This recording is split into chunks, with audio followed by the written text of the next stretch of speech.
that will affect our lives as citizens of Osun State. Well, and then I think civic education or voters' education is not adequate. Political parties have not done enough to educate the populace, probably because they are the ones benefiting from the ignorance of the electorate. INEC has also not done enough voters' education. The civil society community has also not done well. Usually after an election exercise like this, we forget about the election, and then we don't come back to the field until few months or weeks to the election period. I think educating the populace must be done continuously.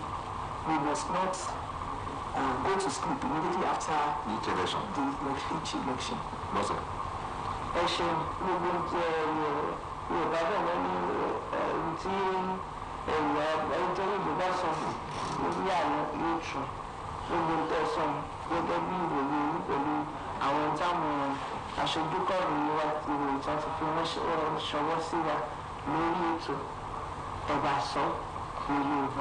pàápàá jùlọ ìtò ní ṣe pẹ̀lú bí wọ́n ṣe ní púpọ̀ àwọn olùdìbò púpọ̀ ní wọ́n fìdí wọn lórí ọdún kejì wọn ní ilé kálukú wọn ní ti jáde kí ní ìbòdò ní lórí ìwélé tèmi inú mi dùn wọn lákọ̀ọ́kọ́ láti gbọ́ wípé gbogbo nǹkan ń lọ bí ìrọ̀wọ́ ìrọ̀sẹ̀ ṣùgbọ́n ìwòye tèmi láyé orí wípé ọ̀pọ̀ èèyàn jáde bí wọ́n ṣe jáde nígbà tí a dìbò yan ààrẹ àti àwọn tó lọ sí ilé aṣòfin àti aṣojú ní Àbújá ní wípé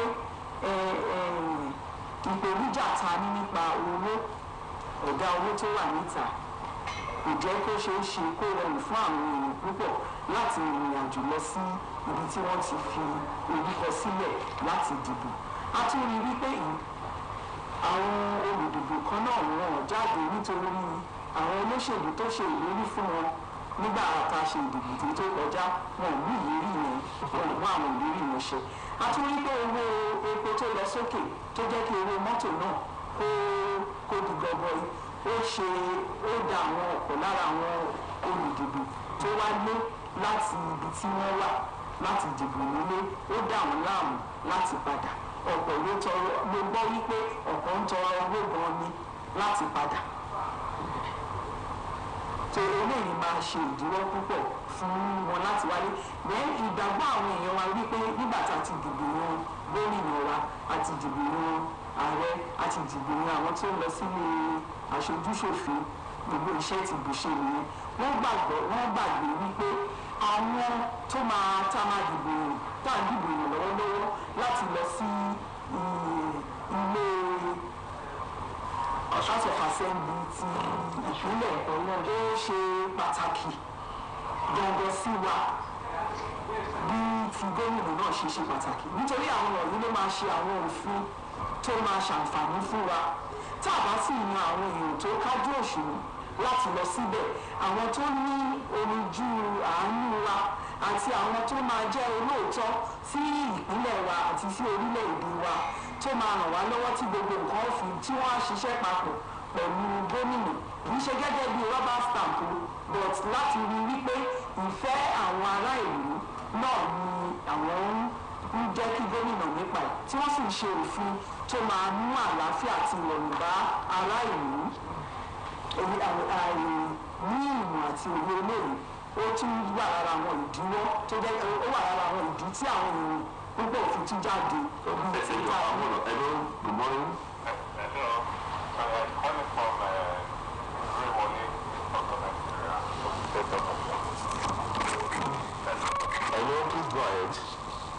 Yes, we traversed to the Ikoyi St. Anthony Grammar School, was where Unit 6 Ikoyi in Shokan South LCDA, and we observed there's orderly, chill, peaceful atmosphere in the area. But according to the person we spoke to, with the HANEC official,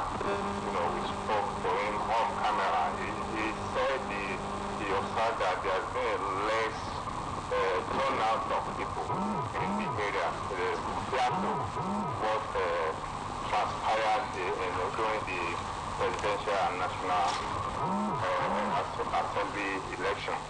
And then we moved from there. We got to Akomo to observe as well, and then we noticed that there are a lot of people who came out to exercise their franchise in the House of Assembly election.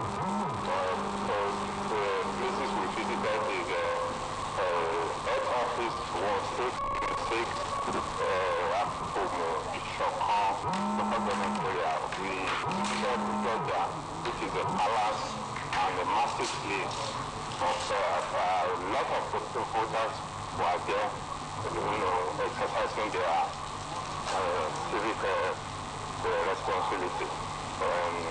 And then we're back in it now, hoping to get to collection center on time.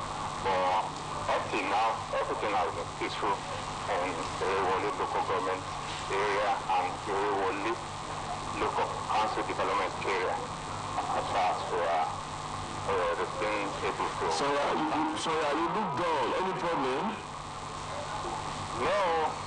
No problem. It's as if you are using the big voice to report. No, it's a big noisy, so I have to move away from the noisy area. Okay. So that's why. Sanya ọ̀nà ìdè fún iṣẹ́ o. Bọ́ọ̀lù òyìnbó ṣe ń lọ ní ilé wọlé. Láti àárọ̀ láti káàkiri abẹ̀rẹ̀ láti wá àṣẹmọ ní eré wọlé south. Àwọn àjẹrí pé gbogbo ẹ lọ nírọ̀wọ́ ẹsẹ̀ níbẹ̀. Àwọn èèyàn tí yáyá wọn tí a jáde láti wá dìbò ní. Àwọn tí ó ń ṣojú wọn nílé ìgbìmọ̀ aṣòfin ìpínlẹ̀ Ọ̀ṣun. Àtúnkò ń bẹ̀ lọ sí kiri àlọ́kàtúkiri àwọn wọ́ọ̀dù àtàwọn units bíi Pananda, bíi Náírà Àkọ́bọ̀, bíi Baptist High School àti ìwòye náà pé kò sí gómìnà ní àwọn wọ́ọ̀dù àti units tá à ń sọ̀rọ̀ rẹ̀. Lẹ́yìn bákan náà la tún kọrí sí Ìkòyí, èyí tí í ṣe olú ìlú ìṣọ̀kan south local ìjọba ìbílẹ̀ ìṣọ̀kan. ìjọba ìbílẹ̀ ìṣọ̀kan. so ibẹ̀ náà láti fi gbé àwọ̀ bẹ́ẹ̀ náà ṣùgbọ́n ẹni tá a bá sọ̀rọ̀ tó jẹ́ nǹkan nínú àwọn elétò ìdìbò ó sọ fún wa pé òun ò fi yáyá jáde bíi ti ìgbà tí a dìbò ààrẹ pé òun ò mọ tó fà ṣùgbọ́n pé àwọn èèyàn sì jáde pé ṣùgbọ́n gbogbo ẹ̀ náà ló lò. ìwọ gẹ́gẹ́ bí oníròyìn Sanya. bẹ́ẹ̀ni. ìwòye rẹ ní ìbò ìfẹ́ àdìlọ́sẹ̀ mẹ́ta sẹ́yìn àti tòun kí ni ìwọ oníròyìn gan kí ló lè sọ ṣé ìwọ gan rí pé ó pọ̀ ju ti gbà ń lọ ní àbí tí gbà ló pọ̀ ju ti tòun lọ. èrò pọ̀ ìgbọ̀n náà. lójú ti ẹ̀. Ìkòyí àárẹ̀ Ìkòyí yẹn ni mo kàn rò pé èrò tó jáde ṣùgbọ́n ní Ìkirè ní Akomo àwọn èèyàn jáde gan náà tí wọ́n sì ń dìbò ní ìrọ̀wọ́ rẹ̀. Thank you.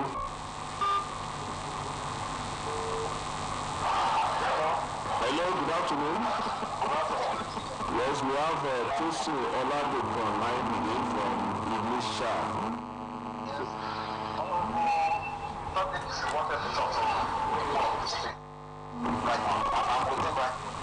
Okay, let's speak with him.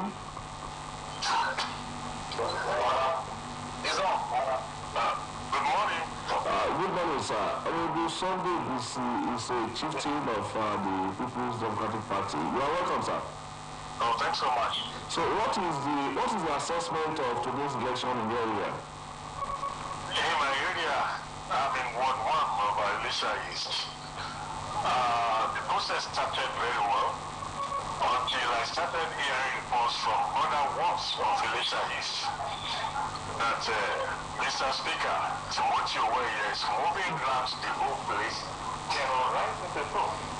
If people is merely bulletproof, that's just the irony of the whole thing. Have you brought this to the attention of the security operatives? Yes, they saw him. We alerted the commander, the soldiers, the police is in the know. The member of the security was alerted about the situation in Elisha is. We are in a kind of war situation in Elisha. And what was the response you got from them? They said they would talk to him. Initially, you know, as a speaker or even a chieftain, you don't have the right to be moving around and with the local government. Yours is just to vote in your area and remain your units. I'm in my units now. I've never left this place since morning.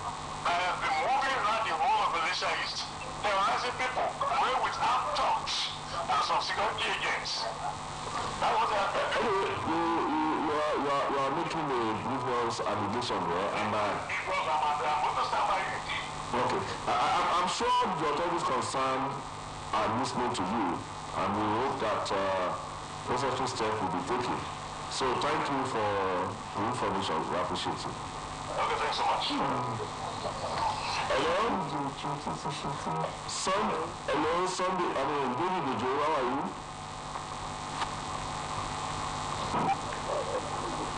Hello? Hello, we can hear you, please. Yes.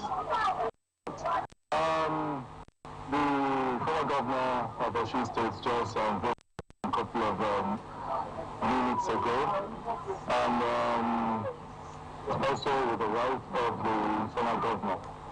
And one of the things that he said was that looking at what is happening at the moment, is that there is a voter apathy in some places that a lot of people did not come out the way they did during the presidential election and the National Assembly election. He also mentioned that there are reports that there are violence in Elisha and some parts of the Let's leave. Let's don't talk about where he is. Let's move other places. You know we have correspondent there. Okay. So let's talk about where you are. Yes. So that is, we tried as much as possible to put him live, but we were unable to put him live because a lot of security guards and Ms. P said that they can't put him live to talk to you there. So but he has done his own accreditation and voting, same thing with the wife of the former governor.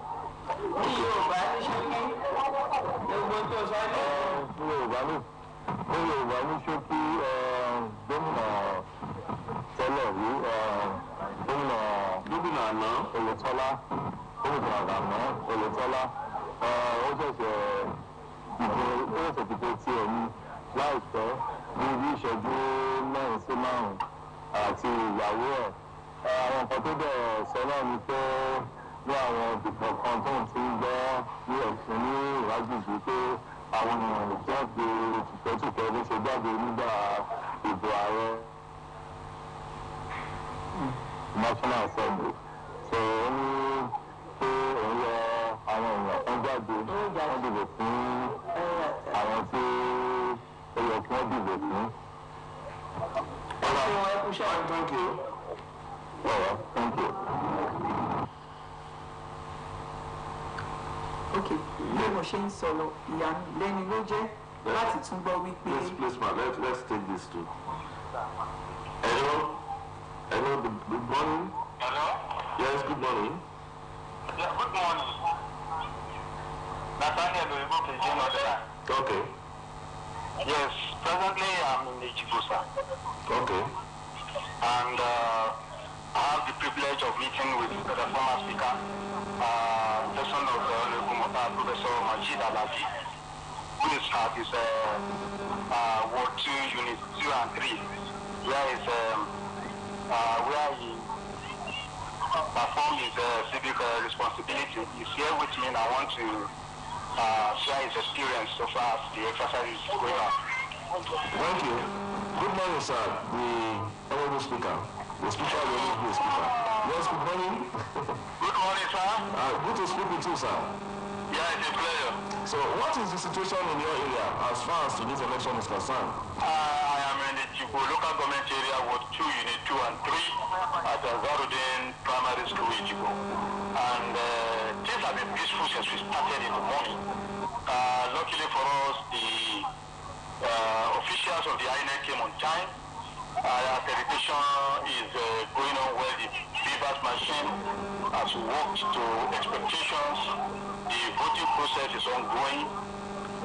The voters are online, separate line for men, separate line for women, and they are proceeding in an orderly manner. In fact, in one of the units, voting is almost completed, while the other one that has a large number of voters, it is still ongoing, and we don't envisage any problem. Although normally issues are not raised on the police start, but as of now, we have not seen anything to suggest that there will be violence.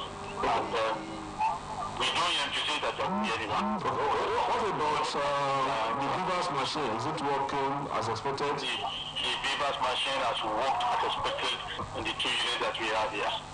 Okay, the security situation about the restriction of movement, how is it in your area? When we checked down from my house to this place,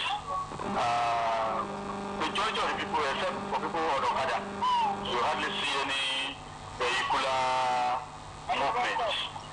And not many security members, there are always 2 policemen here, but they don't have any challenge because people are conducting themselves in a normal manner. Okay, so we have the former Speaker of Osun State House of Assembly, Professor Mojid Alabi. The picture we are seeing is not the right one. So please hold on for my colleague to speak with you, Yoruba.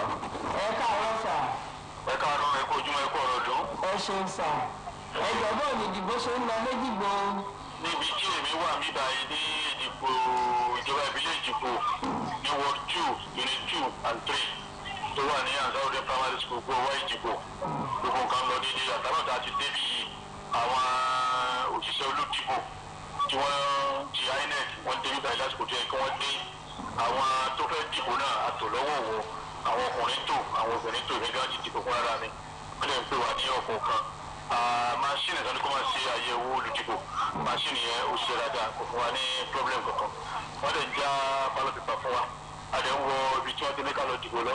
A lè fi sí ìta lójú gbogbo ìyẹn náà. Bá a ti wà bí gan, ọ̀kan nínú àwọn unit wà níbà ìbò ti tán bẹ̀. Ìkejì, ìyàgbẹ́ náà ni ó kù bẹ́ẹ̀. So ronú pé wàhálà kankan wà.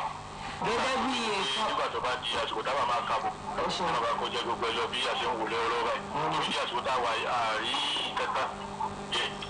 Gẹ́gẹ́ bí èèkàn olóṣèlú sẹ́ẹ̀mọ́ rìn káàkiri.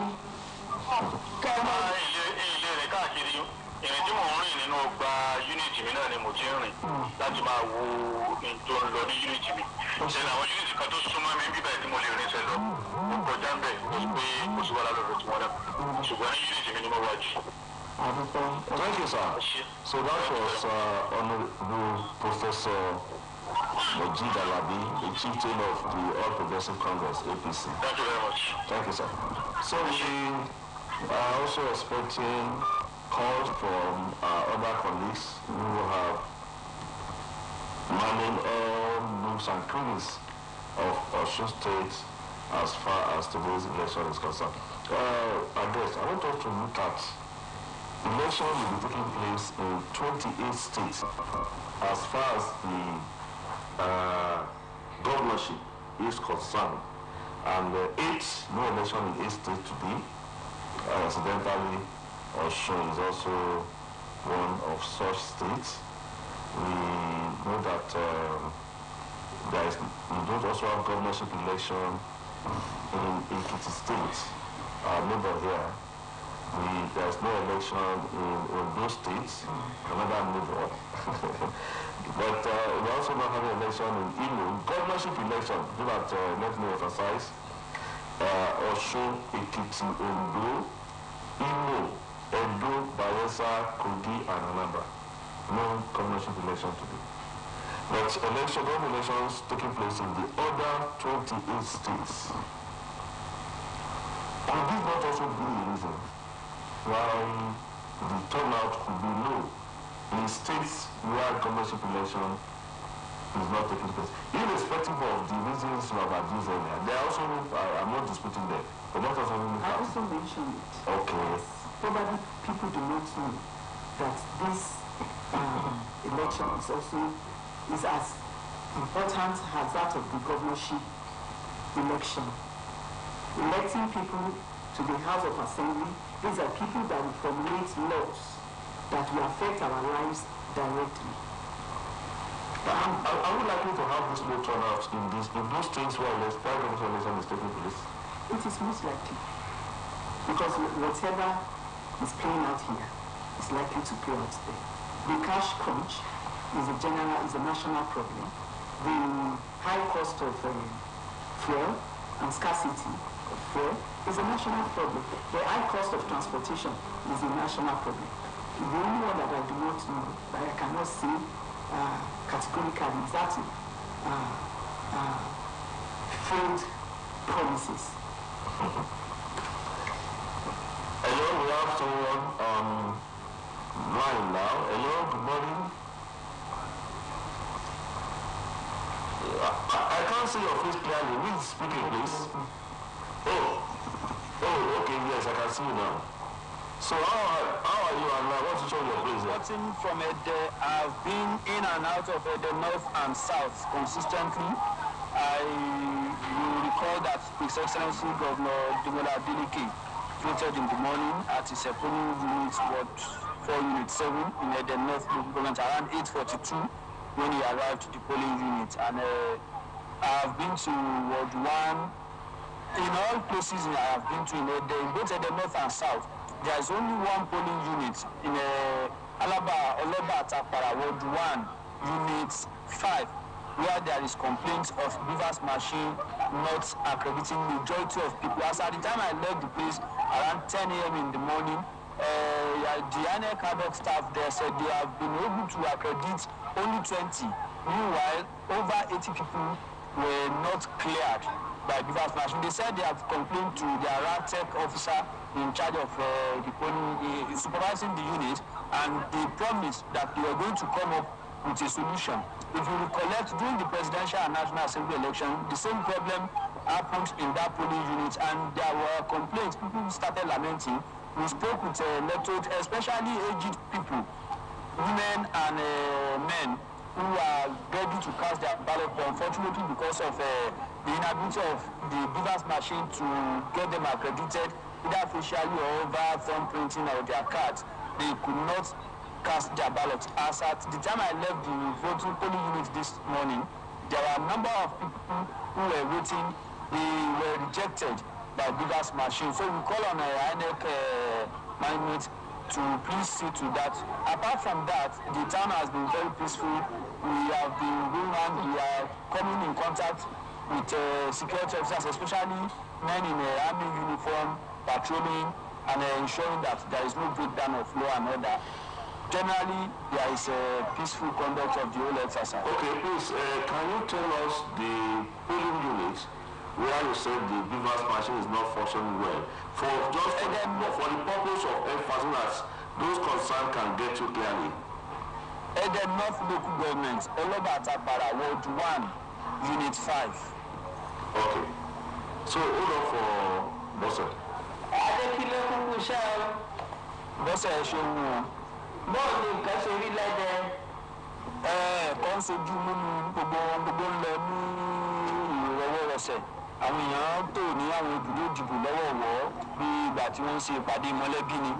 Wọ́n ń bára wọn ṣàwàdà, wọ́n bára wọn ṣeré, àwọn tó ìbò bá ti kàn.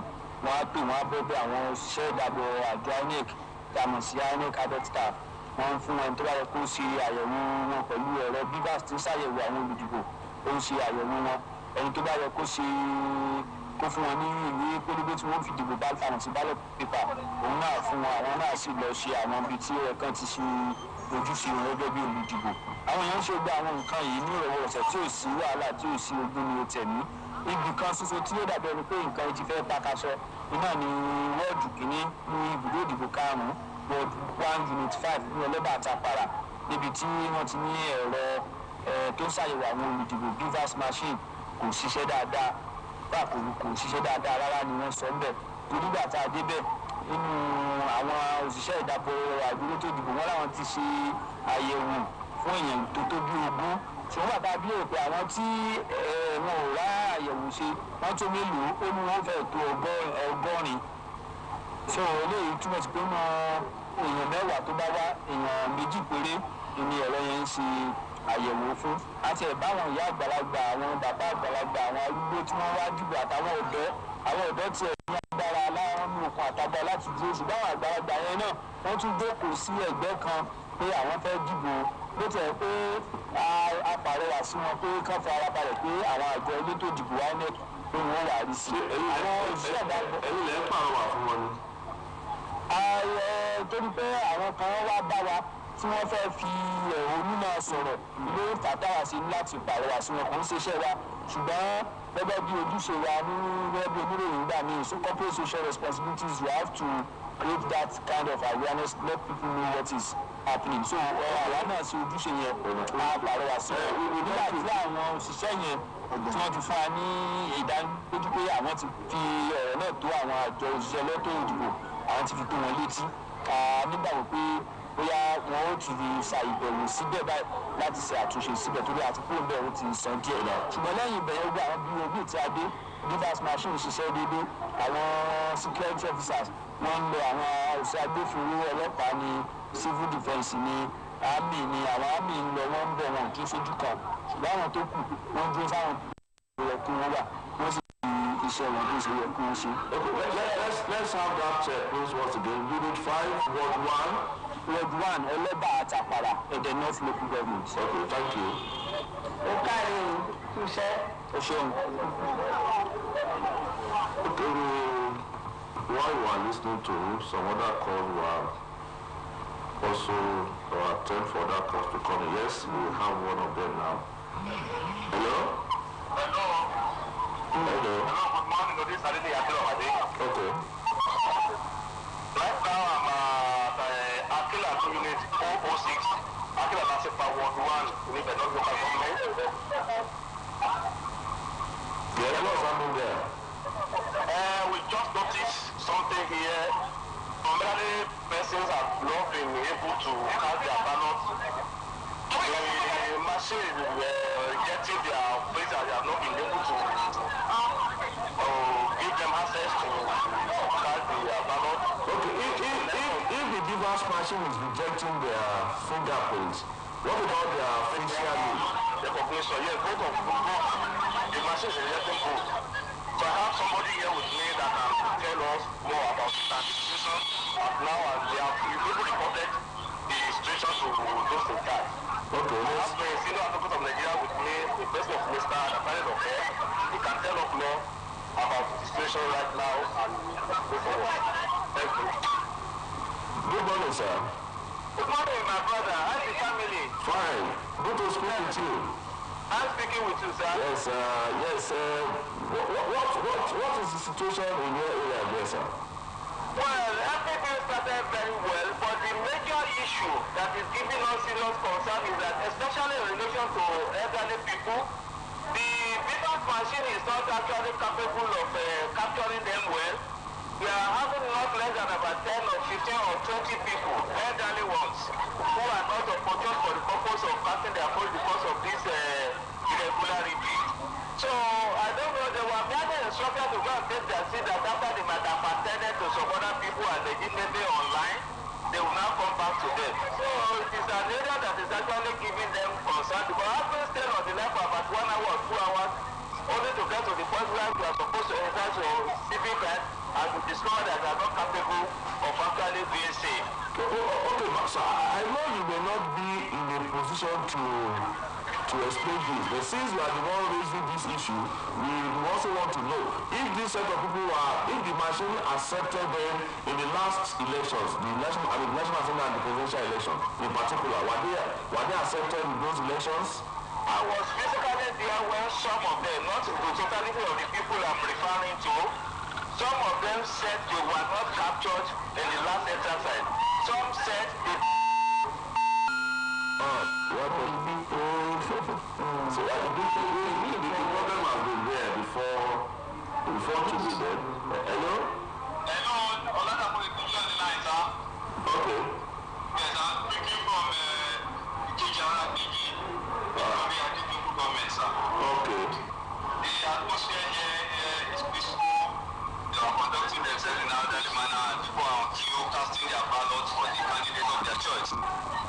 Okay. Yes, the security personnel are on ground to ensure that there's no breakdown of law and order. Okay. What about the turnout? The turnout here is impressive, and people came out largely to cast their ballots. Okay. You see, we are on a call when you came in. Alright, sir. So maybe you try another 5 minutes. We are speaking with Senior Advocate of Nigeria. Okay. I'm interested in his position because he's not going to be a politician. And when you have people like that speaking, we must also accord them some measure of... yeah, so call us back in 5 minutes, please. So I'm trying to reach Akiro Madi so that we can... so that the Senior Advocate of Nigeria, Attorney Loket, will make... If the Beavers machine rejected them the previous election. they should not be allowed to vote, because if they do, it will amount to voting. It's possible. Yes, so we have problem with the line. Is the Senior Advocate of Nigeria still with you? Oh, so okay. Hello, sir. On the line, sir. Yes, and we have problem. That was why I decided to call you back. Okay. So we are listening to you, sir. Yes, my conclusion is that if there's area by which this problem can be momentarily resolved, so that before the expiration of the whole exercise, the people who are rejected by the PFAS machine will still have another opportunity for the purpose of at least casting their vote. It is a problem that land occurred in the last exercise in respect of some people who are not able to vote them, and the same thing has actually happened since the commencement of the program this morning.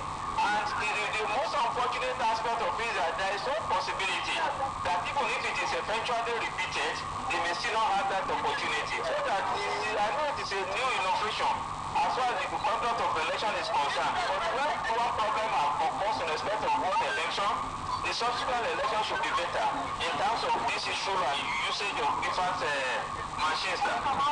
So we thank you, sir. We want you to also speak with us in Yoruba so that audience can also get your information. Ọ̀gbẹ́ni Nàtàlí ẹ̀kú iṣẹ́ ìlú o. Thank you very much, my sister. Ìròyìn tí oníròyìn wa fi ṣọwọ́ pé ẹ̀ ń bá wa sọ̀rọ̀ lóyìnbó ní lórí afẹ́kẹ́ bá wa sọ ìròyìn yìí ní Yorùbá. Nígbà tí Adébí láàárọ̀ gbogbo nǹkan bẹ̀rẹ̀ bó ṣe kó bẹ̀rẹ̀, àwọn elétò ìdìbò wọ́n dé láti kò tó yẹ kó wọ́n dé. Àwọn àwẹ̀ tí wọ́n fi ṣe ètò ìdìbò àti máṣíìnì wọn gbogbo ẹ̀ náà ló pé.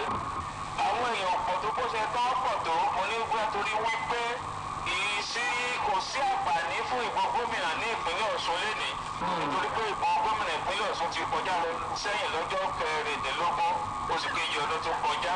Tó ọ̀nàrẹ́bù náà wá dìbò fún làwá láti dìbò fún. Ṣùgbọ́n wàhálà tó ṣẹlẹ̀ tèmi rí bí ìyọnu díẹ̀ ni pé ọ̀pọ̀lọpọ̀ nínú àwọn èèyàn wa tàbí díẹ̀ nínú àwọn ẹ̀mọ́ yẹ kí n pè ní ọ̀pọ̀lọpọ̀ torí ọ̀pọ̀lọpọ̀ lórí láǹfààní àti dìbò. Ṣùgbọ́n díẹ̀ nínú àwọn èèyàn tó ń jẹ́ àgbàlagbà wọn à ní àǹfààní àti oore ọ̀fẹ́ nínú kọ́ pé wọn à rí àwòrán wọn lójú máṣíìnì àwọn. Wọ́n lè sọ pé ìka wọn oríṣiríṣi kọ̀ǹpẹ́ẹ̀ ló ṣàwà lórí ọ̀rọ̀ máṣíìnì tí ò fún wọn ní àǹfààní láti dìbò.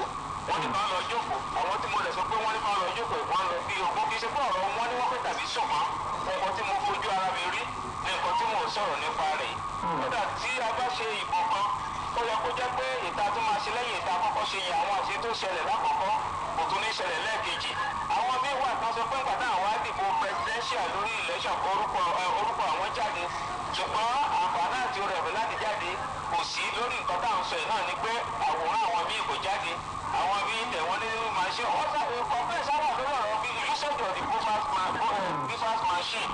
Tó o tó bá lè ṣe lórí ọ̀rọ̀ yẹn torí pé èmi wò ó lè má gbà pátápátá ìbò kan ìbò méjì ìbò mẹ́ta náà ń pè ní ìbò torí pé àti ibi tí èèyàn ti fi ìbò márùn-ún gbé èèyàn nínú ọlọ́pọ̀ ti owó wọlé náà nu èèyàn fi ìbò kan gbé èèyàn ẹ̀ẹ́dọ́ gba 59 ẹ̀ẹ́dọ́ gba 50 ọ̀rẹ́ máa bá ẹ̀ẹ́dọ́ gba 49 ọ̀rẹ́ máa bá ẹ̀ẹ́dọ́ gba 50 ìjàpẹ́ nǹkan kan náà làwọn gbà torí pé ìyàtọ̀ díẹ̀ ìyàtọ̀ ńlá wà láàrin 49 ìyá àádọ́ta ní ẹyọ kan àtẹ̀tọ́gbà àádọ́ta. Thank you very much, sir. I wish you well. Thank you very much for this exercise and your professional assignment. Everlasting Father, King of God will continue to sustain you. Amen. Thank you too, sir. So we have colleague on the line now. Hello, I think I'm seeing Adeboye Popola. How are you? Adeboye Popola.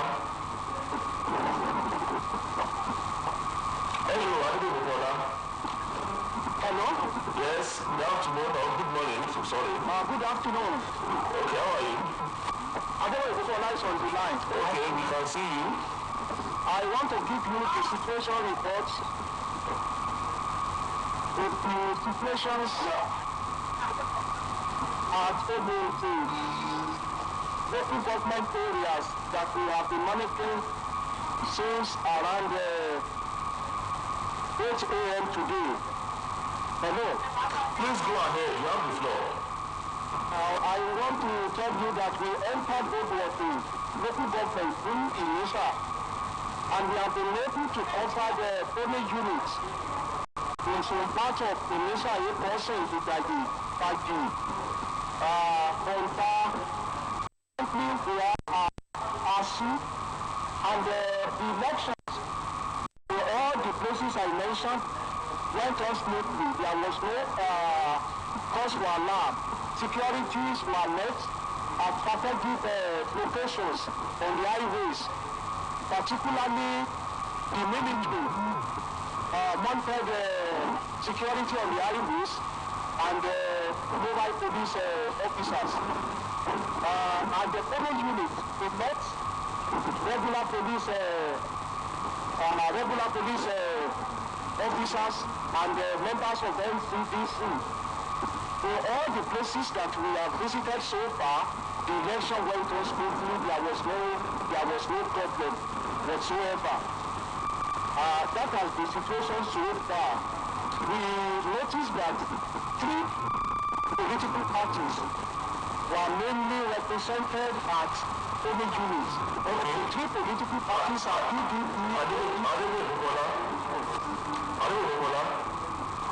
Hello, can you hear me? Can you hear me, Popola? Okay, well, how will you describe the turnout of voters in today's exercise? Popola, can you hear me? How will you describe the turnout? How will you describe it?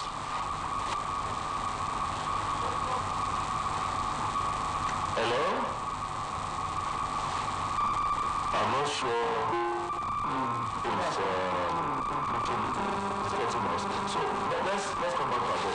This issue that has just been raised now by a very senior learned person. This can you see it being solved now? Will it be solved more? No, it isn't an issue that can be solved right away. Because so many reasons could be responsible for that. It is possible that those elderly people were registered by proxy. And the essence of the grievance reading the fingerprints and the facial features is to ensure that only real people who registered for the election Not free people. Because anybody can use somebody else's card. What's up?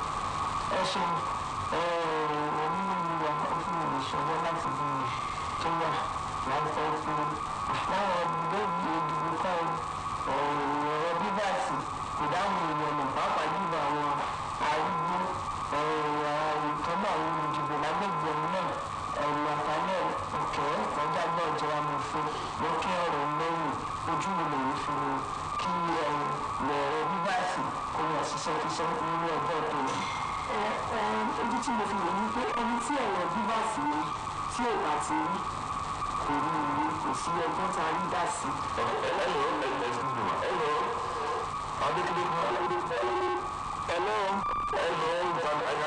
Ní ẹ bá wò mí oríta Kùdá ni mo wà ní ìjọba ìbílẹ̀ Ọdẹ South gúúsù Ọdẹ.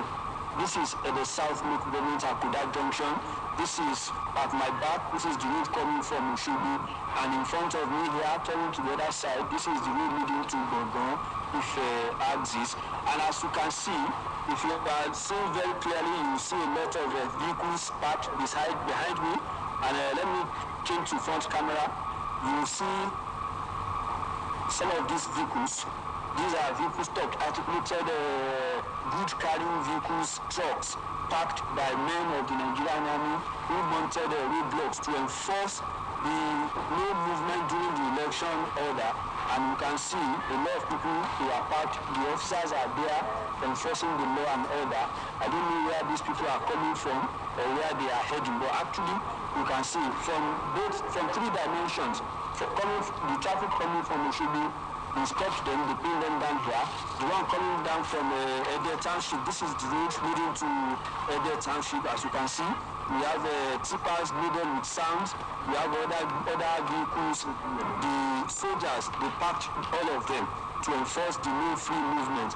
Also, these are the ones coming into Oshobo from Ife, Agbonakuda, Axis, into probably Ede or going towards Oshobo. All of them were stopped. This is an enforcement of the new movement during the election order. I just want to report this in Akuda, the South Local Government area. Thank you. Okay, thank you. Briefly, because of our time, the news will come up in another 5-6 minutes. Gẹ́gẹ́ bí tí mo sọ lọ pé oríta Àkúdá ni wà ní ìjọba ìbílẹ̀ Gúúsù Ẹdẹ ọ̀nà ibi tí mo dojú kọ báyìí lọ́nà tó lọ sí Ifẹ̀ gbọ̀ngàn Ìkirè Ìbàdàn gbogbo àwọn ọkọ̀ tí ẹ̀ ń lọ kẹ́yìn àwọn agbófinró àwọn sójà ni wọ́n dá wọn dúró níbàámu pẹ̀lú òfin tó sọ pé kí ìrìnkèrindò ọkọ̀ kó ní wáyé lásìkò tí a bá ń dìbò lọ́wọ́ tí ẹ bá wo ẹ̀yìn ní ẹ rí pé àwọn ọkọ̀ pọ̀ lẹ́yìn náà tí wọ́n ń bọ̀ láti Òṣogbo àwọn náà ń jáde lọ sí bóyá ọ̀nà Ifẹ̀ ni wọ́n lọ ní àbí wọ́n lọ sí Ìbàdàn àwọn sójà àwọn dá wọn dúró láti fìdí òfin múlẹ̀ ìrìn tí wọn àpòfẹ́ sọ fún mi pé títí dá páropáro gbogbo àwọn kọlọ̀mù sí díẹ̀ tí wọ́n fẹ́ rú òfin yẹn àwọn agbófinró sì wà níkàlẹ̀ láti rí pé wọ́n bọ̀wọ̀ fún òfin pé òfin ga gbogbo yẹn lọ kò sẹ́ni tó ga jù òfin lọ. Thank you. We appreciate your question. Before I want to round off. Okay. Àwọn ẹni tí ẹ̀rọ bíbá sí wọn ìbá ti rí ìka wọn kà tí ò sì rí ojú wọn kà wọn ò nílò ìdìbò sọ láti dìbò gbọngàn. Ó ṣeé ṣe tó yẹ pé àwọn àgbàlagbà yìí bóyá àwọn ọmọ wọn ló bá wọn ṣe registration yìí máṣíìnì yóò sì lè èèyàn méjì ò ní irú ìka kan náà wọn sì ní ojú kan náà ní àwọn nǹkan tí máṣíìnì yẹn máa rí láti mọ̀ wípé ẹni ọ̀tọ̀ lélẹ̀ àwọn nǹkan ìdánimọ̀ yẹn kò ní orí lápò ìdí tí ó dẹ̀ ṣe wà bẹ́ẹ̀ ni láti rí wípé àwọn ènìyàn tó lẹ́tọ̀ọ́ láti dìbò nìkan ló dìbò eléyìí ló jẹ́ kí ìdìbò tọ̀tọ̀ yìí kó yàtọ̀ sí gbogbo ìta tí ń bì tẹ́lẹ̀ òun náà ló dẹ̀ jẹ́ pé kárí wípé iye àwọn èèyàn tá a máa ń sọ pé ó jáde ìdìbò tẹ́lẹ̀ wọn tó lé gangan tó ń jáde wípé òun máa ń wà nínú àwọn ìbí tá a máa ti ń dì sẹ́yìn. Ẹ ṣe pọ̀ wá because some people have to prepare the studio for the next program which is news. We will not be able to accommodate any call now. Or what do you say? Hello?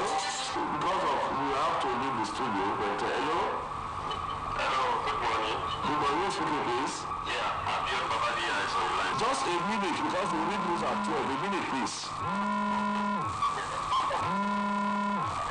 Go ahead now. We have been into some training. The first part of all of our journey was Unit 2 was to Iloko. Iloko.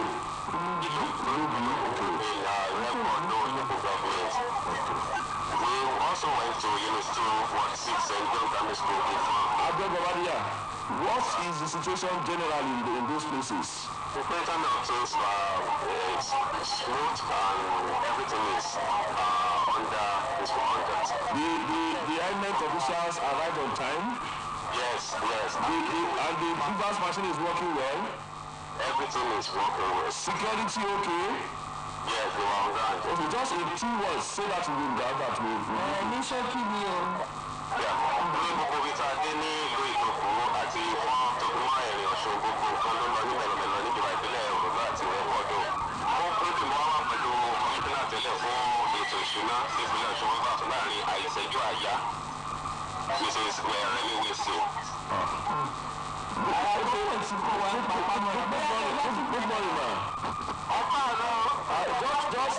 We want to read news at 12. Just in one sentence, sir. What is your assessment, ma'am? My assessment is that there is a good turnout, especially my area. Okay. Relatively, although we are not as much as we were.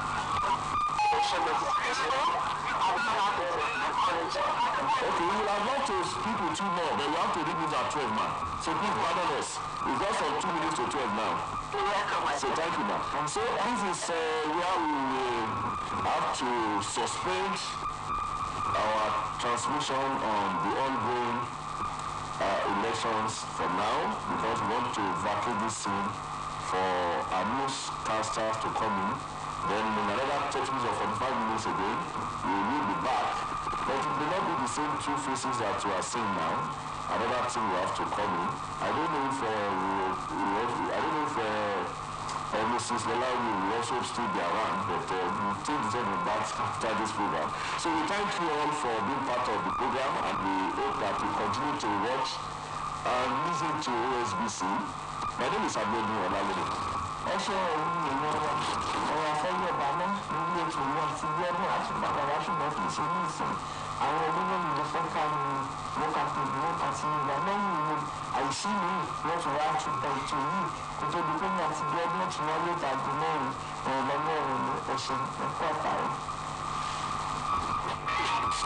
Voting in an election is your civic responsibility. Vote your choice. Vote your conscience. Do not sell your vote. Etí yín mélòó gbogbo ọ̀dọ́ ìdìbò tó wọlé dé o. Ẹ má jáwọ́ olóṣèlú fi yín dá lóru. Ẹ má ṣe jàǹdùkú fáwọn olóṣèlú. Àwọn tí ń fi ọ̀dọ́ dà lóru ọmọ wọn dà láàrin yín. Ẹ rántí pé ọmọ ọlọ́mọ là ránṣẹ́ dé tòrutòru. Ẹ má jẹ́wọ́ bọ́ọ̀lù ayé jẹ́ fún yín. ẹ gbàgbé tó bí Nàìjíríà ti rí mi láti ìbẹ̀rẹ̀ pẹ̀pẹ̀ ló ti ṣẹlẹ̀ ọgbà gbogbo ìṣẹ̀lẹ̀ tó ti ṣẹlẹ̀ ẹnu fún ní àti gbàgbé aago òun fún mi. àbẹ̀yà gbàgbé aago tó ní ọmọ fájú yìí èyí tí ìṣẹ̀lẹ̀ tó ṣẹ̀ ń bàjẹ́ ìjọ ìwé ẹni pé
afternoon and welcome to the Midday News. I am Kayode Adebayo.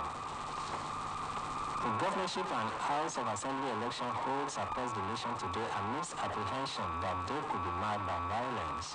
28 states are holding governorship election while the remaining 8 are off-season states, but Houses of Assembly election will hold there. Out of the 28 states where governorship elections are holding today, 11 are witnessing incumbent governors seeking re-elections. These are Oyo, Lagos, Kwara, Ogun, Zamfara, Gombe, Borno, Nasarawa, Yobe, Bauchi, and Adamawa.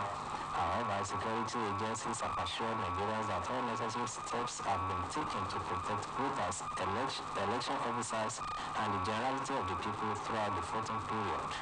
Police authorities have stated that tighter security measures have been taken to ensure the overall success of today's governorship and House of Assembly elections across the country. The West African Leaders Forum has urged the Independent National Electoral Commission, security operatives and other stakeholders to act in accordance with the laws of the land in today's elections. WAEF made the call in Abuja in a statement jointly signed by its leader of 2023 election mission to Nigeria and former President of Ghana, John Mahama, and the convener of the forum and former President of Nigeria, Goodluck Jonathan. The forum urged all stakeholders to exercise their constitutional responsibilities in a manner that will promote peace and protect the integrity of the electoral process in the gubernatorial and state assembly elections. It also urged INEC to address the challenges identified by various stakeholders after the February 25 presidential elections as a means of protecting the integrity of the electoral process. According to the forum, the elections are another opportunity for INEC to rebuild the trust and confidence of the citizens and show its commitment to credible polls for a better democratic outcome in Nigeria and the sub-region. A civil society organization, Connected Development, has urged the electorate across the country to come out en masse and cast their ballots, saying the Independent National Electoral Commission has enhanced its capacity. The Chief Executive Officer of the organization, Ambassador Amsad Lawal, gave the advice while speaking with newsmen after monitoring the sorting and distribution of election materials in the Mokene local government area of Kogi State. He noted that he had earlier engaged the resident electoral commissioner of INEC in Kogi State, Dr. Gabriel Lompet, who gave assurance that everything had been put in place for a hitch-free House of Assembly elections in the state. Lawal, an international election observer, urged the general public to rise to the occasion in supporting the process. The Economic and Financial Crimes Commission has deployed its personnel across the states where the governorship and state assembly elections are holding today. The teams, led by senior officers, began arriving at their assigned locations earlier, with a number of them consulting with other security agencies involved in election security and officials of INEC. The spokesman for the anti-graft agency, Wilson Uwujaren, disclosed this in a statement while addressing journalists. Uwujaren noted that the brief of the teams was to deter route trading and other financial malpractices that could compromise the integrity of the elections. The state assembly elections in Osun, holding across the state today, has commenced on a good note as the process is observed to be smooth and orderly. Findings by Osbc crew indicates that the electoral officers arrived various polling units timely, while the bimodal voter accreditation machines were seen to be functioning properly. Reports indicate that the security situation was adequate, with personnel from various agencies seen at their duty post monitoring the situation in order to forestall breakdown of law and order. It was also reported that the restriction of movement is in force as directed by the Inspector General of Police as security agents manage various checkpoints in order to enforce the order. However, while people were seen conducting themselves in a peaceful manner waiting for accreditation, reports showed that while some polling units recorded large turnout of voters, the turnout of voters in some other units was said to be low as at the time of filing this report. Those who spoke with Osbc News crew in separate interviews expressed the fear that the smooth commencement of the exercise will be sustained till the end of the poll. President Muhammadu Buhari has signed into law 16 bills seeking to amend various parts of the 1999 Constitution. The Joint Senate and House of Representatives Special Ad hoc Committee on the Review of the 1999 Constitution made this known to journalists. According to the information from the Office of the Deputy Speaker of the House of Representatives, Ahmed Wasi, who is the co-chairman of the committee, the bills assented to by the President include those devolving powers from the federal government to the states, as some items were moved from the exclusive legislative list to the concurrent list in the Constitution. The power devolution bills that passed legislative requirements include those on power, railway, airports, and prisons, as well as biometric and criminal records. While the president signed the bills seeking to grant state legislature and judiciary autonomy, majority of the state houses of assembly opposed independence from local governments. It will be recalled that the National Assembly in January transmitted 35 constitutional alteration bills passed by the State House of Assembly out of the 44 bills sent to the states. Out of the 36 states, 27 houses of assembly, Osun, Abia, Adamawa, Akwa Ibom, Anambra, Bauchi, Bayelsa, Benue, Borno, Cross River, Delta, Ebonyi, Edo, Ekiti, among others, have forwarded their resolutions on the bill. And now to sports. Nigerian forward Gift Orban's hat-trick in the Europa Conference League has seen the 20-year-old set a new record at his Belgian club Gent.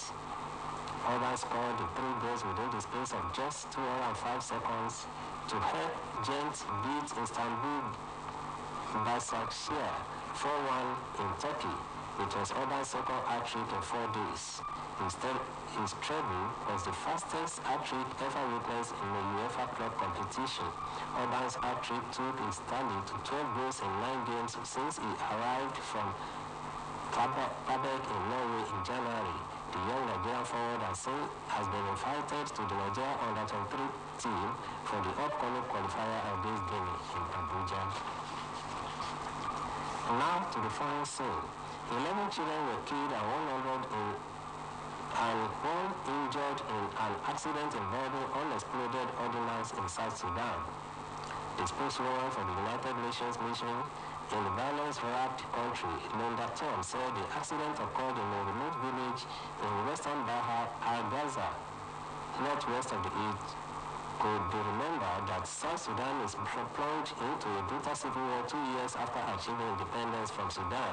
The conflict lasted 5 years and killed nearly 400,000 civilians before the warring leaders Salva Kiir and Riek Machar agreed to lay down their arms. Landmines and unexploded bombs still cover large areas of the world's youngest country, posing yet another threat to population or fish in the river. The large-scale fish deaths were first reported in the New South Wales town of Menindee. The State River Authority said it was a result of an ongoing heat wave affecting the Darling Vaka River. Locals say it is the largest fish death event to hit the town, but experienced another significant mass death of fish just 3 years ago. The New South Wales Department of Primary Industry said the heat wave put further stress on a system that has experienced extreme conditions from wide-scale flooding. Heat waves have become more frequent, more intense, and last longer because of human-induced climate change, as the world has already warmed by about 1.1 centigrade since the industrial era began, and the temperatures will keep rising unless governments around the world make steps to cut the emissions. The United Nations Security Council has renewed the United Nations in Afghanistan for another year, while also asking for recommendations on the best way for the international community to continue its work in the Taliban-ruled country. The 15-member council unanimously adopted 2 resolutions, both drafted by the United Arab Emirates and Japan. The first stresses the critical importance of a continued presence of NAMA and other UN agencies within Afghanistan, which has been under Taliban rule since the group took control of Kabul in August 2021. The resolution, which extends the mission until March 17, 2024, does not change the UNAMA's mandate as defined by last year's resolution in promoting peace and stability in Afghanistan. And that ends the midday news on Osbc TV. It was edited by Michael Adelumi. Please join us at 3 for the state news. Good afternoon.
people, as we don dey ready for this election, abeg we dey beg una. No amount wey dem give una go fit solve any palava, and anything you collect no go fit make things better. Na only thing wey go make things better na to vote wisely. No sell your future, no sell your right. This message na from Osbc.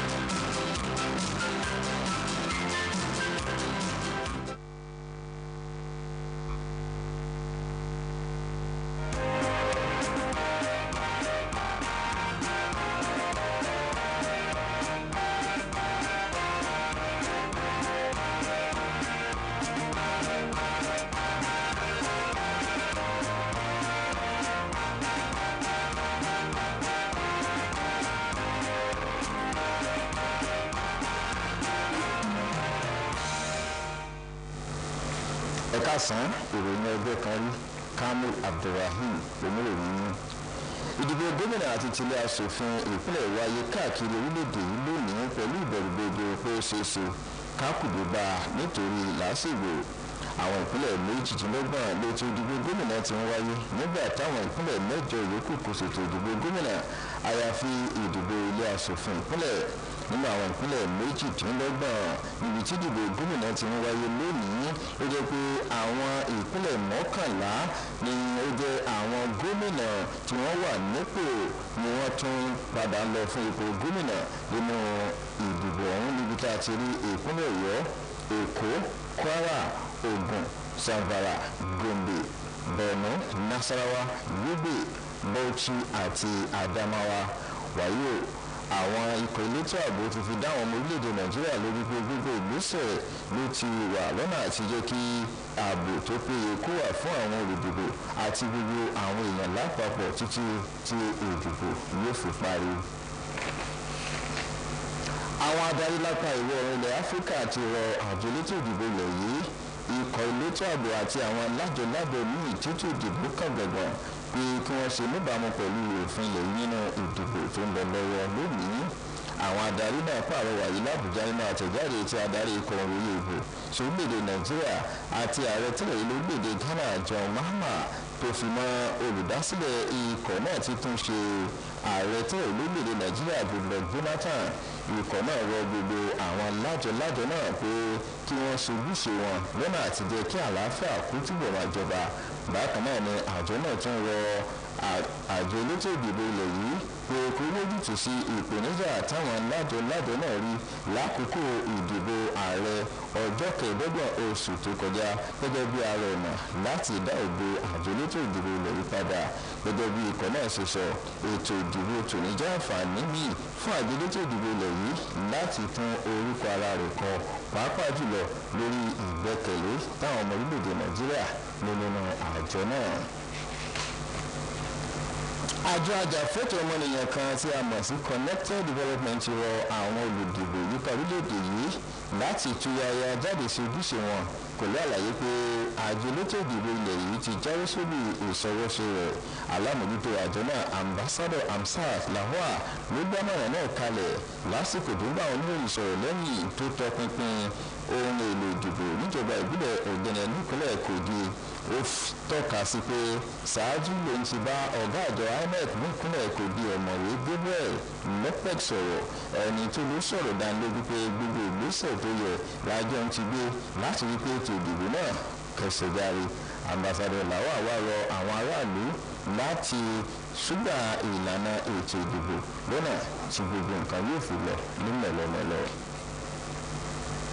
Àjọ tó ń ṣígun sáwọn tó ń pawó ìlú ní kónkó lórílẹ̀-èdè EFCC ti fàwọn òṣìṣẹ́ rẹ̀ ṣọwọ́ sáwọn ìpínlẹ̀ tí ìdìbò gómìnà àti ilé aṣòfin ìpínlẹ̀ tó ti ń wáyé lónìí.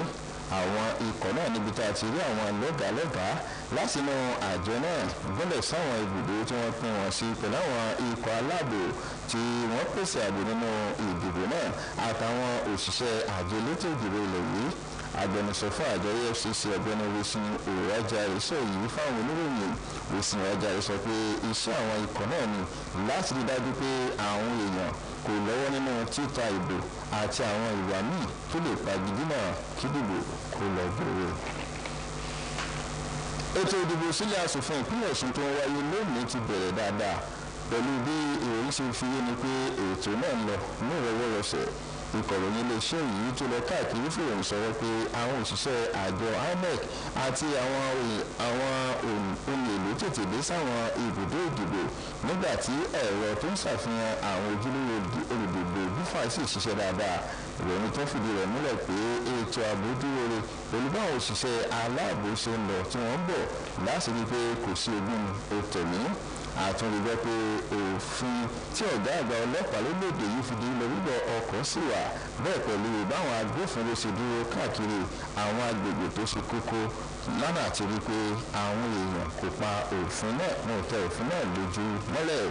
Ìròyìn fi ìkọ̀ròyìn iléeṣẹ́ yìí tó ń fìròyìn sọ̀rọ̀ pé àwọn èèyàn tí ara jáde ìdìbò láwọn ibùdó ìdìbò kan nígbà táwọn olùdìbò kò fi bẹ́ẹ̀ pọ̀ láwọn ibùdó ìdìbò kan títí àkókò táwọn kóròyìn jọ. Àwọn tó bá kọ̀ròyìn iléeṣẹ́ yìí sọ̀rọ̀ láwọn gbàgbọ́ pé pẹ̀lú bẹ́tẹ̀ ìdìbò náà ṣe gbéra sọ ní pẹ̀lẹ́kùtù yóò kẹsẹ̀ járe lọ́wọ́rọ́wọ́. Ààrẹ Muhammadu Buhari ti buwọ́ lu àbádòfin mẹ́rìndínlógún tó jẹ́ ara òfin ilẹ̀ yìí tọdún 1999 tí wọ́n ṣàtúnṣe sí. Ìgbìmọ̀ tẹ̀kótó ilé aṣòfin àpapọ̀ tó wà fún àgbéyẹ̀wò àti àtúnṣe òfin ilẹ̀ yìí tọdún 1999 ló sọ̀rọ̀ yìí di mímọ̀ gẹ́gẹ́ bí àtẹ̀jáde láti ọ́fíìsì igbákejì abẹnugan ilé aṣòfin ilé ìgbìmọ̀ aṣojúṣòfin ilẹ̀ yìí Ahmed Wase tó jẹ́ alága ìgbìmọ̀ náà sọ pé àwọn àbádòfin táàrẹ jàn lóòótọ́ láti ríro àwọn ìpínlẹ̀ lágbára àtèyí tó ní í ṣe pẹ̀lú ẹ̀ka aláṣẹ àti aṣòfin. Àwọn àbádòfin yòókù ní èyí tó ní í ṣe pẹ̀lú ẹ̀ka àwọn amúṣagbára ìrìnnà ojú irin tọkọ̀ òfurufú àti èyí tó ní í ṣe pẹ̀lú ibùdó tó ń ṣàtúnṣe sí ìwàsí àwọn tó ń faṣọ péńpé orúkọ ọba. Ààrẹ tún buwọ́ lu òfin tó ní í ṣe pẹ̀lú ríro ẹ̀ka aṣòfin àti ètò ìdájọ́ láwọn ìpínlẹ̀ lágbára èyí tó jẹ́ pé ọ̀pọ̀ àwọn aṣòfin takò nínú ìpínlẹ̀ mẹ́rìndínlógójì tó wà lórílẹ̀‐èdè yìí. Ilé aṣòfin ìpínlẹ̀ mẹ́tàdínlógún ló buwọ́ lu àbádòfin ọ̀hún. Àwọn ìpínlẹ̀ náà ní ìpínlẹ̀ Ọ̀ṣun, Abia, Adamawa, Akwa Ibom, Anambra, Bauchi, Bayelsa, Benue, Borno, Cross River, Delta, Ebonyi, Edo, Ekiti, Enugu, Imo, Kaduna, Kano, Katsina, Kogi, ìpínlẹ̀ Èkó, Nasarawa, Niger, Ogun, Ondo, Rivers àti Yobe. Ayò tí gift ọgbọ̀n gbá wọlé nínú ìdíje Europa League ló mú kí agbábọ́ọ̀lù ọmọ orílẹ̀-èdè yìí ọ̀hún ẹni ogún ọdún fìtàn balẹ̀ nínú ikọ̀ giant orílẹ̀-èdè Belgium. Ayò mẹ́tọ̀ọ̀tọ̀ náà tó gbá wọlé níwọ̀nba àkókò díẹ̀ ló na ikọ̀ giant lọ́wọ́ láti fàgbà hàn Istanbul Basakiri tó léde Turkey pẹ̀lú ayò 4-1. Ìgbà kejì rèé láàrin ọjọ́ 4 síra wọn tí gift ọgbọ̀n yóò gbáyò wọlé. Ayò 12 ló ti gbá wọnú àwọn nínú ìdíje 9 láti oṣù kìíní ọdún yìí tó ti kúrò nínú ikọ̀ ti Stabæk ní Norway. Ní báyìí tí wọ́n ránṣẹ́ pé láti wá kópa nínú ìdíje àwọn agbábọ́ọ̀lù ilẹ̀ yìí tọ́jú orí wọn kò tí ju ọdún 23 lọ tó lédè yìí nígbà tí wọ́n máa kojú Guinea nílùú Àbújá. Ọmọdé 11 ti gbẹ́mìí mì tẹ́ẹ̀nì kan sì farapa níbi ìjàmbá àdó olóró kan tó ṣọṣẹ́ ní South Sudan. Agbẹnusọ fún àjọ ìṣọ̀kan àgbáyé lórílẹ̀‐èdè náà tó gbọ́n fàyà pẹ́rẹpẹ̀rẹ bí ọwọ́ aṣọ. Linda Tom sọ pé ìṣẹ̀lẹ̀ ọ̀hún ṣẹ̀ lábúlé kan tó wà lápá ìwọ̀ oòrùn ọba Gaza lẹ́kùn ìwọ̀ oòrùn olú-ìlú ilẹ̀ náà tí wọ́n ní Juba. Àwọn rántí pé láti bí ọdún méjì sẹ́yìn tí South Sudan ti gbòmìnira látọ̀dọ̀ Sudan lógún tí ń gbóná gidigidi nílẹ̀ náà. Ogun tó ti ń wáyé bí tí wọ́n sì ti ké sí gbogbo àwọn tó wà nídìí ètò ọ̀hún láti jẹ́ kí àlàáfíà kó jọba. Ọ̀kan ọ̀jọ̀kan àdó olóró ló ń ṣọṣẹ́ lórílẹ̀‐èdè náà tó sì tún jẹ́ ohun tó ń kọ àwọn èèyàn ilẹ̀ náà lóminú nítorí gbogbo àgbà fọ́mẹ́kẹ́ àti wàhálà sí ń wáyé lórílẹ̀‐èdè ọ̀hún. Àwọn olùgbé ẹkùn kan ní Australia ṣàdédé jí tí wọ́n sì bá ṣe àmójútó àwọn odò lẹ́kùn náà sọ pé ó ṣeé ṣe kó jẹ́ pé ooru tó ní lámùjù ló mú kó nípa lórí àwọn ẹja tó wà nínú odò Ballonbaca. ìròyìn ọjọ́ kan rí wa fún ti tàkókò yìí kò jù báyìí lọ ọ̀pàdé wa nígbà táwọn tó máa mú àwọn ìròyìn wa wá fún yín sísẹ̀ntẹ̀lé Ojúbọ́lá Káyọ̀dé Ọ̀kẹ́ lólóòtú ẹ̀kú kalẹ̀.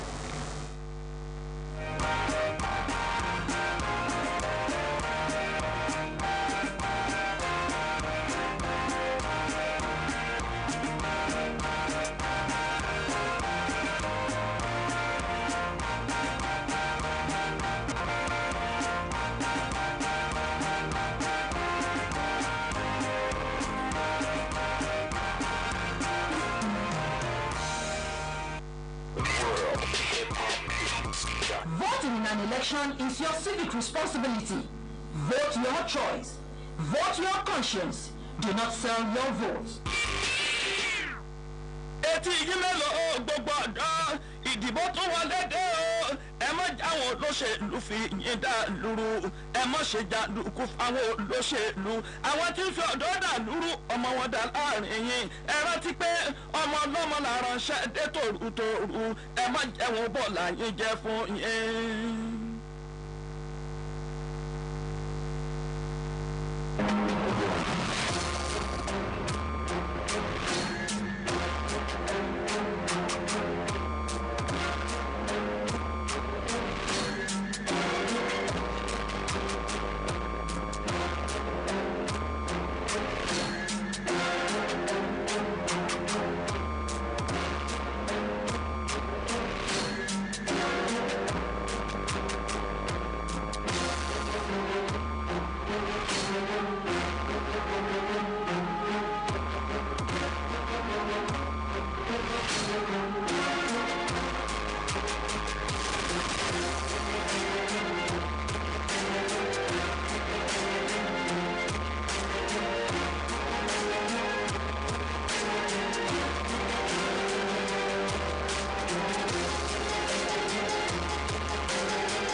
ṣọ́ra o ẹ jẹ́ ká rọra o ẹ jẹ́ ká rọra o ẹ jẹ́ ká wà kíáfù pánsá òfurá pánsá màdánù àgbà òfurá àdágbò onílé púpọ̀ tí òfurá ìlú ní oko ní ó kẹ́ ní ọjọ́ bí lábàtà ìfurasẹ́ ìlú ní àwọn bí àmọ́ ní kókó kárùkà tí ò fura sẹ́ ọ̀hà irú ọkà bẹ́ẹ̀ a máa rẹ̀ bẹ̀tẹ̀bẹ̀tẹ̀ síbẹ̀ tí ò fura bọ́bẹ̀ òwe òde náà kàágbé sísì níbo warapa tí ò fura wọ́n ti gbalẹ̀ pẹ̀lú gbogbo mọ̀ ẹ́ pé òun ń dákun ṣe wọ́n nílé tó pọ̀ tí ò fura o àwọn àti láàrin owó gbé à ń sọ gbogbo nkálẹ̀ wa tó ti ṣe wàhálà fún gbogbo rẹ̀ ní kò lọ jẹ̀lú kí ẹ jẹ́ ká kíyèsí sẹ́ẹ̀ àwọn olóṣù ká ti gbìyà fún gbogbo wa ti rí lórílẹ̀‐èdè yìí àmọ́nà tó dà yìí àmọ́nà tó dì yìí ṣé nítorí pé a fẹ́ lọ sùn ní ìlú mi ẹ dákun ẹ jẹ́ kí n lọ yìí sùn yìí àwòsáàbí ọlọ́wọ́ ayé ajá ní ẹ̀yẹ mo fẹ́ lọ ṣiṣẹ́ sùn ní ẹ̀gbọ́n mi ní kálá sùn ló ń ta ló ń sùn wá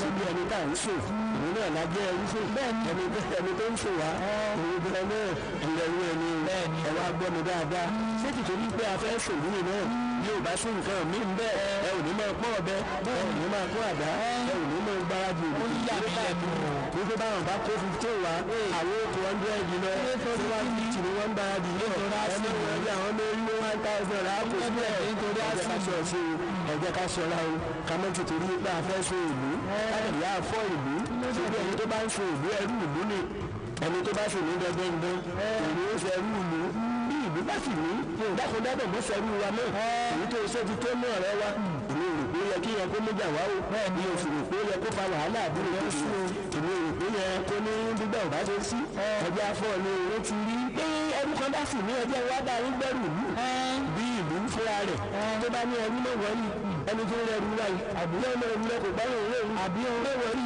ní ìjókòó dẹ̀ ṣé wá yẹ kó fa wàhálà ṣé wá yẹ kó fa rògbòdìyàn ọgbọ́n mi náà pátí ẹ̀ là ń sùn sẹ́yìn là ń sùn ní àbáwa lẹ̀ ń sùn àbẹ́yìn gan lẹ̀ ń sùn wá àbáwa fúnra wa gan là ń sùn yìí mi ní kí n bèrè ní ẹni bí wọ́n ti gbé ní gbogbo àdúgbò ní òṣèlú àmọ́ ilé èyí tí bẹ́ẹ̀ wà tí ẹnu wa wà ẹni tó ń sùn wá ìrẹ́ ń bẹ ní gbogbo ìdẹ̀jọ́ wà ń bẹ́ẹ̀ tọ́jú ẹgbẹ́ kùtù àìbẹ́ ẹ bá jí ẹgbàá gbèjé èrò ló máa sáré káàkiri lójú ilé ìtòwé gan ọ̀tọ̀lẹ́ni tí ó fọnú ọ̀tọ̀lẹ́ni tí ó fọnú ọ̀tọ̀lẹ́ni tí ó búni ọ̀tọ̀lẹ́ni tí ó so oúnjẹ kó o jí ni wọ́n wọṣọ fún ẹ bóyá wọn fẹ́ tó yàwó jẹ lọ́wọ́ wájú ẹgbàá gbèjé wọn máa forí gbára wọn ni ẹ wá gbọ́ mi mẹ́ta là ń sùn níta ló ń sùn wá sóyà lẹ́nu tọpẹ o ọjọ́ mẹ́ta yìí ló ṣẹlẹ̀ ẹ àti ilé epo ni ilé epo kó fọ́fọ́fọ́ ló sún bẹ̀ láì nílé ìgbà àwọn olùkọ́ yìí lára àwọn tó jẹ́ ẹrú ìlú táwọn ò síbẹ̀ láti sùn wá wọ́n kàn ń lọ ní fẹ́ àwọn ọmọ pópó wọn lọ fẹ́ nígbà àwọn ọmọ yóò yá mi ní ẹ̀dà ẹ má fi àmọ́ ẹ̀jẹ̀ kájọ mọ́ ètò ìṣẹ̀lẹ̀ èkó ẹgbà láàfíà láàyè ẹgbà láàfíà láàyè ẹmẹ́ta gbogbo ẹ̀ lójúbọ gbogbo ọmọ Nàìjíríà ń pè ní orílẹ̀-èdè yìí ṣe pàtàkì ó ṣe kókó ẹgbẹ́ tí a ní ìfẹ́ Nàìjíríà lókùnkúndùn ju tara wa nìkan lọ ọ̀rọ̀ pọ̀ nílẹ̀ tọ́pẹ́ bẹ́ẹ̀ ni àmọ́ kò sáàyè mọ́ ní ìfọ́nrán tí ẹ ti gbìyànjú àmọ́ retí ìlú ètò ń bọ̀ bẹ́ẹ̀ ni kò pẹ́ kó jìnnà Adéwálé dàda yín náà ni ìgbòdì tí ò ní báàgì láéláé fún àbàdà èmi náà kọ́ ọlọ́run ọba mi ni òṣèṣù mi ń bí ibà iná o tọ́pẹ́ ìyájú a máa lọ. wọ́n ló bàbá tí ó kí ń lọ ni. ọ̀dà àkànjì kí ló dé. mo ti lọ ní ọ̀sẹ̀ ẹ̀ jẹ́ àlọ́ bàdá àkànjì.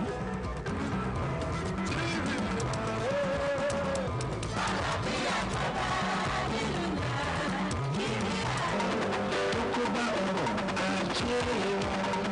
torí mo wá lè jẹ́ kí ìjà àmọ́ wa ọmọ àdúgbò àgbàdo àdúgbò wa. torí àwọn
give them well. Because as you wait 3 days out, so to make a tell you whether you be Yoruba, Hausa, or Igbo, all that same 10 and 10 pence. And you know, we join hands together, make the country better. No, sir, I not tell you. Yes, sir. I'm in Nigeria, I'm Nigeria. Yamaka Nigeria, Nigeria. Uhaka Nigeria, Nigeria.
Yes, we welcome to the studio of Osbc Television.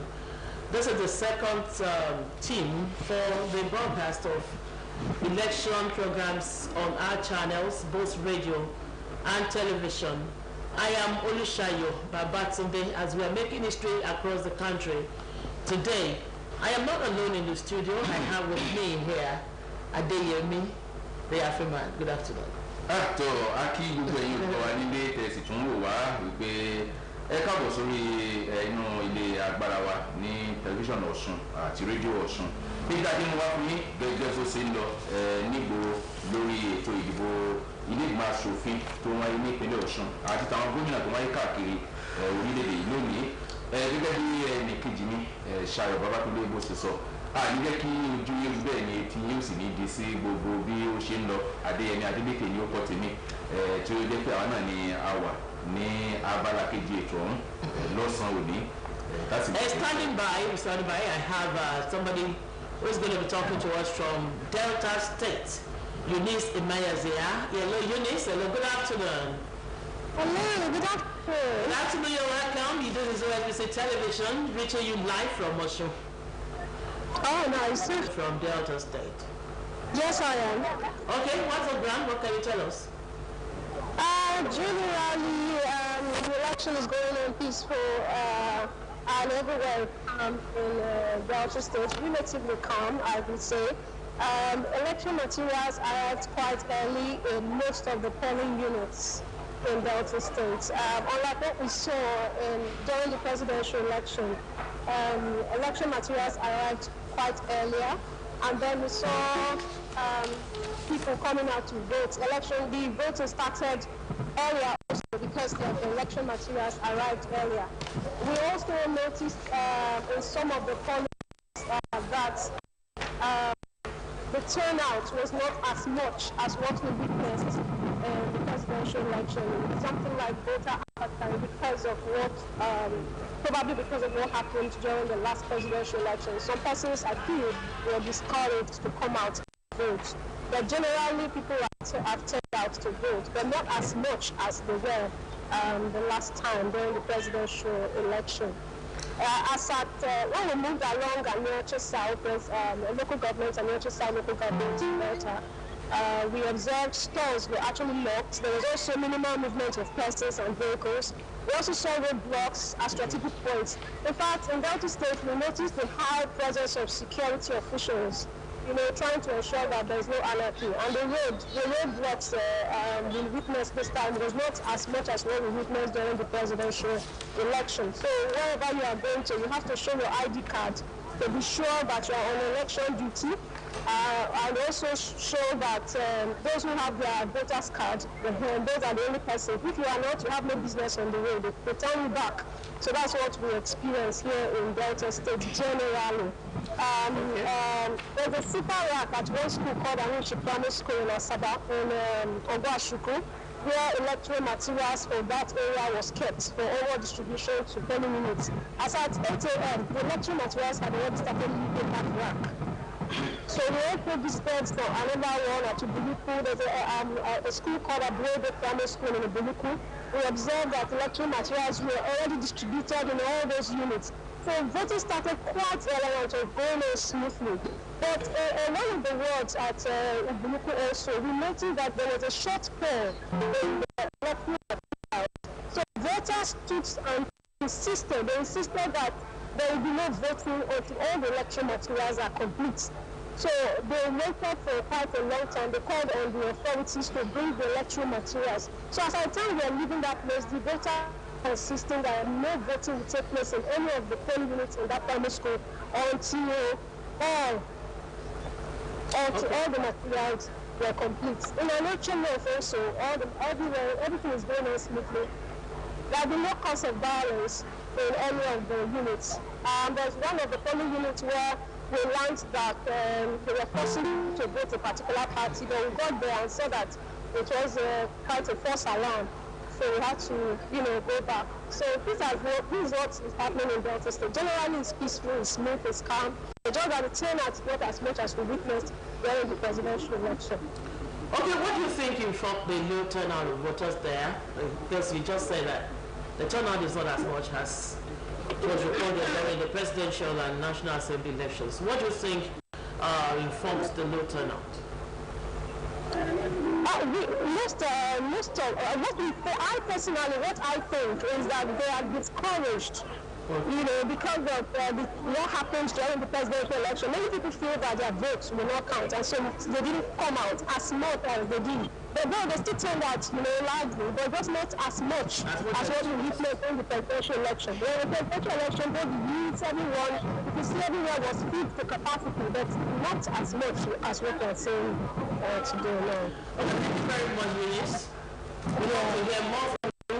If there's any reason to get back across. Thank you very much. That was Eunice Meyazia from Delta State. Thank you very much. Thank you very much. Thank you very much.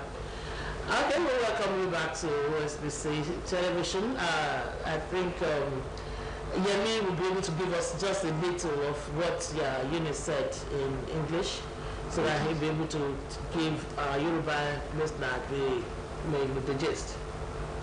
tó ẹ̀ṣẹ̀ bó ti dẹ́nu láti ọ̀dọ̀ Eunice ní ìpínlẹ̀ Delta lọ́hùn-ún gẹ́gẹ́ bó ṣe fún wa ní àbọ̀ láti ibẹ̀ wípé ohun gbogbo ló lọ ní ètò létò gẹ́gẹ́ bí wọ́n lè ṣe àkọọ́lẹ̀ rẹ̀ nígbà tó sì fún wa lábọ̀ wípé ní ilé ẹ̀kọ́ kan tí ojútó ìdìbò àìgbé àbọ̀ ìdìbò mélòó kan wà bẹ́ẹ̀ ó ní àwọn èlò ìdìbò kò tètè dé síbẹ̀ tí gbogbo àwọn olùdìbò àti àwọn alábòjútó sì sọ wípé kò ní ṣàǹfààní àti bẹ̀rẹ̀ sí ní dìbò ní àbọ̀ ìdìbò ọ̀hún títí dìgbà tí wọ́n kó gba àwọn nǹkan tó jẹ́ ohun èlò ìdìbò tó dé ibẹ̀ lẹ́yìn eléyìí kò sí nǹkan míì tó tún ṣe aburú ní gbogbo ibi tí àwọn kiri dé ní ìpínlẹ̀ Delta àdúgbò sọ wípé láwọn agbègbè kan wípé òun kàn lè òye wípé àwọn èèyàn ò ṣe bẹ́ẹ̀ jáde lọ́pọ̀ yanturu gẹ́gẹ́ bó ṣe rí lásìkò ìbò ààrẹ àti tìlẹ́gbìmọ̀ aṣòfin ilé tó wáyé lọ́sẹ̀ méjì sẹ́yìn pé tá a bá fi jíjáde àwọn èèyàn lásìkò yìí tí a bá fi wọn ti ìgbà náà wò ní ó dàbí ẹni wípé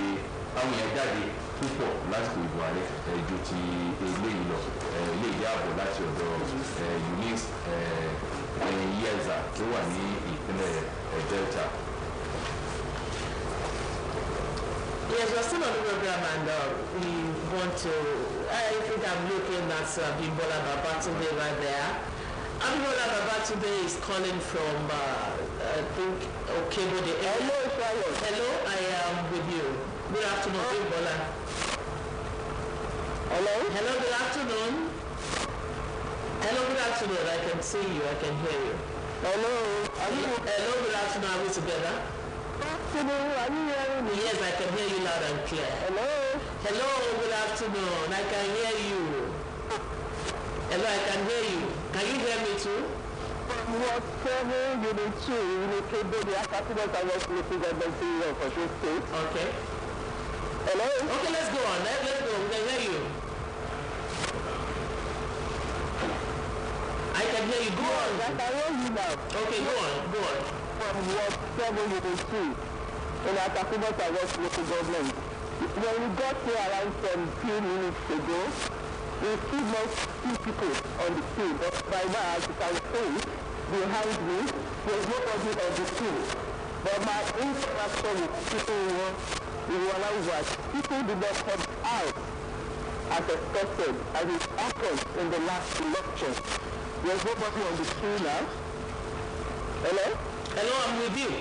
Hello? Go ahead. Hello, go on. I can hear you, Bimbo. Can you hear me too? Hello? Hello? Hello, I think... to someone who is from their land or what is happening in government. Okay. I'm not hearing you, but I'm sure you are hearing me. I can hear you clearly. Hello? I can hear you loud and clear. Hello? Hello, good afternoon. I'm hearing you.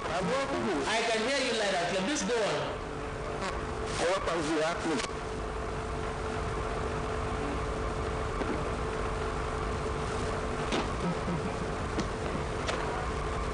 Okay, this is okay. Hello? Hello, good afternoon, Honorable. Good afternoon, sir. Hello? Hello, good afternoon. Can you hear me? Hello, good afternoon. This is unit 2. Okay, baby. Okay. The turnout was not as impressive as we had it on the 5th of February. But even at the time, as we speak now, the queue has been exhausted. So we are just waiting for the time, the 2:30 period to expire so that the country can continue. Okay. The turnout is not too impressive, and I think that's the situation all over the country. Okay. Yeah, Mr. Babatunde, please. Everything is peaceful, there's no trouble, everybody voted according to their conscience. Can you hear me, please? Can you hear me? Yes, I can hear you. Okay, what do you think informed the no turnout of protest there? Yeah. What do you think is the reason? What is the reason for people not coming out to vote? I can't tell you. What is the reason for people not coming out to exercise their franchise? Hello? Hello? Mi yẹ ní bí agbá mi bẹ̀rẹ̀ ọ̀rọ̀ yóò bá pé kí ló ń táwọn èèyàn fi jáde láti wá dìbò? Ǹjẹ́ àǹgbọ́ra wa ní amòfin oṣù wa ní ṣé ẹ̀gbọ́n wa láì dáadáa? She has been left to say that. Hello? I think the engineers have to work on. Ó dàbí Yeah, I can hear you. ṣé kí n gbọ́ wa dáadáa báyìí? Hello, can you hear me now? You can hear me now? Níbí àwọn èèyàn jáde ṣùgbọ́n kò tó ti bó ṣe wọ́n ń jáde tẹ́lẹ̀ lásìkò yìí bá ṣe wà ń sùn àwọn èèyàn ti kíì ti parí à ń gbé ibi kí ìka tèmi kọ́ lè ka ìbò yẹn bó ṣe dù ọ̀dọ̀ ẹ̀gbẹ́ kẹ́bí kò sí jàdúgbàdàn kankan ó ká kí ìdìbò bó ṣe mú kò sí wàhálà kankan níbí. Thank you very much. So, àbọ̀ tí ẹ̀yin ara ní ti ẹ̀ tún gbọ́ yìí. Thank you. The network seems to be bad. Yes. Thank you very much. I'll try to come back later. All right. Thank you very much. All right. Àbọ̀ tí ẹgbọ́n ọ̀rọ̀ yára lé náà ní láti ọ̀dọ̀ arábìnrin Adúgbọ́lá Abátúndé léyìí tí ó jẹ́ aṣojúkọ̀wé wa tó wà ní ìjọba ìbílẹ̀ Orí Adé lọ́dún Ìjẹ̀bú-Jẹ̀ṣà níbi tí amòfin Dosù Bátúndé ló ti bá wa sọ̀rọ̀ nípa bí àwọn èèyàn ṣe jáde níbi ètò ìdìbò ọ̀hún òun pé àwọn èèyàn ò fi bẹ́ẹ̀ jáde púpọ̀ ní wọ́ọ̀tù Òkèbodè níjọba ìbílẹ̀ Orí Adé ní ojútò ìdìbò tí àwọn tí wọ́n ti. Àtàkùnmọ̀sá ni wọ́n wà Òkèbodè níjọba ìbílẹ̀ Àtàkùnmọ̀sá ní ojútò bí amòfin Dosù Bátúndé ìdìbò pé àwọn èèyàn ìbílẹ̀ jáde gẹ́gẹ́ bí òṣèré lásìkò ìdìbò ààrẹ àti ti ilé ìgbìmọ̀ aṣòfin eléyìí náà ló jẹ́ àbọ̀ láti ibẹ̀ àwọn tí máa ń wá pé láti ọ̀dọ̀ àwọn èèyàn tí wọ́n ti jáde lọ sí ìlú gẹ́gẹ́ bí a ti ṣe ń rí pé Adéyẹmí Abọ́dẹ̀rìn náà ti wà lójú òpó láti máa mú wá níbi tí òun náà lọ. Adéyẹmí Abọ́dẹ̀rìn, good afternoon. Gbogbo ẹ̀yin tí ẹ wà ní ilé agodo ẹ̀ka àsán. Good afternoon. Can you hear me? Àti lẹ́gbàárá anágboro àti lẹ́sẹ̀ kúkú a sì ti dé ọ̀nà gígùn lẹ́yìn tí a kó ní ìbùkún àti dé ìlàsẹ̀ àti dé ọ̀tàn àti dé mẹ̀sílé àti dé láàrè àti dé ẹ̀sà odò níbi gbogbo tá a dé àlàáfíà ló ń jọba tí ìdìbò tó sì ń lọ ní ìrọwọ́ ìrọsẹ̀ ní mẹ̀sílé adé town hall ètò wà nínú ààfin ọwọ́ ìmẹ̀sí ọwọ́ òye ìmẹ̀sí ilé unit tó wà ńbẹ̀ nínú ward 6 unit 2 ni ètò ìbò ń lọ ní ìrọ̀wọ́ ìrọ̀sẹ̀ bẹ́ẹ̀ náà ni adé market square ní ìmẹ̀sí ilé ward 6 unit 3 ní ibẹ̀ náà ìbò ń lọ ní ìrọ̀wọ́ ìrọ̀sẹ̀ gbogbo àwọn tí a bá sọ̀rọ̀ ni wọ́n lu àjọ elétò ìdìbò lọ́gbọ̀ ẹnu fún àgbékalẹ̀ tí wọ́n ṣe láti rí i pé ètò ìdìbò ń lọ ní ìrọ̀wọ́ ìrọ̀sẹ̀ bó tilẹ̀ jẹ́ pé jíjáde àwọn èèyàn fún ìbò tòní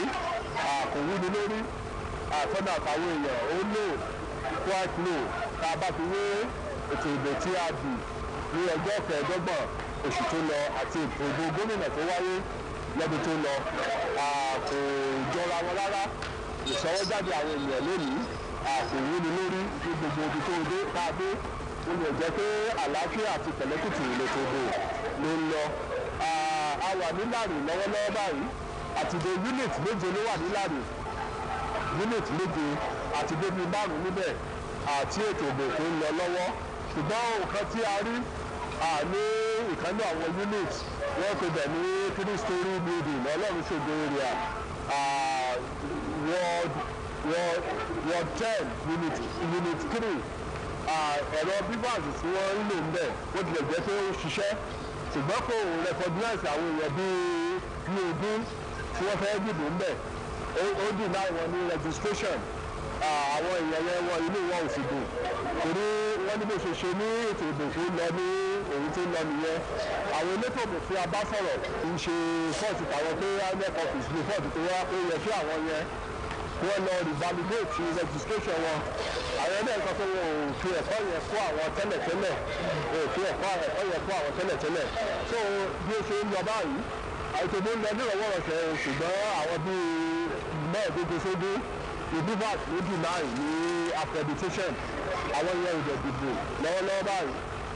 lẹ́gbẹ̀ẹ́ mi a ní ìfẹ́lú àwọn àgbàdo lórí Ìlàrè olóyè ọ̀dọ́lé tìlẹ̀ òsì ní Ìlàrè olóyè ìfọ́pẹ́ Abíọ́lá àjọjọ́ lọ ìfọ́pẹ́ Abíọ́lá àjọjọ́ lọ káàkiri ni níbi Ìlàrè àwọn náà ní nǹkan díẹ̀ tí wọ́n fẹ́ sọ nípa bí ètò kò ṣe ń lọ kò sí wàhálà kò sí jà ní Ìlàrè lọ́wọ́lọ́wọ́ báyìí ìṣẹ̀lẹ̀ àlàáfíà wà ṣùgbọ́n àwọn náà fẹ́ sọ ìṣe wọn bá tí ojú wọn tó lórí ilé ètò ìbò tó ṣe ń lọ lọ́wọ́ níbi Ìlàrè.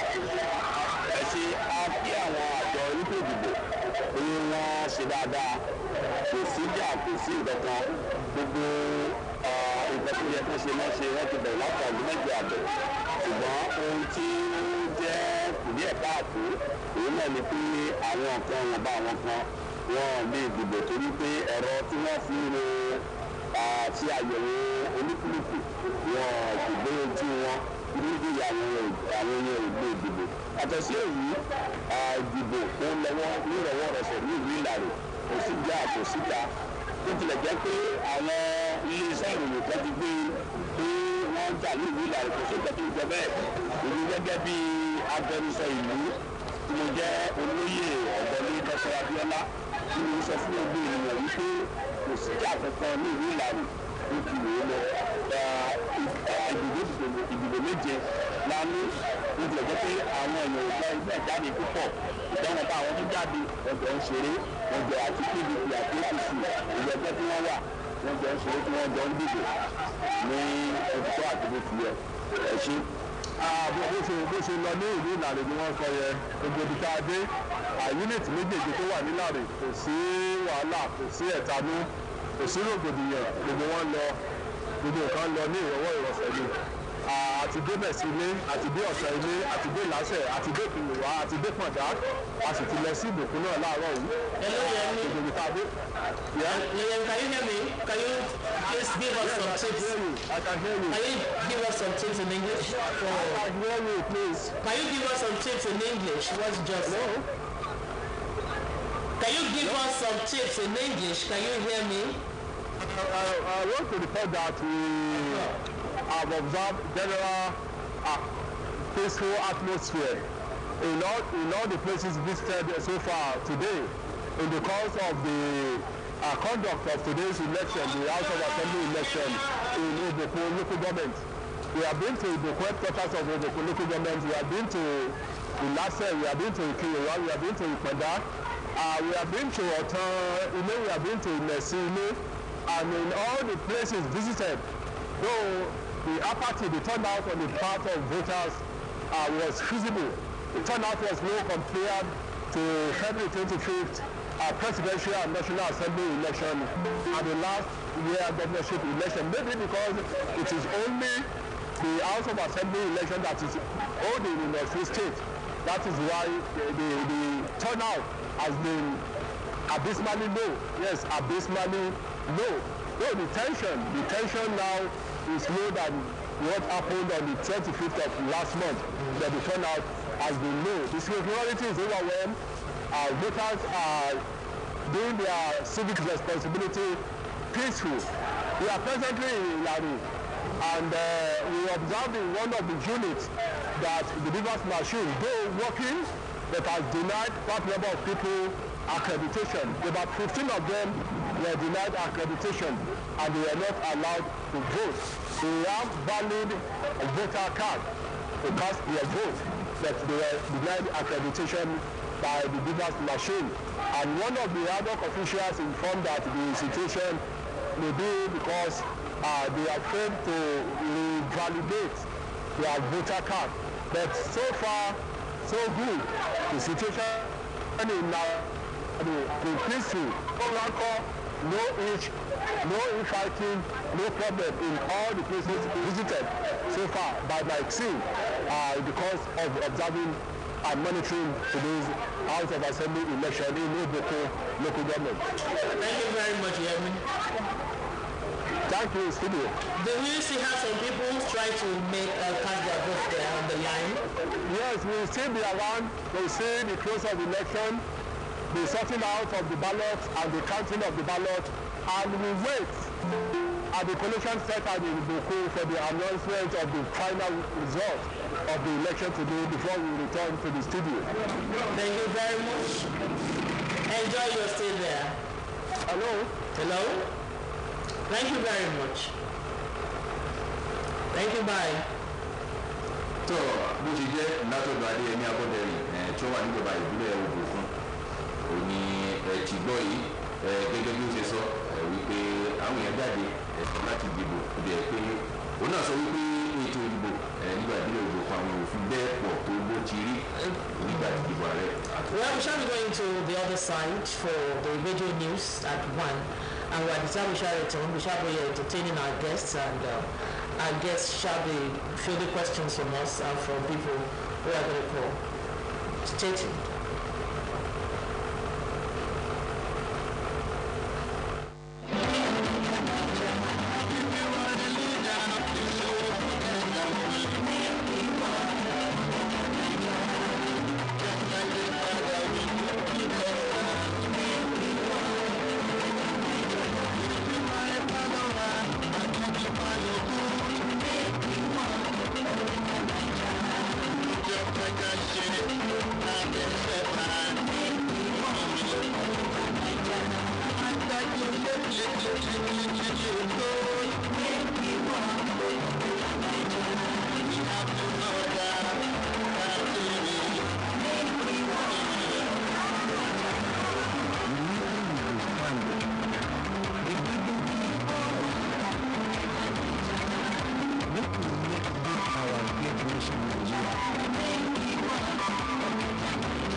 Osbc television. Hello, can you hear me? Yes, I can hear you loud and clear. Who am I speaking to? Local government. Okay, Nafisat. I can't see your face anyway. Yeah. Hello, Nafisat. Yes. Hello, ma'am. Hello, I can see your. I can hear you, but I cannot see your face. I'm looking at Akin here. Oh, hello. Can you see me? Yes, I can see you now. Nafisat, oh yeah. Yes, I have the best evening here. The former Chief Press Secretary to the State Department, Mr. Ismail Olufidon. Okay. Hello, good afternoon. Hello, Mr. Olufidon, good afternoon. Good afternoon. Good afternoon, good to have you with us. The pleasure is mine. Good afternoon. Okay, you're welcome to our studio. How is election going in your area there? Can you hear me? Can you hear me? Yeah, I can hear you now. How is the process going in your area? Well, it's smooth and very peaceful. The only challenge is that there appear to be a general low turnout. Okay. What do you think will prompt the low turnout? Well, I cannot immediately hazard any guess for now. Okay. But I am aware that in part of Ukiola specifically, there were heavy gunshots from yesterday up to the early hours of this morning. Perhaps that may be one of the reasons.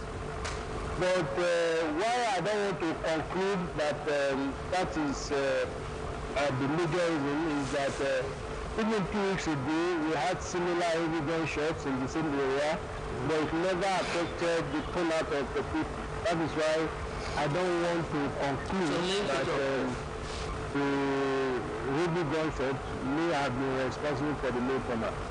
Okay. Adeyemi, I have a question for you. Gẹ́gẹ́ bí ọ̀sìn sọ Ismail Olúbìdán ẹ̀ ló ń sẹ́ńtọ́ wa o. À ń gbọ́ yín sà.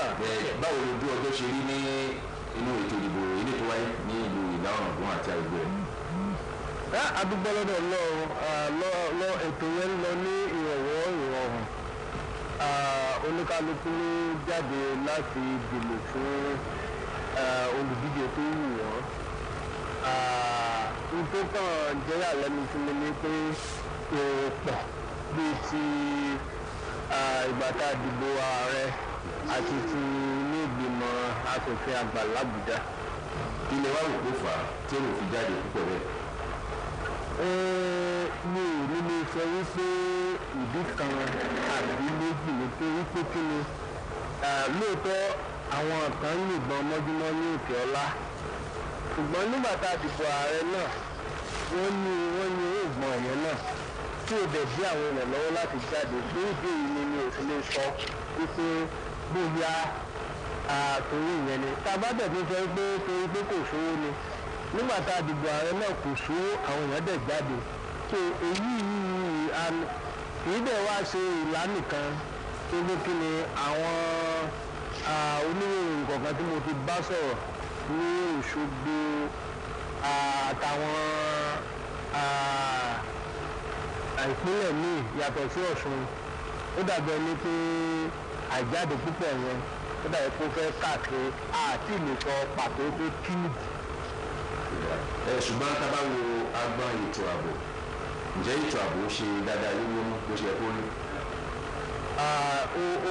ó ṣe dáadáa nítorí pé kí ni tẹ bá ń wọnú ìlábọ̀ tẹ bá débi iṣẹ́ tó débi ààfin ẹ rí àwọn elétò ààbò tẹ bá tún báfin àwọn sójà tó ní níbi iwájú ààfin wọ́n fẹ́ lè tóbi mẹ́jọ tí mo bá ṣèṣì so ìyẹn dẹ̀ fún àwọn èèyàn ní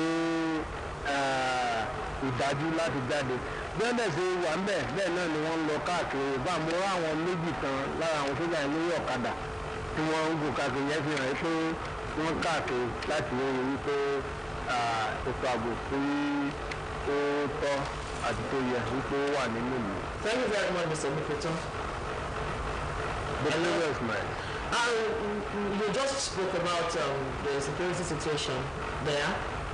Has there been any report of kind of threat to security or something like that? As at last night, yes, but as at this morning, none. Okay. As at the time I'm speaking to you, I have not had any threat.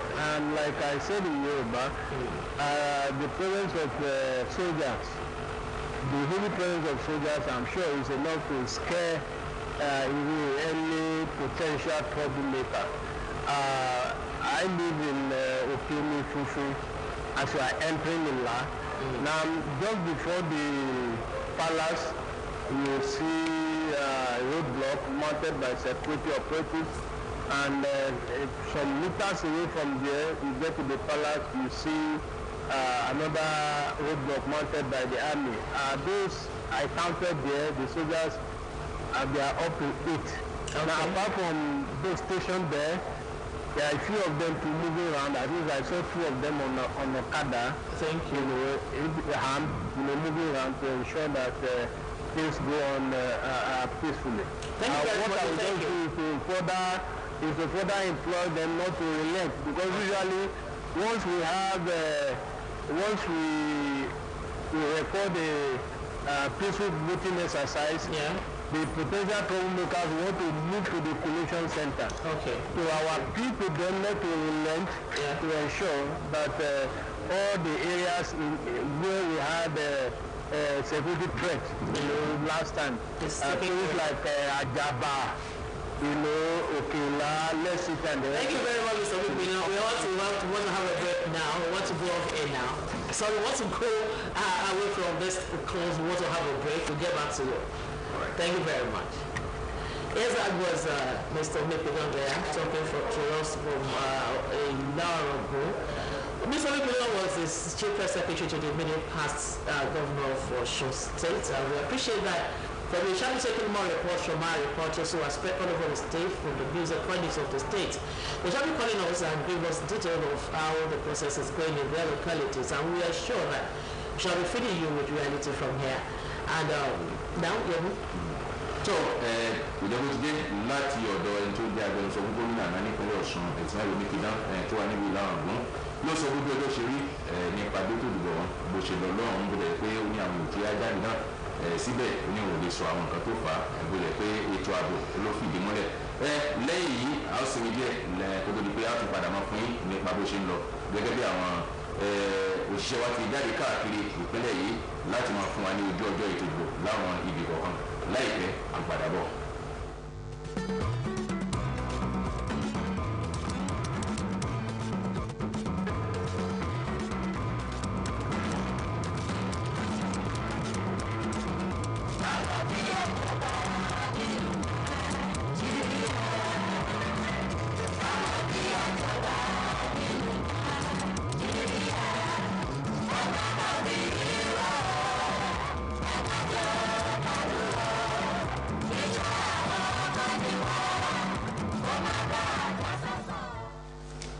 Welcome back to Osbc Studios, and we're still on giving you live reports from all our reporters who are spread across the country. Across the states. We are not, Osbc is not all over, but we are here. But we have reports from outside the show. We have had people called from Lagos, somebody had called from Delta, and we shall be having people who will be calling to give us more detail. But before then, we have a guest in the house. We have Mr. Famwe Kende has been in the studio for quite some time, and he's been doing justice to all our questions. Mr. Famwe, I want to once again welcome you. Thank you. Okay, I think we have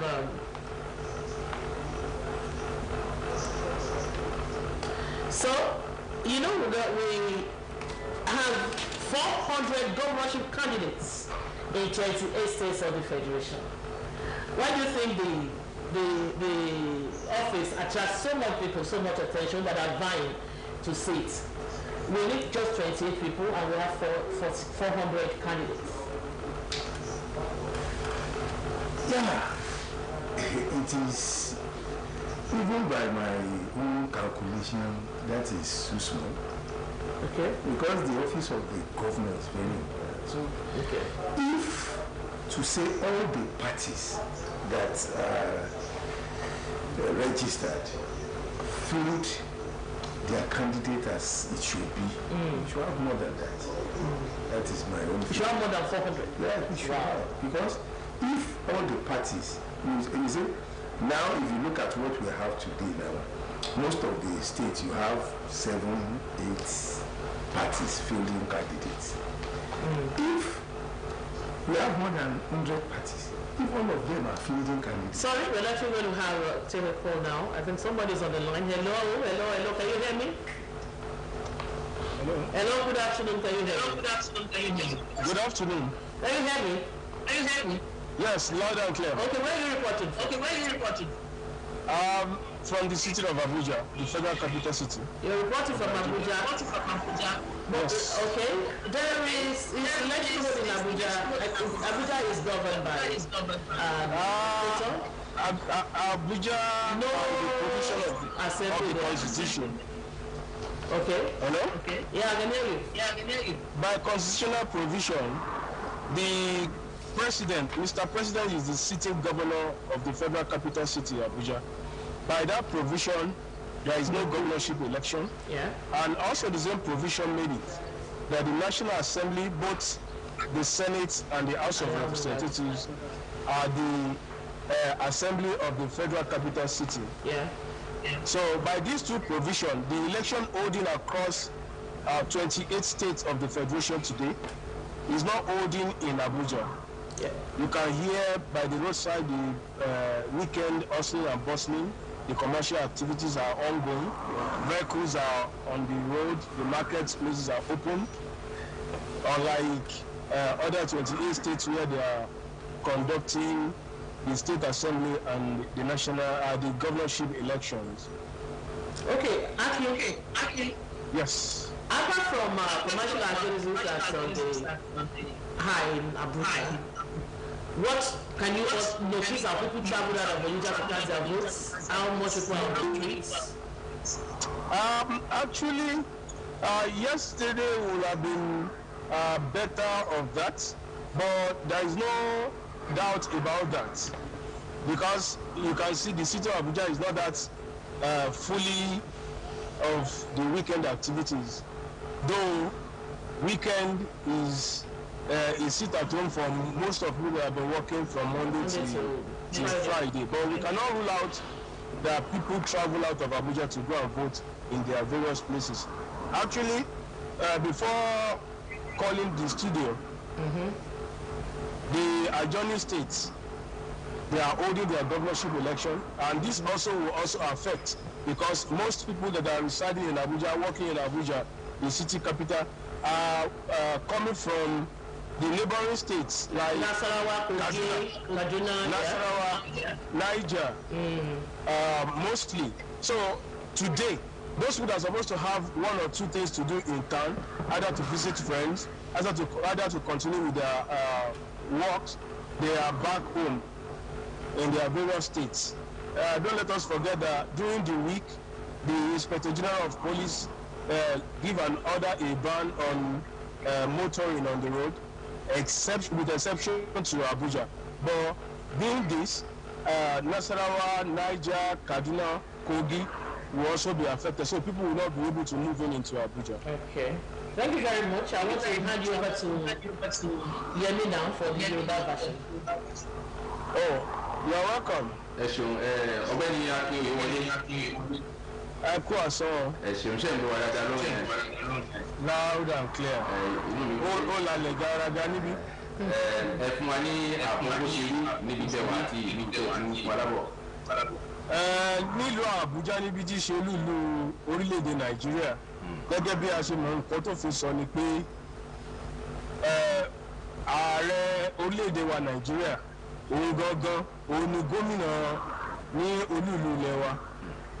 Bó tilẹ̀ jẹ́ pé òfin náà tún òfin fi àyè gba ààrẹ pé kó fún mínísítà ní agbára láti máa ṣe àkóso ìlú Àbújá. So torí pé kò sí àbádòfin àbí òfin kankan tó ti pààrọ̀ òfin tó wà nílẹ̀, a gbà pé ààrẹ òní gómìnà ìlú wa yìí. So àwọn òdìbò gómìnà nílùú Àbújá. Bẹ́ẹ̀ gẹ́gẹ́ náà ni àwọn aṣòfin. Òfin sọ wípé ilé ìgbìmọ̀ aṣòfin àpapọ̀ ilẹ̀ wa òun náà ni ilé ìgbìmọ̀ aṣòfin olú-ìlú ilẹ̀ wa Nàìjíríà ti ṣe Àbújá. So nítorí ìdí èyí òfin méjèèjì yìí ó ti fìdí ẹ̀ múlẹ̀ pé ìgbàkígbà tí ààrẹ bá ti lè wà lórí àga tí àwọn aṣòfin náà sì ti wà nípò wọn, kò nílò pé wọ́n ń dìbò mọ́ torí pé àwọn náà ni aṣòfin ilẹ̀ Àbújá. So ilé ìgbìmọ̀ aṣòfin àpapọ̀ àti ilé ìgbìmọ̀ ti alábẹ́pẹ́ ṣékélé tí wọ́n pè ní House of Rep àti ti àwọn aṣòfin àgbà èyí ni ti Senate, àwọn méjèèjì ni wọ́n ṣòfin fún ìlú Àbújá. So lónìí ìbò kò sí nílùú Àbújá torí pé olúkálùkù ló ń lọ káàkiri, àwọn tó ń lọ lójú títì ń lọ, àwọn tó wa mọ́tò wọn ń wa mọ́tò, àwọn tó ń ṣí ilé ìtajà wọn wọ́n ṣí, àwọn tó ọmọ kéékèèké tó ń kiri ẹ̀pà tó ń kiri omi, gbogbo ẹ̀ ló ń lọ bó sì yẹ kó lọ. Àyàfi àwọn ìpínlẹ̀ amúlégbè bíi Nasarawa, Kogi, Niger, Kaduna, ibi ni àwọn òfin yìí ló ti múlẹ̀ torí pé ìjọba olórí ọ̀gá ọlọ́pàá orílẹ̀-èdè wa Alkali ó sọ ní bí ọjọ́ mélòó kan sẹ́yìn pé ní gbogbo ìpínlẹ̀ tí wọ́n ti dìbò tó jẹ́ 28 lórílẹ̀-èdè yìí kò gbọ́dọ̀ sí pé ẹnikẹ́ni ó ń wa ọkọ̀ tàbí wọ́n ṣí ilé ìtajà wọn. So èyí kò dí àwọn ènìyàn ní Àbújá lọ́wọ́ torí pé oníkálùkù ló ń ṣiṣẹ́ nígbà tí kò sí bẹ́ẹ̀. Thank you very much, Akin. That was Akin Oyewole, live from Abuja. It's good to see your face again, Mr. Akin. Thank you very much. And I want to welcome us back to the studios of Osbc Television, where we have our guest seated. Mr. Famuyi Kehinde is still seated, and he was talking about the fact that we have 400 candidates for the governorship positions across 28 states. And whereas for the House of Assembly, you were saying that 400 is not even enough. We are expecting 28 people. Yeah. They are vying for 28 seats, and you just said that 400 people are not even enough to vie for 28 states. Yeah. Okay, go ahead. Reason being that if you look at the number of political parties we have, 18. If, let us say it is 18, because I know it is more than 18. But 18 people fielded candidates for that position. Good. Now, if you have 18 parties, yes, 18 parties through the states, yeah, throughout the federation. Okay. If we, because that is one of the problems we have. Oh, sorry, sir. I'm looking at Tayo Adebodu. Are you with me? Can you hear me? Hello, good afternoon. Hello, Tayo, can you hear me? Yes, I can. Good afternoon. Good afternoon, you're welcome. All right, this is what where are you reporting from? Yes, Olonda local government. We're going to Olonda local government. Okay. Some of the places we visited so far, we saw low turnout from people in some of the places we visited in Olonda local government, and of course some places as well in Osogbo local government. And part of the places we visited so far is Ward 2, Unit 2 at Bishop area in Olonda local government, Ward 2, Unit 3, and Ward 2, Unit 5 as well at All Saints Government Primary School. Those places witnessed a low turnout of people, but at least it was peaceful and people were going about their businesses in an orderly manner. And as well, security agencies were seen in all of the polling units visited so far. As well, we visited Ward 5 at Ward Market, Ward 3, Unit 2, as well as Ward 5, Owope, and Ward 8, Unit 21 at Otaifo, Ward 6, Testing Ground, Ward 8, Unit 6 at Testing Ground, and Ward 8, Unit 3 at Olonda North around Otaifo as well. And of course, we've been to Ward 10, Unit 4 in Obaoke, as well as Ward 10, Unit 5, Obaoke as well. Those people who spoke with us also complained about Newton and some of the party patrons who spoke with Osbc News confirmed that the low turnout at Obaoke and Obale as well. And yes, we visited some places too in Osogbo, Ward 5, Ward 3, Ward 2, Ward 6. Those places also visited low turnout, but we can confirm to you that election war has been done there and it has been peaceful so far. And concerning the no movement restriction, there was a strict adherence to it, and police operatives were on ground to, monitor situation. And around Old Garage area, we saw security operatives deflating tires of those people who were proven to be stubborn. Their tires were deflated and they were made to check to their respective places where they would cast their votes. Same thing around Osho State House of Assembly, where cars were made to park and they were made to check to their respective places. Altogether, we can confirm to you that the situation of things in Osogbo and Olonda local government has been peaceful. It was said that some, here in Okibale, there are some motorcycles that were impounded by police officers. Yes, that was in the morning. Some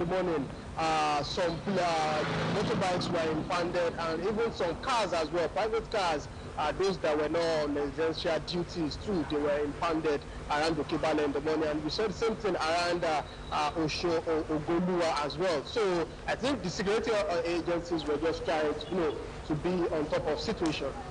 Now let me ask you, I don't know if we can go back to those stations to know the fate of those whose vehicles and motorcycles were impounded. Are they going to release at the end of the day? Are they going to be punished? Are they going to face the music or something? So that we know that their rights are not eroded upon, are not trampled upon. So that we know, because we have filters coming in that sometimes when they impound vehicles like that, when they impound motorcycles like that, they are made to pay. So please find out if that is the situation. So that's yes, I saw a situation around Old Garage. The police station, the police station to be precise, where a particular car was asked to enter this the station, and not that long he was released, probably found on essential duties. But we will still, like you said, get to some of those stations and ask questions. But the instruction is that most of these vehicles and motorcycles that have been impounded, they will be released after 6 p.m. when voting must have finished. Okay, hold on for your name. Mọ́tàyọ̀ Adébọ́dún. Hello, Ọ̀gá wa. Bóò ni ẹ kú iṣẹ́ o. Àlàáfíà ni a wà. Àwọn agbègbè wo ló ti ṣe àmójútó ètò ìdìbò lónìí jẹ́ kí àwọn ará lè gbọ́. Bẹ́ẹ̀ni, Ọlọ́ndà àti Òṣogbo ni a ti gbé àmójútó láàárọ̀. Bákan náà, a tún ṣe àmójútó bí àwọn ọlọ́pàá àti àwọn elétò ààbò bí wọ́n ṣe ń ṣe sí ní wọ́ọ̀dù kọ̀ọ̀kan níbi tí wọ́n àdúgbò bí àti dé ní Ọlọ́ndà àti ward 2 àti dé ward 6 àti dé ward 5 àti dé ward 8 bákan náà ní àti dé ward 10 ìyẹn ní Ọ̀bálé àti Ọ̀bà Òkè. A lè sọ fún yín pé gbogbo ibi tí a ti dé ni àwọn èèyàn ti ń di ìbò wọn ní ìrọwọ́ ìrọsẹ̀ kò sí ìjàkadì bó tiẹ̀ jẹ́ pé àwọn èèyàn pọ̀ tí wọ́n jáde ṣùgbọ́n àwọn tí a bá sọ̀rọ̀ náà wọ́n sọ wípé àwọn èèyàn pọ̀ náà jáde bóyá torí pé àdìgbò ti gómìnà tó jẹ́ pé lójú kan ọ̀la dì ṣùgbọ́n gbogbo ibi tá a dé ni ìbò ti ń lọ ní ìrọwọ́ ìrọsẹ̀ bákan náà gbàgbà kó ní ọlọ́run dá wá sí Òṣogbo local government àti dé ward 5 àti dé ward 3 àti dé ward 2 ward 6 àti dé ward 12 náà gbogbo nǹkan ló sì ń lọ ní ìrọwọ́rọsẹ̀ àwọn èèyàn wà ń bẹ àwọn elétò ààbò wọ́n wà ní gbogbo ibi tí adé náà tó sì jẹ́ pé nǹkan kan ní gbogbo bí gbogbo nǹkan ṣe ń lọ ní ètò létò ni. bákan náà nípa ti ọ̀rọ̀ àwọn elétò ààbò àti ajáde láàárọ̀ ẹ̀ sọ̀rọ̀ bí wọ́n ti ní kí ẹnìkan kan má gbọ́kọ̀ jáde náà ń gbẹ́ tó bá fẹ́ jáde kán rìn lọ sí ibi tí wọ́n ti máa lọ jẹ́jẹ́ ni. ṣùgbọ́n àwọn kan ẹ̀ mọ̀ àwọn kan fẹ́ ya kọlọ̀rọ̀ sílẹ̀ pé wọ́n gbọ́kadà àti ọkọ̀ wọn jáde agbègbè òkè balẹ̀ láti kọ́kọ́ bẹ̀rẹ̀ níbi tá a ti rí tí àwọn ọlọ́pàá ń ṣiṣẹ́ wọn gẹ́gẹ́ bí iṣẹ́ àwọn tí wọ́n kọ̀ tí wọ́n sì ṣe ara àwọn tí wọ́n là kalẹ̀ láti gbé ọkọ̀ jáde bóyá bí àwọn òṣìṣẹ́ elétò ààbò ni àwọn health ni elétò ìlera tàbí àwọn tó ń ṣe àwọn oníròyìn àti wọ́n gbé ọ̀kadà tàbí ọkọ̀ jáde wọ́n gba ọkọ̀ ní ọwọ́ wọn wọ́n sì ń wà wọnú station tí ìrètí sì wà pé tó bá di aago 6 olúkálùkù lọ gbé nǹkan ẹ̀ bákan náà a dé agbègbè ògbólúwa níbi ilé ìgbìmọ̀ asòfin níbi tá a ti rí àwọn sójà àti àwọn army náà tí wọ́n dá àwọn èèyàn dúró ọkọ̀ ti ẹ̀kọ́ lọ́jà tí ìrẹ́rẹ́ níbẹ̀ yẹn ti àti ọ̀kadà níbi tá a ti dá àwọn èèyàn dúró àwọn tó jẹ́ pé ètò ìsìn ti wọn ní ká máa fi ẹsẹ̀ rìn lọ sí ibi tí wọ́n ti máa lọ dìbò nírètí pé wọ́n wà padà gbé lẹ́yìn ètò ìdìbò ìyẹn ní dédé aago 6 a sì tún dé agbègbè old garage ní Òṣogbo náà níbi agbègbè Dùgbẹ̀ police station yẹn níbi tá a ti rí pé wọ́n tún do táyà àwọn ọlọ́kọ̀ kọ̀ọ̀kan ló sì jẹ́ pé àwọn eléyìí wọ́n fẹ́ máa ṣe agídí ló jẹ́ kán do táyà àti ìdìbò tó sì jẹ́ pé aago 6 náà tí wọ́n bá tún parí àní ìrètí wà pé olúkálùkù yóò lọ gbé ọkọ̀ títí ẹ̀ bẹ́ẹ̀ náà ni gbogbo nǹkan ṣe rí ṣùgbọ́n gbogbo ibi tí a ti dé pátápátá ta lè sọ fún yín pé ètò ààbò ó múlẹ̀ àwọn èèyàn dẹ̀ ń lọ láti lọ dìbò ní ìrọwọ́rọsẹ̀ kódà àwọn tí wọ́n dìbò gan jẹ́jẹ́ gbogbo wọn ṣe. tó bá lu ẹ̀yìn ẹ̀ ń bẹ̀yẹn wàá rí pọ̀ ọ̀kadà kan ṣó ń gbèrò ni àbí ó kọjá lọ. eléyìí kọjá lọ ó ṣe dìbò tán ni. lábàá wò pẹ̀lú àwọn àbọ̀ tó fún wa yìí láwọn ibi tí o ti dé yẹn báwo ni àwọn ohun èlò ìdìbò irinṣẹ́ àjọ elétò ìdìbò àwọn òṣìṣẹ́ sáré bájà báwo ni wọ́n ṣe ṣiṣẹ́ sí. gbogbo ibi tí a ti dé pátápátá ni ètò ìdìbò tí ń lọ ní ìrọwọ́rọsẹ̀ gẹ́gẹ́ bí mo ṣe sọ gbogbo àwọn elétò ìdìbò ló dẹ̀ tètè dé ibi tí ó yẹ kán ti dìbò kódà gbogbo àwọn òṣìṣẹ́ elétò ààbò náà lọ́ wà ń bẹ̀ ó kéré tán èèyàn 3 lára àwọn òṣìṣẹ́ elétò ààbò òun ló wà ní gbogbo ibi tá a ti dé pátápátá ní láti Òṣogbo local government dé òde ọlọ́ọ̀dá local government ní gbogbo ibi tí a ti dé pátápátá òun ni àwọn èèyàn ní ètò ìdìbò tí ń lọ ní ìrọwọ́rọsẹ̀ àwọn elétò ìdìbò náà wọ́n sì ń ṣe ohun tó yẹ kán ṣe torí àwọn míì tó yẹ kí wọ́n á fẹ́ dàlàrú wọ́n á fẹ́ máa pariwo gbogbo iṣẹ́ wọ́n dẹ̀ ń ṣe gbogbo ẹ̀dẹ̀ ń lọ ní ìrọwọ́rọsẹ̀ àwọn elétò àwọn adult staff náà ni àtàwọn staff INEC gbogbo wọn pátápátá làwọn náà ń ṣe tó tọ́ ìlú ẹ̀kọ́ sí. ọ̀ka rèé torí pé a gbọ́ láwọn agbègbè kan tí wọ́n ní ẹ̀rọ bífàsì pé kò rí ojú àwọn kan ǹjẹ́ yìí náà bá ru àléébù àbí ìdíwọ́ báyìí pàdé. gbogbo ibi tá a ti dé ní Òṣogbo àti ìgbà irú nǹkan báyìí pàdé gbogbo ibi tá a ti dé aláti Òṣogbo àti ọlọ́ọ̀dá ní local government wọn gbogbo ibi tá a ti dé báyìí àti ìgbà irú nǹkan báyìí pàdé. lákòótán nínú àbọ̀ tí àwọn kan fún wa ni wípé àwọn èèyàn ò fi bẹ́ẹ̀ jáde pọ̀ tó bó ṣe lásìkò ìdìbò ààrẹ àti kílé ìgbìmọ̀ asòfin ǹjẹ́ òun náà ní wàá ní ìpàdé àwọn tó lọ.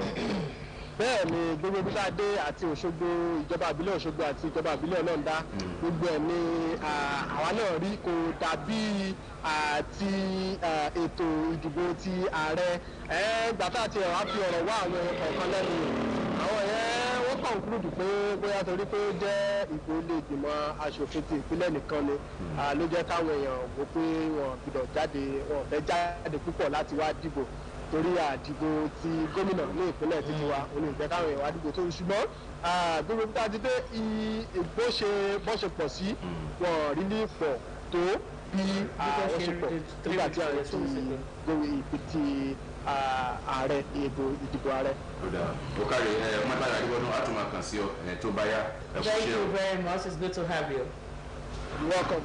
Okay, enjoy your stay there. Well, that was Omotayo Adebodun who covered Osogbo and Loroda local governments for OSBC We know there's no governorship election is holding in Anambra, in Bayelsa, in Edo, in Ekiti, Imo, Kogi, Odo, and of course here in Osun. We only have parliamentary elections going on all over, including the 8 states that I just mentioned, plus the 28 states where governorship election is holding, and we just pray that with the peaceful reports we are listening to and we're hearing all over, it's going to be as peaceful as it's being reported across the country, that at the end of the day we'll have free, credible, and good election by INEC. We're still expecting our reports from outside. And we'll see how our guest seated in the house is Mr. Famui. Thank you very much for staying glued to your chair while those interviews are going on. Thank you very much. Like I said earlier, we had 400 people jostling for 28 seats.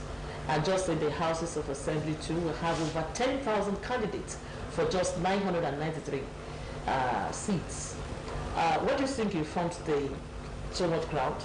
What do you think is it that much love to serve? Is it love to serve or just politicking?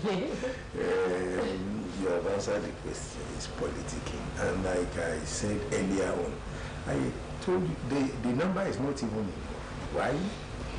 If all the political parties are serious as they should be, and they have candidates for each position, and you are just saying the 400 candidates today trying to occupy 28 positions. If you look at it, it has been pulled down. There were primaries. Yeah, sure. So if we add all those together, it's going to have like 1,000. And if we have all the parties actively involved and they participate, and I believe it's going to be like that, because as it goes on in the future, more quality people will come on board, and we are going to see more players. And like the English they say the more the merrier. They will come more, and we are going to still choose better people from them. Let me ask you this question. There's this dispute, this thing that's been on over time. I don't know whether it is right or wrong, that good people don't win elections. Is it true? Good candidates, let me put it that way. Good candidates don't win elections. Is it true?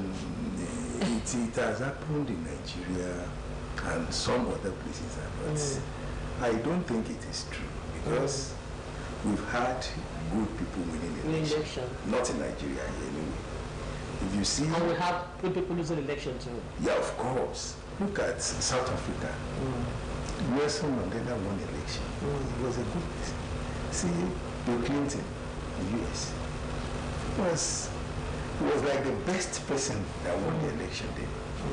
And we can go on giving examples. So we should all emulate it in Nigeria here, to aspire that good people win elections. Because when good people win elections, you are going to enjoy it.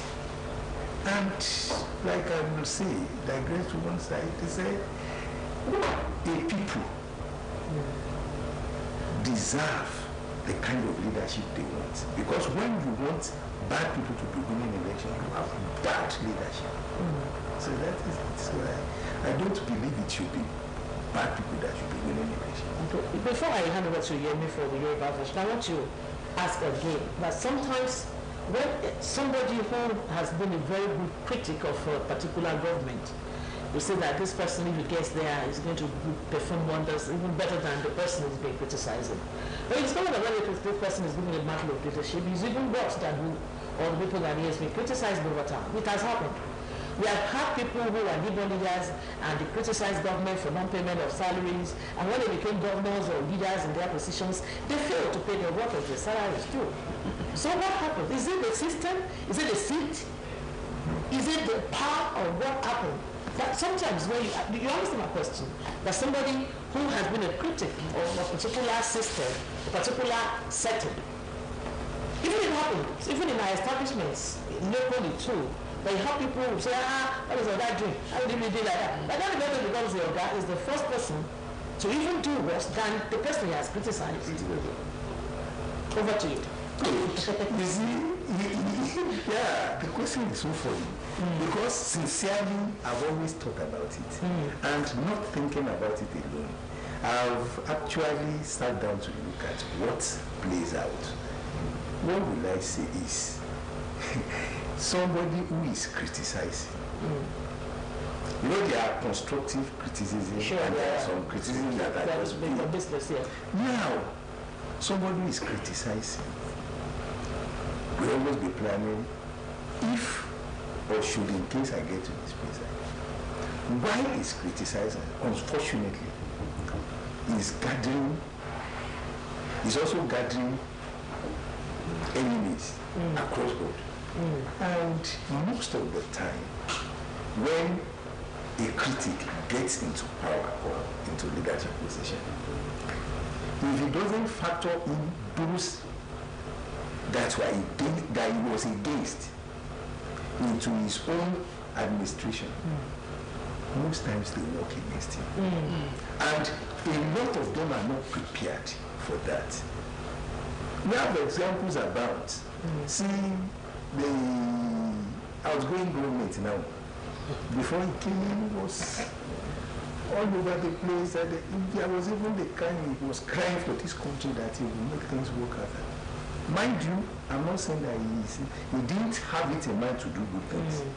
But unfortunately, the people who are against him, who he was criticizing, they had the resources, they had powers, they had connections to actually frustrate his own plans. So, and if you are not prepared for such, they will frustrate you. Now you only sit there carrying the crying baby. There's nothing you can do. Until we start making sure that the opponents, that's the people he has criticized, do not have the power to frustrate him that much. Critics are going to have serious problems when they rule. So that is what I'm saying. tó ẹ̀yin ara ní àlejò wa tí a jọ wà lórí ètò ọ̀hún lọ́sàn-án tòun náà ni ọ̀gbẹ́ni Fámúyì Kẹ́hìndé ẹ̀kú látàrọ̀ gẹ́gẹ́ tí ń sọ lédè Gẹ̀ẹ́sì tábàwò gẹ́gẹ́ bí Ṣayọ̀ ṣe sọ láìpẹ́ yìí ní ipò ìjókòó 28 péré ní ìjókòó gómìnà tí àwọn èèyàn ń jà fún lónìí tábà sì wo iye àwọn tí ó ń jíjàgùdù fún ìjókòó 28 yìí wọ́n lé ní irinwó. Báwo ni wọ́n ṣe wá fẹ́ ṣe ipò ọ̀hún náà ni ó lóye lágùn tó bẹ́ẹ̀ ni àbí àwọn ilé náà ronú pé àwọn ló yẹ kó tọ́ sí àbí ìfẹ́ orílẹ̀-èdè wà lọ́kàn wọn pé àwọn fẹ́ yọ nọ́ọ̀fì tí wọ́n fi ń du ipò ìkílẹ̀ rí sí àwọn aláfẹ́. Ìfẹ́ orílẹ̀-èdè nǹkan tí mo rí sí àárín yẹn ni pé tá a bá wù ú dáadáa gẹ́gẹ́ bí mo ṣe sọ tẹ́ ẹ bá wù gbà tó ti kọ́kọ́ bẹ̀rẹ̀ sí í ṣe ti ìdìbò tí wọ́n á fi yan mú iye gangan láti inú ẹgbẹ́ kọ̀ọ̀kan. ìgbà abẹ́lé ẹgbẹ́ kọ̀ọ̀kan. wọ́n pọ̀ ju eléyìí lọ. wọ́n pọ̀ ju eléyìí lọ. adéyànkù torí pé pàtí ẹ̀yọ kan ó gbọ́dọ̀ mú ẹnìkan wá ní. ká sọ pé gbogbo àwọn pàtí yòókù wọ́n ní ayọ̀ kan pé àwọn náà fẹ́ ṣe kìíní wọ́n fẹ́ kópa wọ́n sì ní ẹni tó fẹ́ ṣojú wọn tó fẹ́ díje tó kójú òṣùwọ̀n ni ó yẹ kí pọ̀ délé yìí torí ẹ bá wò ó tá a bá gbé kiri INEC ti jáde list parties tó wà lórí ìkíní INEC ẹ rí i pé tí bá ti wọ́n ti dínkù díẹ̀ báyìí torí tẹ́ ẹ bá rántí ní ìdìbò 2019 ìwé tá a fi dìbò ó gbèdé ni pé akànrí páwọn kankan fún orúkọ wọn kàn hàn lórí ìwé ni wọn ò lé èèyàn wọn ṣùgbọ́n gẹ́gẹ́ bí mo ṣe sọ lẹ́ẹ̀kan tí ó bá jẹ́ pé láti ṣorílẹ̀-èdè kí gbogbo ẹ̀ dáa ni èmi ìbá fẹ́ ká tún pọ̀ jù bẹ́ẹ̀ lọ kí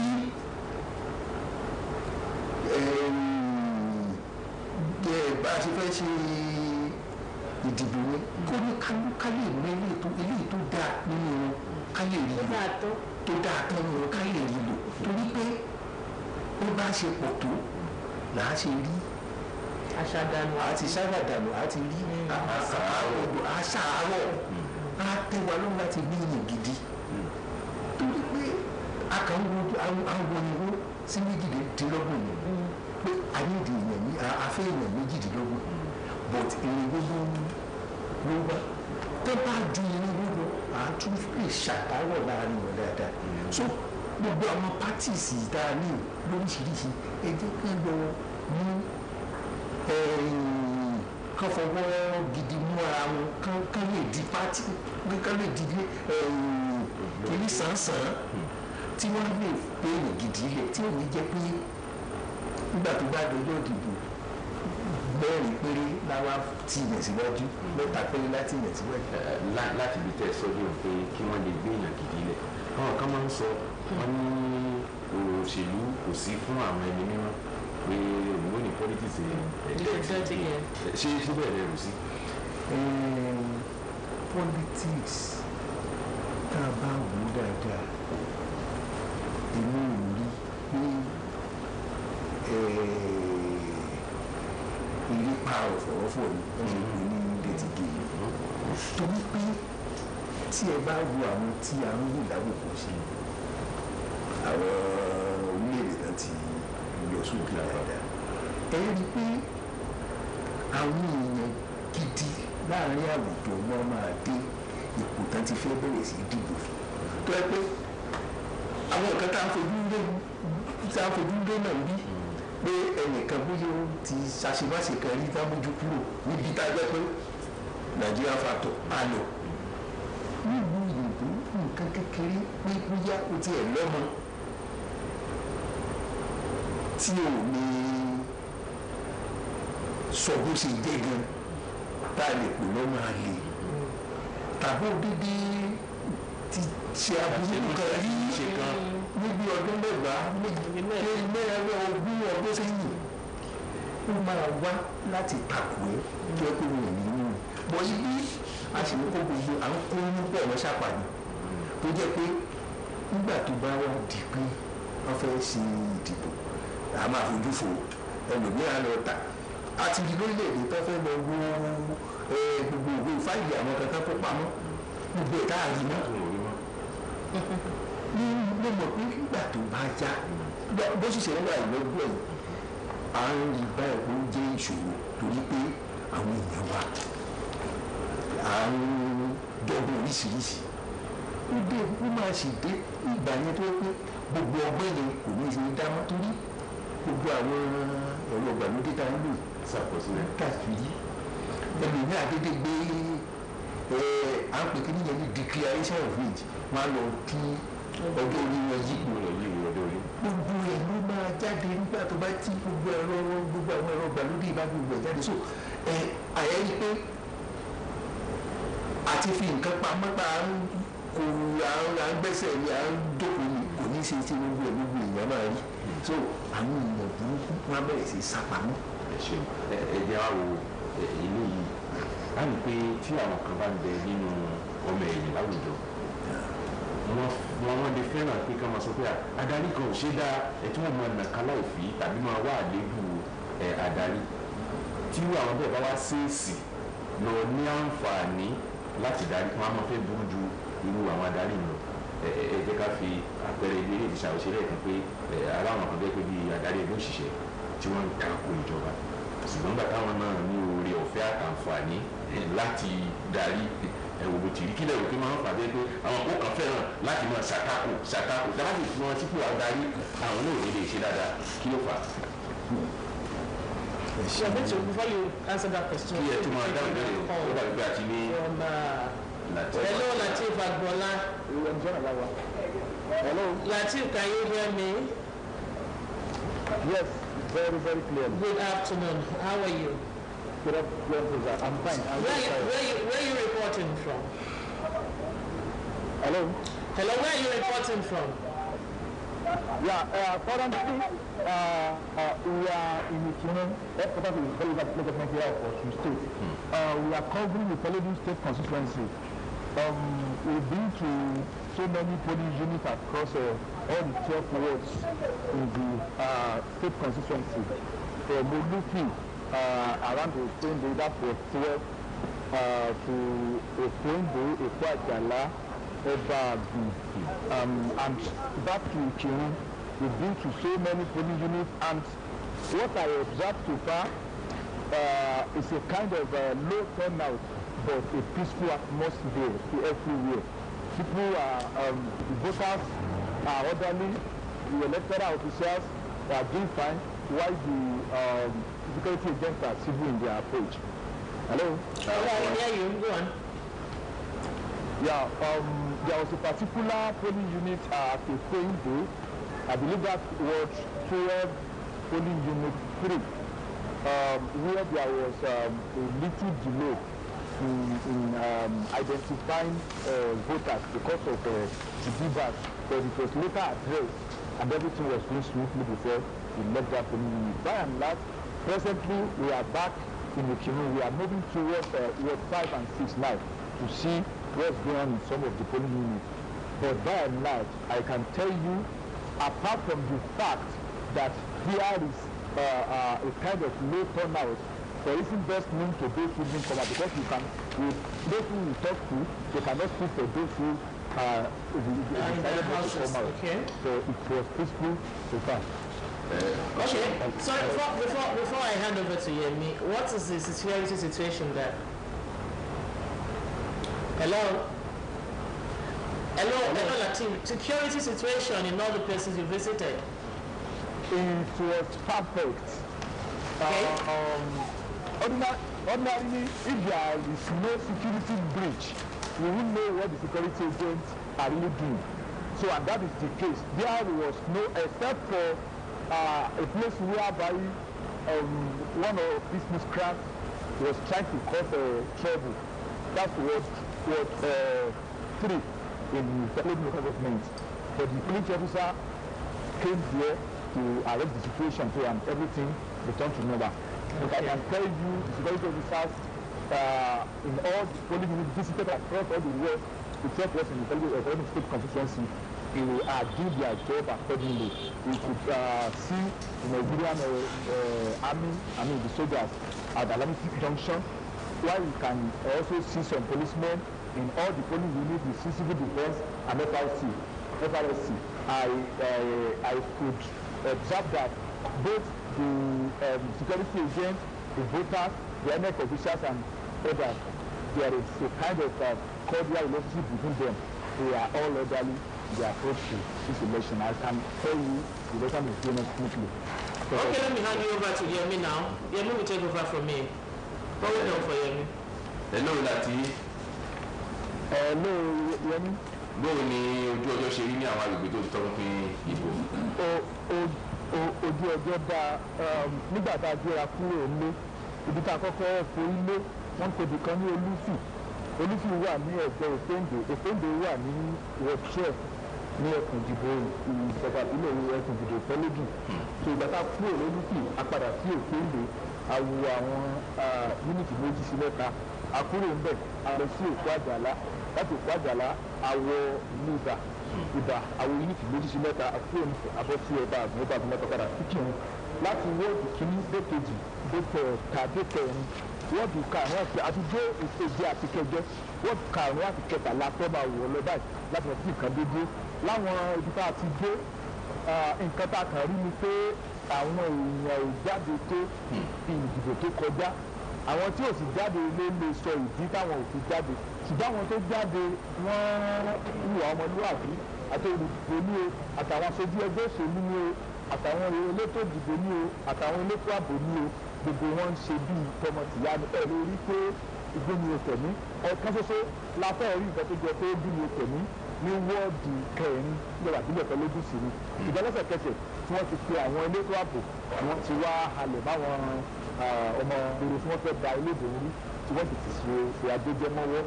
Ṣùgbọ́n níbì kan ní wọ́ọ̀dù 12 ó jẹ́ Ìfẹ́ǹdè tó yúnìtì 3, a rí pé wọ́n ẹ̀rọ tí wọ́n fi ń yẹ àwọn olùdìbò wò bíbà ó fẹ́ ní ayé ọjọ́ ní bẹ̀rẹ̀, nítorí pé àwọn tí tó dá padà tó ní wọn ò lójú òsùn wọn ti fẹ́ pọ̀ jù, èyí ló mú wọn tó wọn pè fún àwọn tí ó mójútó wọ́n sì wá mójútó, wọ́n rí pé ẹ̀rọ yẹn ló fẹ́ ní ayẹrẹ wọ́n sì ti padà sí àtúnṣe sí ìjọ tí ń lọ ní mọ̀lẹ́mọ̀lẹ́ títí lásìkò tí mo ń bá ń sọ̀rọ̀ yìí gbogbo tá a ti dé ní wọ́ọ̀dù méjèèjìlá tó wà níjọba tó wà ní ẹ̀sìn ìdìbò fẹ́lẹ́dù kámákàrà wa ara àwọn sójà nígbàtà dé oríta àlàmísì ara àwọn ọlọ́pàá nílé ìdìbò àrí àwọn àjọ àbọ̀ ara ẹni làbò ìlú àrí àwọn ẹ̀ṣọ́ ojú pópó àti bẹ́ẹ̀ bẹ́ẹ̀ lọ gbogbo wọn ni wọ́n ń ṣiṣẹ́ wọn gẹ́gẹ́ bó ṣe pé àti bó ṣe yẹ lẹ́kọ̀ọ̀kan àlùmọ́ọ̀dá àwọn tó bẹ̀ ṣáṣojú ṣùgbọ́n aláṣojú yóò tó nǹkan nínú àwọn tó ń ṣiṣẹ́ bó ṣe yẹ bákan náà ni àwọn tó jẹ́ aṣojú ẹgbẹ́ òṣèlú lérí kí wọn ò bára wọn ṣe pàǹpà kálukú wọn ń ṣe ojúṣe ẹ̀ wọ́n rí kí wọ́n yẹ olùdìbò kódà ìkan nínú àwọn tó bá mi sọ̀rọ̀ nínú àwọn olùdìbò yẹn sọ pé níwọ̀n bá àgbà tí ò ti sí èrú lọ́fẹ̀dọ̀ àwọn àjọ elétò ìdìbò tí ò ṣojú ṣáájú pé kò sí nǹkan tó fẹ́ mú àwọn aṣojú ẹgbẹ́ òṣèlú kan tàbí kejì bára wọn ṣe pàǹpà láì nídìí so ìdí àtìkò tí mò ń bá ń sọ̀rọ̀ òdìbò sì ń lọ ní ìrọ̀wọ́ àti ìrẹsẹ̀ káàkiri bí láti dé ní ẹ̀sìn ìdìbò ìbílẹ̀ ìtẹ́lódùn ohun tí à ń pè ní ìsinmi pé tábà ti pè ní kíkà wá àfẹ́ orílẹ̀ wọ́ọ̀dù karùn-ún àti kẹfà ni àti ìfẹ́ ráàyè tó dáadáa kàmú nǹkan tó dúró ń bẹ̀. Okay, Lateef, please can you go a step further to go to a particular household and ask questions from people who have not exercised their franchise and know their reasons? If you can get one or two people, I think that will make who have refused to come out, yes, if you can get one or two of them. I'll do that. Okay, thank you very much. So that if we know the reason, we use that as a base case study to know why people are not really coming out for today's election. All right. Is that all right? Okay, well done. So that was hello. Okay, that was Lateef Agbola reporting from Ifelodun State Constituency. We want to say kudos to you, and as we continue, here we are back in the studio, and our guest is still seated. Gẹ́gẹ́ bí ẹ ṣe sọ̀rọ̀ Mr. Famoyi Kẹ́hìndé, ìṣílẹ̀ tó máa ń fa àwọn tí wọ́n ti jẹ́ alátakò aláṣáájú tí àwọn náà fi lè ṣe dáadáa tó bá dé. Inú mi lù gan-an láti ṣe rí Yorùbá dùn lédè gan. Yorùbá nínú ọgbọ́n àwọn àgbà sọ pé ọmọ tó ní bàbá òun ò là ọmọ tó ní bàbá òun ò lówó lọ́wọ́. Bẹ́ẹ̀ ká bá tún sún síwájú sí àwọn pé ẹni dùn ló fọ́ àgbàlagbà ọdún ṣàkó tí bá ti bẹ ẹgbàdà fún Yorùbá sì sọ pé àdá ìkú ẹni tó mú dání ni ṣé rí ó dáa kárí nǹkan tí ò dáa ká sọ ṣùgbọ́n tá a bá ti fẹ́ sọ pé kinní yìí ò dáa a gbọ́dọ̀ máa ronú pé tí ò bá dáa ìwúlò wa dáa. Ìkejì bó o ṣe ń ronú yẹn bó o ṣe mú àwọn èèyàn tó ń gbogbo nǹkan tó ń ṣe tó ń sọ pé kò dáa kò dáa kò dáa o gbọ́dọ̀ máa rò pé tó bá gbé mi síbẹ̀ gbogbo àwọn èèyàn náà wá pawọ́pọ̀ láti sọ pé nǹkan tí mo ṣe tèmi náà tó látàkù mi kì í wá ṣàtàkù nìkan ló ní ìjẹ́ kó ọ̀pọ̀lọpọ̀ ọmọ ṣe dáadáa ṣe é rí a ní ẹ̀ta nínú ìlú yìí tó jẹ́ pé ẹni tó sọ pé mi ì ṣe dáadáa ni bí ó ṣe ní ṣe dáadáa náà nínú ìkíni rẹ̀ so ó dìgbà tá a bá kọ́kọ́ jáyàn kúrò torí ọ̀pọ̀lọpọ̀ wọn lóòótọ́ wọ́n ní wọ́n fẹ́ ṣe dáadáa wọ́n sì ti ní gbogbo nǹkan tó fẹ́ fi ṣe dáadáa ṣùgbọ́n wọ́n sọ pé kinní kan ó fẹ́ ṣe ṣùgbọ́n àwọn tó ń mu dání náà fẹ́ jí ṣe wọ́n pọ̀. ẹ̀wọ̀ olóògùn kókò ẹ̀sìn tó jókòó ti yàn jẹ́ ẹ̀sìn bí ẹ̀sìn gbómi lọ́wọ́ sókè pẹ́ nǹkan tó ṣẹlẹ̀ ní tẹ́ ẹ bá wà wo gbogbo ìkíní ìkejì ìkẹta àpẹẹrẹ láti ní ẹ̀rí pé ẹni tó bá máa ń takò yàn ó gbọ́dọ̀ múra púpọ̀ tó náà bá fẹ́ débẹ̀ torí pé àwọn tá a takò wọ́n á pọ̀ débi pé wọ́n wà nífẹ̀ẹ́ mú takò nìkan wọ́n á tún ṣiṣẹ́ tó. Well, thank you very much, Mr. Famoyi. Thank you very much. And you discovered that there are mistakes we cannot rule it out from INEC. We can't rule out that INEC because anything that is made of mankind is subject to mistakes here and there. But one of those mistakes that I think they commit, and is so grievous, is a kind of mistake where a particular candidate will imagine a party. I don't know if it is INEC or if it is not INEC, because I know that a party's primaries are conducted under the supervision of INEC. When you discover that another person will win primaries at a particular party, another name will be sent. And at the end of the day, the person that is loved by the people, the person that is expected to be the candidate for that party, the name will not even be on the ballot paper. You discover that the name does not even appear at all. Now, what do you think informed this? Is it a kind of conspiracy between INEC and the elections of such parties? Is it a kind of normal, mistake that, because there are some cases that are in court, even up to the elections are held, the cases were not determined. And these are things that are speaking volume of our democracy. Now, what can you say? What's your take on that? You see, as it is in the beginning, is now and so you see, it is not Nigeria. All over the place, people, because of one reason, one connection or the other, they do all the battles. They get to the point of putting the person.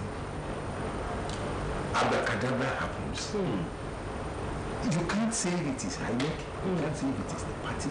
But one thing I have found out is, if you really are sure that I have what it takes, I have the wherewithal to be this candidate, and I have been penciled down to be the candidate, please, if you will, you should be able to fight your cause to the right. Because we have seen examples. If you remember in River State, Rotimi Amechi was the PDP candidate that won the primaries.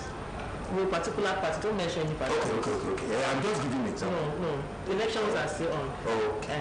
So eventually, another person was taken to do the general election. After the party has won, this guy went to court and eventually he was given, and he did his 8 years. So it will happen. People should be ready, because those are, there will be stumbling blocks, but visionaries will use stumbling blocks as stepping stones. They will eventually get there. So it is not here alone. It happens everywhere. It is INEC, we are blaming you, or the parties, or the candidates. I won't be able to know, because the cases are different from each.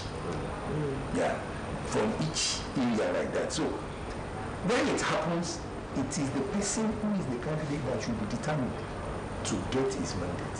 Whatever it is. So anything worth doing at all should be worth doing well. You do it well, you get to the final thing. It is not here again. Okay, like if you listen to all our reporters now, you discover that all of them are talking about the peaceful conduct of the process, the people, the electoral officers, and everything. But at the end of the day, we discover that was what happened in past elections. You will hear stories of peaceful conduct of elections, and suddenly, at the end of the days, the candidate will be agreed and go to court, and they come up with stories of at a particular place there were skirmishes, there were hiccups and stuff. What do you think? Because what we are seeing today, for example, everybody interviewed, everybody has talked about the peaceful conduct of the process. But at the end of the day, in a few days' time, don't be surprised when you hear that these locations where reports of peaceful conduct are made, you will discover that it's not really peaceful. So is it conjured? Is it imagined? Is it hooked up? Or did it really happen that we did not hear about it when it happened or something?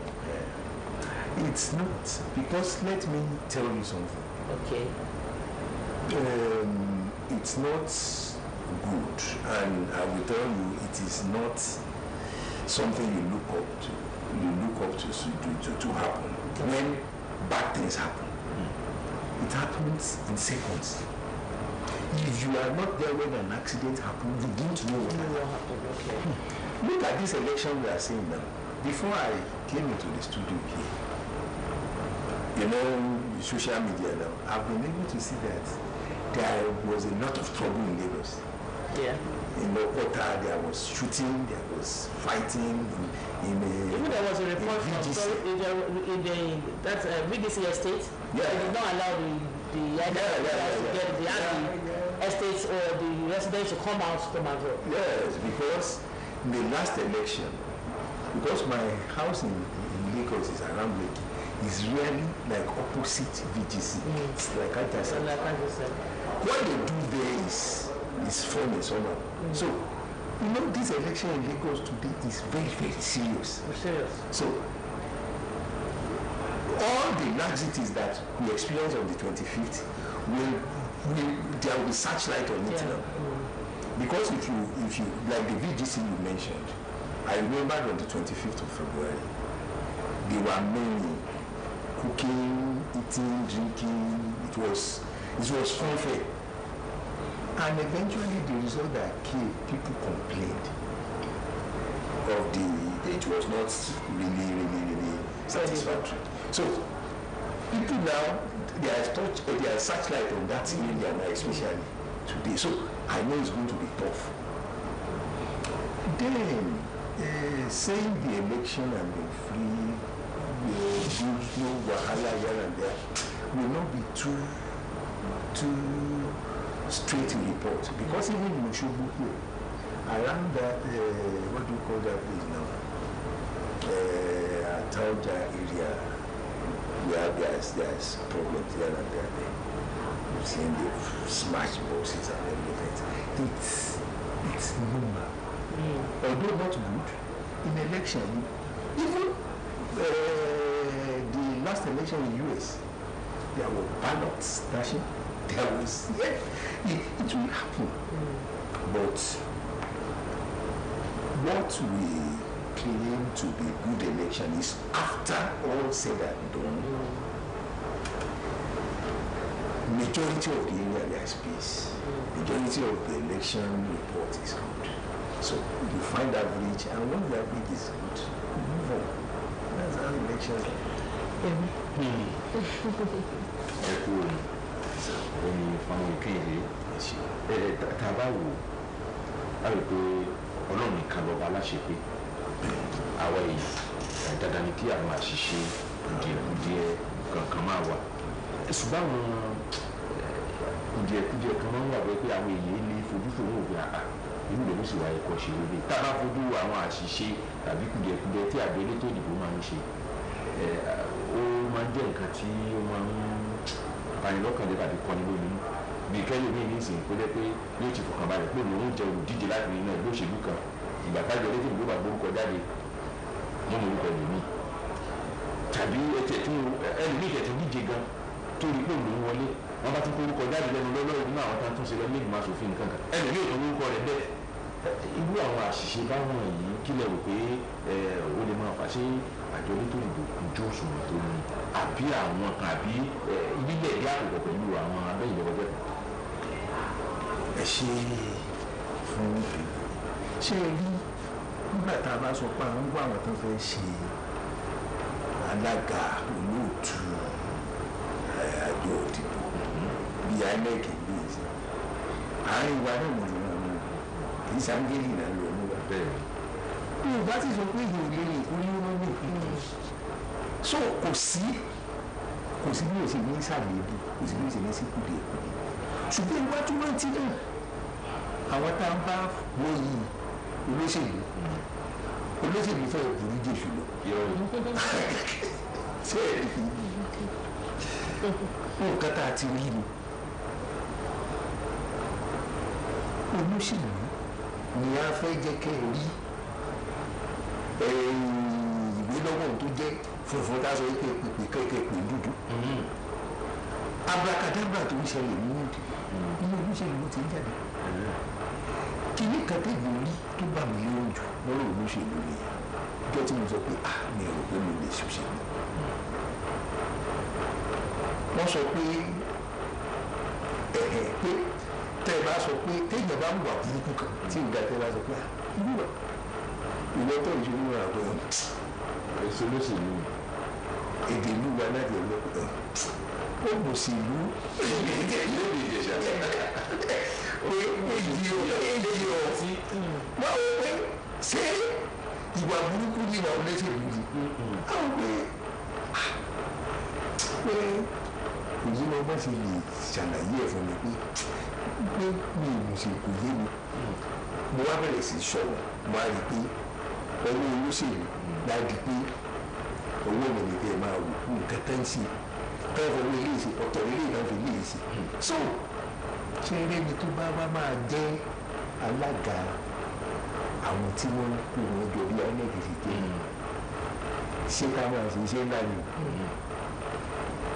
tẹ́ ẹ bá rántí gbà tí pòfẹ́sọ̀ Àtàrí Jẹ̀gà tó fẹ́ gbé kúrò lẹ̀ wọ́n bìlíìrì báwo ló ṣe máa òdiwọ̀n ló fẹ́ fún rẹ̀ nínú ọgọ́rùn-ún sọ fún wa fúnra wọn ní ọgọ́rùn-ún àtòlú wọ́n wá kí ló sọ pé kò yé àwọn táwọn ń wọ̀ báyìí báwọn táwọn ń bá fà á gúdú owó bàtà sẹ́sẹ̀ ló mọ ibi tí ń ta gúdú yìí àwọn táwọn bá fà á tí wọ́n tú ra lẹ̀ rárá so àti sọ pé mẹ́wàá gbogbo nǹkan tó bá ṣẹlẹ̀ sórí gbogbo nǹkan tó bá ṣẹlẹ̀ ní gbogbo ìgbà yìí báyìí olóṣèlú lè máa bú ayélujára lè máa bú ní bú àwọn bẹ́ẹ̀ ṣe ẹgbẹ́ ẹ̀wọ̀n nǹkan tó ṣẹlẹ̀ ní 25th of February gbogbo wa sọ pé gbogbo àwọn tí wọ́n fẹ̀sùn kan ayélujára sí wọ́n sọ pé wọ́n gbọ́dù result in time yẹn kan lóògùn ní ìgbà àwa ò àwọn onílù kan ló wà àwa ò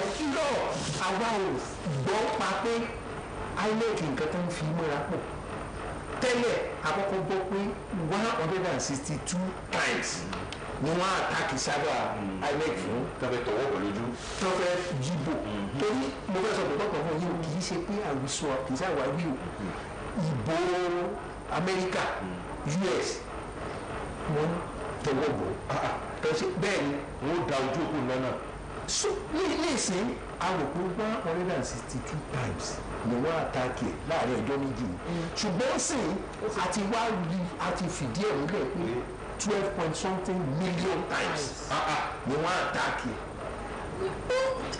àwọn wo INEC pé INEC ò ṣe olóògùn ṣùgbọ́n àwọn ilé wọn sọ pé ayé àgbọn ògùn àyà bẹ̀rẹ̀ ògùn bẹ̀rẹ̀ ti rò ó nígbà tó ti rí káwọn ti rí pé nǹkan kan fẹ́ ṣe yìí àní ẹ̀rọ tó lágbára láti blọọkì firewall kan máa ń lò kò lágbára tó àwọn expert kan sọ fún wọn pé ẹ má gbé jáde election America tó ṣe tán tí Biden fi wọlé wọn náà mọ̀ build the firewall between firewalls pé eléyìí tó ń gbà wọlé àti ibi tó ti lè dá lọ́nà ó yàtọ̀ sí eléyìí tó ń transmit má ṣe yege eléyìí tó gbé Trump wọlé fún rẹ̀ gbogbo wọn report finally sọ pé wọ́n hack ẹ̀ so ṣe rí tá a bá fẹ́ òní ilé ìtẹ́wọ́ bẹ́ẹ̀ lẹ́tọ̀ pé ẹni tó bá fẹ́ máa ti sọ pé ẹnìkan ò ṣe é lókun jù tùwọ̀ tó kó ronú gbogbo nǹkan tó ń fara kọ́ ojú wọn la rí tán lẹ́yìn o alága wọn lọ́jọ́ tán ṣe ti 25th yẹn ó ń sọ kán tó kéde ẹni tó pé ọjọ́ mẹ́fà òdìndí làwọn ò ti sùn táwọn fi sọ nǹkan táwọn sọ lọ́jọ́ ṣùgbọ́n gbà bá gbójú sórí kìíní bóyá tẹ̀ tí ní àwọn tó ń ṣe lójú àṣẹ ìkéde ẹlòmíì gbogbo ara ẹ̀rọ ń ṣẹ̀jẹ̀ méjì pẹ̀lú gbogbo nǹkan náà dìbò ẹ̀fọ́ kì í ṣiṣẹ́ tó easy.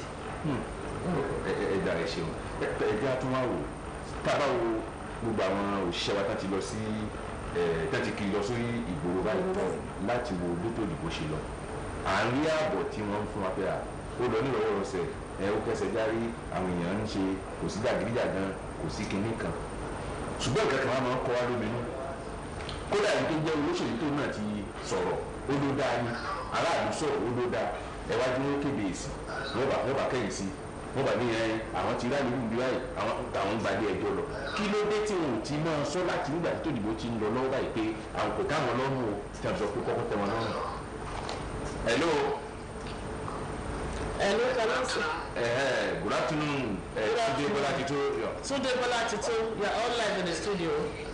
I am calling from Oshu in Atakosa West Local Government, having visited places in Atakosa East and West Local Government areas. The atmosphere here is good. The voting went on very well. But they are awarded in almost all the places visited. Okay. And I can assure you that everything went well. We have never recorded any ugly incident anywhere. The functionality of the PVAS machine is superb in the places visited. And the security arrangement have been working out very, very perfectly. And there has not been any problem of any sort. Okay, thank you, Tunde. Now, what is the situation of security there? The security is very, very superb, especially when one is entering into each of the towns. One will meet a detachment of the army, the DSS, the police, both regular and mobile. All of them are working together to ensure that the situation is calm. I discovered that the men of the Nigerian Army and Navy and Air Force have been going around. They are not stationary, but in the polling booths we have other security men there. So when they go around, they ask questions. Any problem here, they say no, they go to another place. And that has been the situation here. And as I speak to you, voting has been concluded in some places, and the counting are being awaited. Okay. Here. Thank you very much. Hold on for Yemi. Hello? Hold on for Yemi. Yemi Adeleke láti inú studio. Oh, Yemi Adeleke. Bóò lójú ọjọ́ ní láwọn ibi tí o ti ṣe àmójútó ètò yìí. Ní gbogbo ibi tí èmi dé lónìí láti Òṣù títí dé Ìwàrà, Ifẹ̀ Ìwàrà àtàwọn ìlú míì àtòrìn títí dé gbogbo àwọn òbí tá a dé pàápàá jùlọ ìlú Òṣù àti ìlú Ìbọ̀dì. Ohun gbogbo lọ ní mẹ̀lọmẹ̀lọ láìsí okun mi, láìsí òtẹ̀mí, láìsí sálàsúgbà níbi kankan. Kò sí èèpà, kò sí èèyàn bí kankan. Àwọn ọmọ ogun wọ́n lọ láti ibùdó ìdìbò kan síbòmíì. Lóòótọ́ àwọn ọlọ́pàá àtàwọn ẹ̀ṣọ́ aláàbò míì wọ́n dúró láwọn ilé ìdìbò káàkiri tí wọ́n sì mójútó bí nǹkan ṣe ń lọ. Gbogbo àwọn èèyàn lásìkò táwọn èèyàn ń dìbò kálukú ń dìbò bó ṣe tó àti bó ṣe yẹ. Ohun kan tí mo kàn ṣàkíyèsí ni wípé ìjáde àwọn olùdìbò lónìí kò dàbí ti àtẹ̀yìnwá, torí pé àwọn èèyàn ò fi gbogbo ara ṣe jáde tó bẹ́ẹ̀ jù bẹ́ẹ̀ lọ. Níbi tí àwọn olùdìbò ti yẹ kó tó bí 1000 kan, àwọn tí ń jáde ń bẹ̀ bóyá ni wọ́n fi díẹ̀ lé lọ́gọ́rùn-ún ni. Torí náà pé ó dàbí ẹni pé ètò ìdìbò tòní ó ti wáyé náà, ṣùgbọ́n àwọn èèyàn ṣe bẹ́ẹ̀ jáde tó bẹ́ẹ̀ jù bẹ́ẹ̀ lọ. Kódà Túndé, yàtọ̀ sí pé àwọn èèyàn ò jáde tó bẹ́ẹ̀ jù bẹ́ẹ̀ lọ, báwo ni àwọn òṣìṣẹ́ àjọ elétò ìdìbò àwọn irinṣẹ́ wọn àkóyè ìdìbò báwo ló ṣe ṣiṣẹ́ sí? Wọ́n sì kó gbogbo nǹkan tí wọ́n lò lọ́wọ́, wọ́n sì rí wọn lò. Kò síbi tá a ti gbọ́ tàbí tá a ti rí pípé ẹ̀rọ BVAS machine yẹn pípé ó ṣe mọ̀nàmọ́ná níbi kankan. Wọ́n ṣiṣẹ́ bó ṣe tó àti bó ṣe yẹ. Àwọn aláboyún, àwọn àkàndá ẹ̀dá àtàwọn àgbàlagbà ni wọ́n kọ́kọ́ dìbò ní gbogbo àwọn ibi tá a rí. Okay, thank you very much today. Yeah. We want to listen to the collation efforts and process when the time arrives. The collation will be underway as soon as the official time for voting ends. Yeah, we look forward to hearing from you then. From one, it will be from the unit to the ward and from the ward to the local government collation center. Okay. And I have already visited the place, and I know that officials are there awaiting further action on the collation of the result of Osho State Assembly election.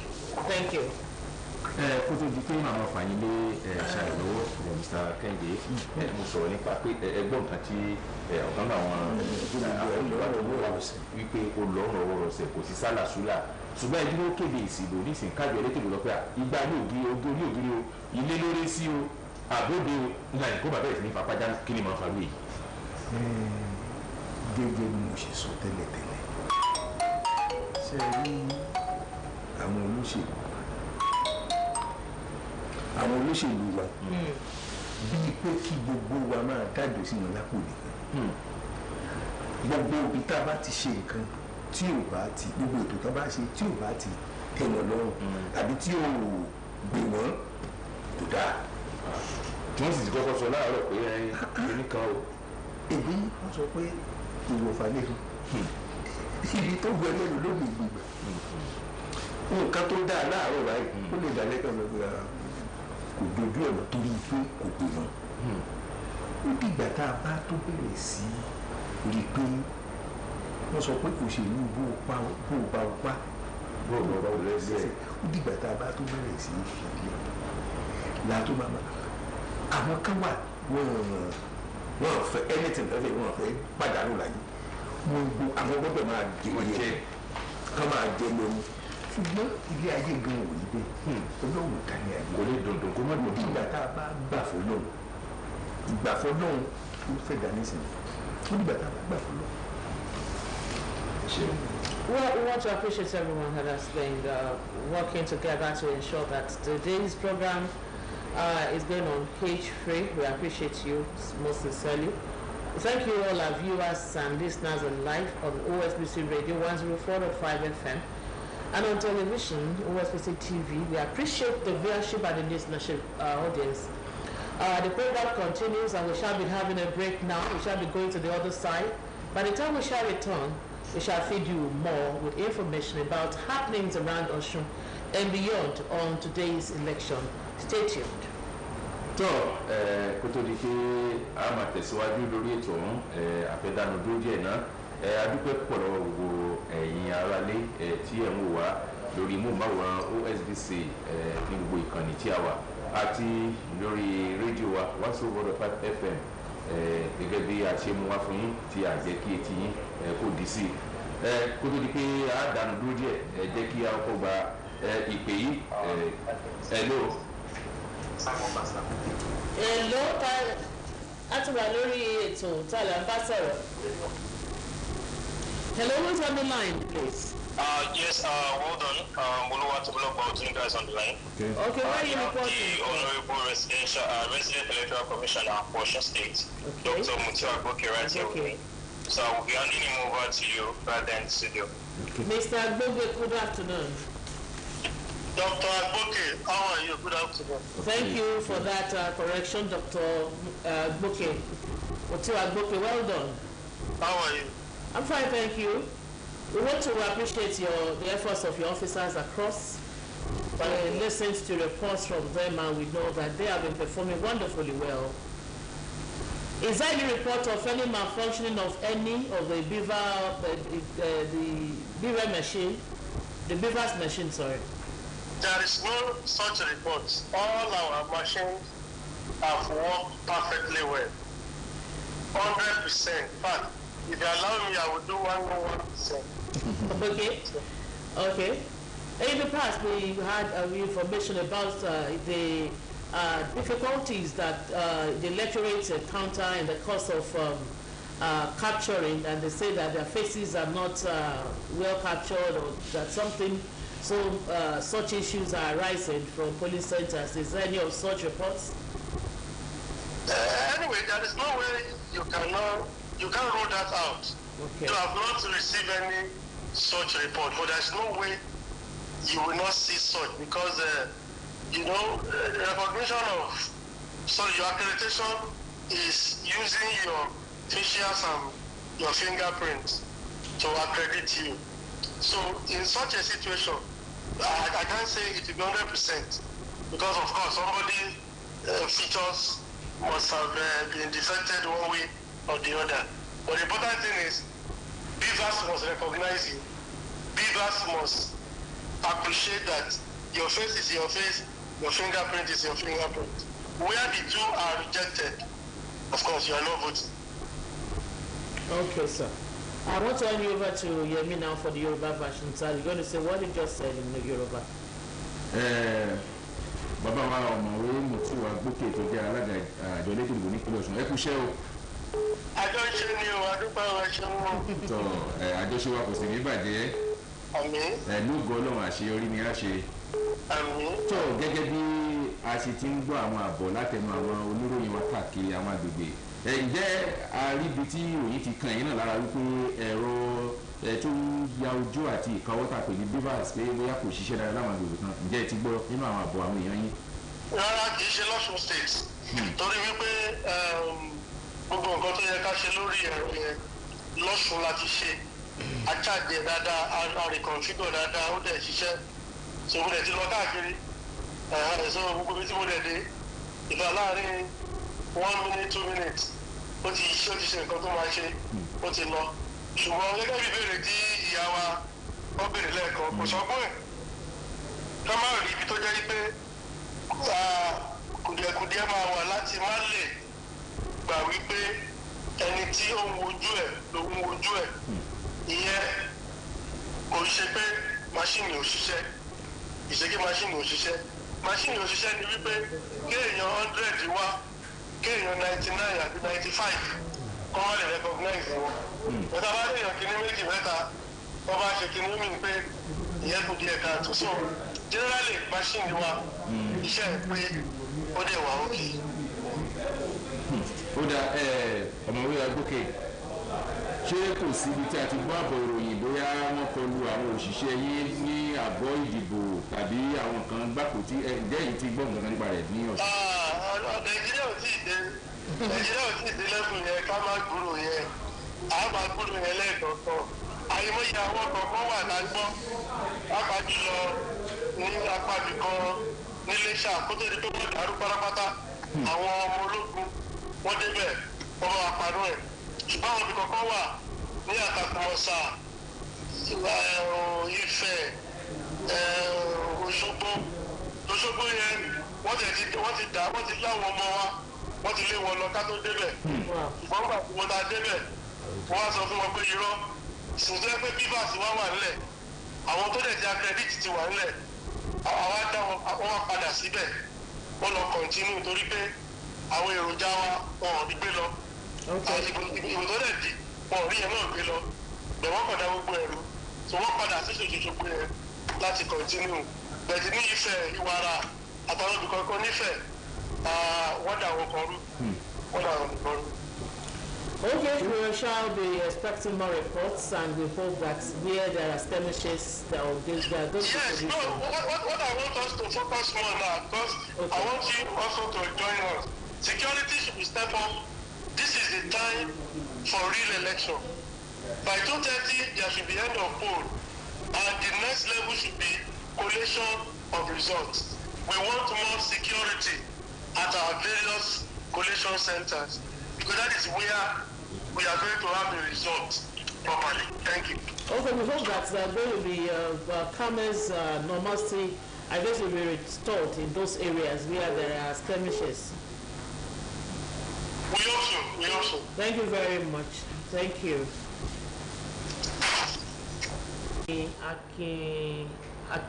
Akimbode from Iwo, I think. Ake, can you hear me?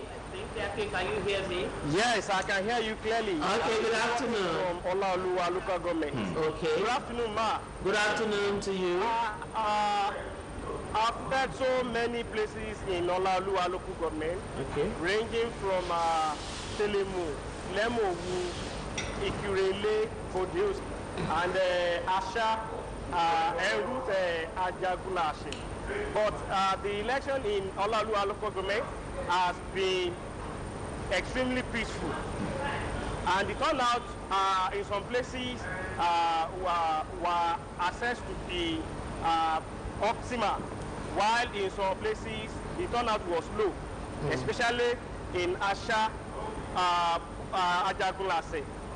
And the electoral materials in both areas I visited work optimally, except in Asha, where the Beavers fails to recognize some electorates.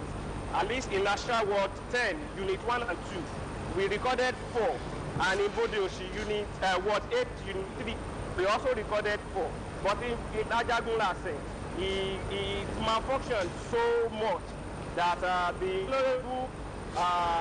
Honorable House of Assembly, who is also fined for the House of Assembly petition, Honorable Adiru, complained bitterly about it. And presently, we have visited almost areas in Olaoluwa local government, except some areas where the roads does not permit us to reach, like Isheru and Ikonife.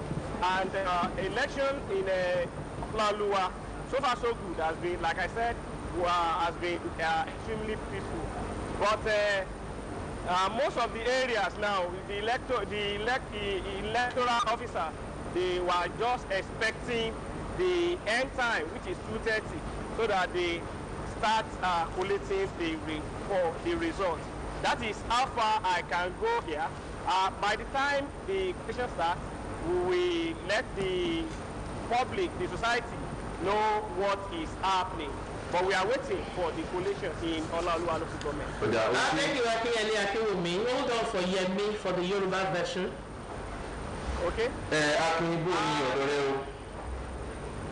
Ní gbogbo ibi tí a dé ní Olaoluwa, a tètè jáde, àwọn àjọ elétò ìdìbò, àwọn èèyàn ti kọ́ fún wọn ní pé wọ́n fún wọn ní káre ọmọ ọ̀dọ̀ rere nítorí pé ọ̀pọ̀ ibi tí a dé ni wọ́n tètè jáde tó jẹ́ pé wọ́n ti tó gbogbo tí wọ́n lò táwọn èèyàn sì ti ń tò lọ́wọ̀ọ̀wọ́ ṣáájú aago 8:30 tó yẹ kí ètò ìdìbò kó gbà sọ.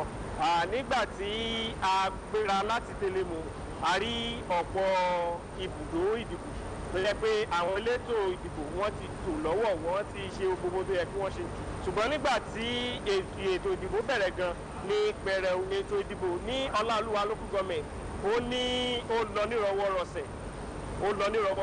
Kò sí ogún mi kò tẹ̀mí, ó ti wù kó mọ. Bó tilẹ̀ jẹ́ pé àwọn ohun èlò ìdìbò ó ṣe apá kan jà mọ́ láwọn ibùdó kọ̀ọ̀kan bí ẹ̀rọ bivas kò yẹ àwọn kan wò ní bí ní Àṣà Ajagunlase ní Ward 10 Unit 1 and 2 àti ní Bodosi Ward 8 Unit 3. Nígbà tá a ti dé Ajagunlase, ọ̀hún náà lọ́mọ sórí nítorí pé ẹ̀rọ bivas wọ́n ní níbẹ̀ ó dàbí gbà pé kò ṣiṣẹ́ bó ti tọ́ àti bó ṣe yẹ. Àwọn èèyàn jáde dáadáa ní àwọn ibùdó kọ̀ọ̀kan, ṣùgbọ́n láwọn ibùdó míì èrò tó jáde ò pọ̀, ó ti wù kó mọ. Nígbà tí a bá àwọn àgbẹ̀ ẹgbẹ́ kan sọ̀rọ̀, wọ́n ní bóyá nítorí pé òjò tó rọ̀ lánàá ló jẹ́ káwọn àgbẹ̀, torí pé àwọn àgbẹ̀ tó pọ̀ jù ní agbègbè yìí tó bóyá ló jẹ́ kí wọ́n lọ sí inú oko. Wọ́n sì ní àwọn kọ̀ọ̀kan jáde padà nígbà tí wọ́n ro oko tán. Ṣùgbọ́n láwọn agbègbè bíi Bodeosi, Àṣà Ajagunlase, ó dàbí gbà pé àwọn èèyàn jáde bó ti wù kú mọ́. Àti yí gbogbo ibi tó yẹ ká dé àfi ibi táwọn ọ̀nà fún wa láǹfààní láti dé bíi Ìkónífin, Ìṣerò àti bẹ́ẹ̀ bẹ́ẹ̀ lọ. Ṣùgbọ́n lára àwọn níbi tá a dé ètò ìdìbò àwọn èèyàn ti dìbò tán, tó sì jẹ́ pé àtàwọn olùdìbò àtàwọn òṣìṣẹ́ elétò ìdìbò wọ́n dúró de aago 2:30.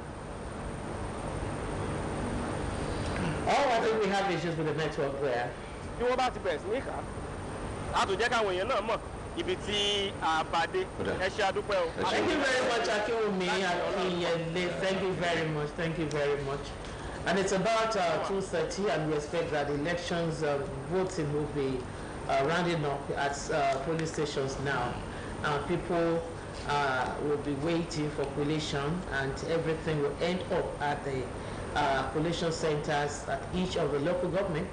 So we're going to wait until announcement. I want to appeal to our people. Please, I want to beg of everyone that nobody is given the permission to announce results of elections, however close, however open. It's only INEC that is given that responsibility, and we're going to wait until INEC makes such information known, so that we're not going to put us into any of us. So we're going to still be waiting for our reporters now who are likely going to be calling in to give us reports. And but for while we wait for them to call in and give us details of what is happening, there are different positions and locations. My guest is still in the house. Our guest, Mr. Family. So we're going to be talking to him more. You can let's talk about the issues now. The cash crunch. Cash crunch, has it affected today's election in any way? including vote buying, including. Okay. You see, vote buying. Let's talk about that one. The cash trap that is affecting everybody. Affected the 25th of February election very well. There was no, at least, physical display of vote buying as it was in the. Not in one place, so there were. No, they are aware, but I think I'm looking at Candy from Lagos. I think I've seen one of Hello, can you hear me?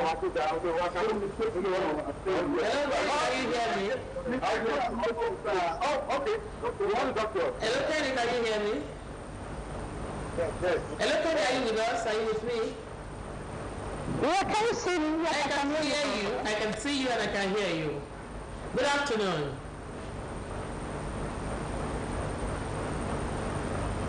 Hello, Candy, good afternoon. Yes, I can hear you. Can you hear me now? I can hear you clearly now. Can you hear me too? Yes, I can hear you. Can you see me clearly? I can see you clearly now. Okay. Okay, where are you calling from? I'm calling from the polling unit at number 036 Ipakoijaye local government in Lagos. And voting went on successfully here. We're about to start counting the votes. All voters were duly accredited and they have all voted. So there was no disruption and they divert what perfectly well today. Okay. And what about the turnout of people, turnout of voters? Voters turnout? Yes, not as much as we had during the presidential election. I think for this polling unit, we're supposed to have 67 voters, but only 43 came for the election. That's huge. That's a pass mark. That's huge. If you're supposed to have 63 and you have 42, that's like 70%. Yes. Okay. Now the turnout of people, were you able to cite any less privileged, aged, pregnant women or something who were given special treat?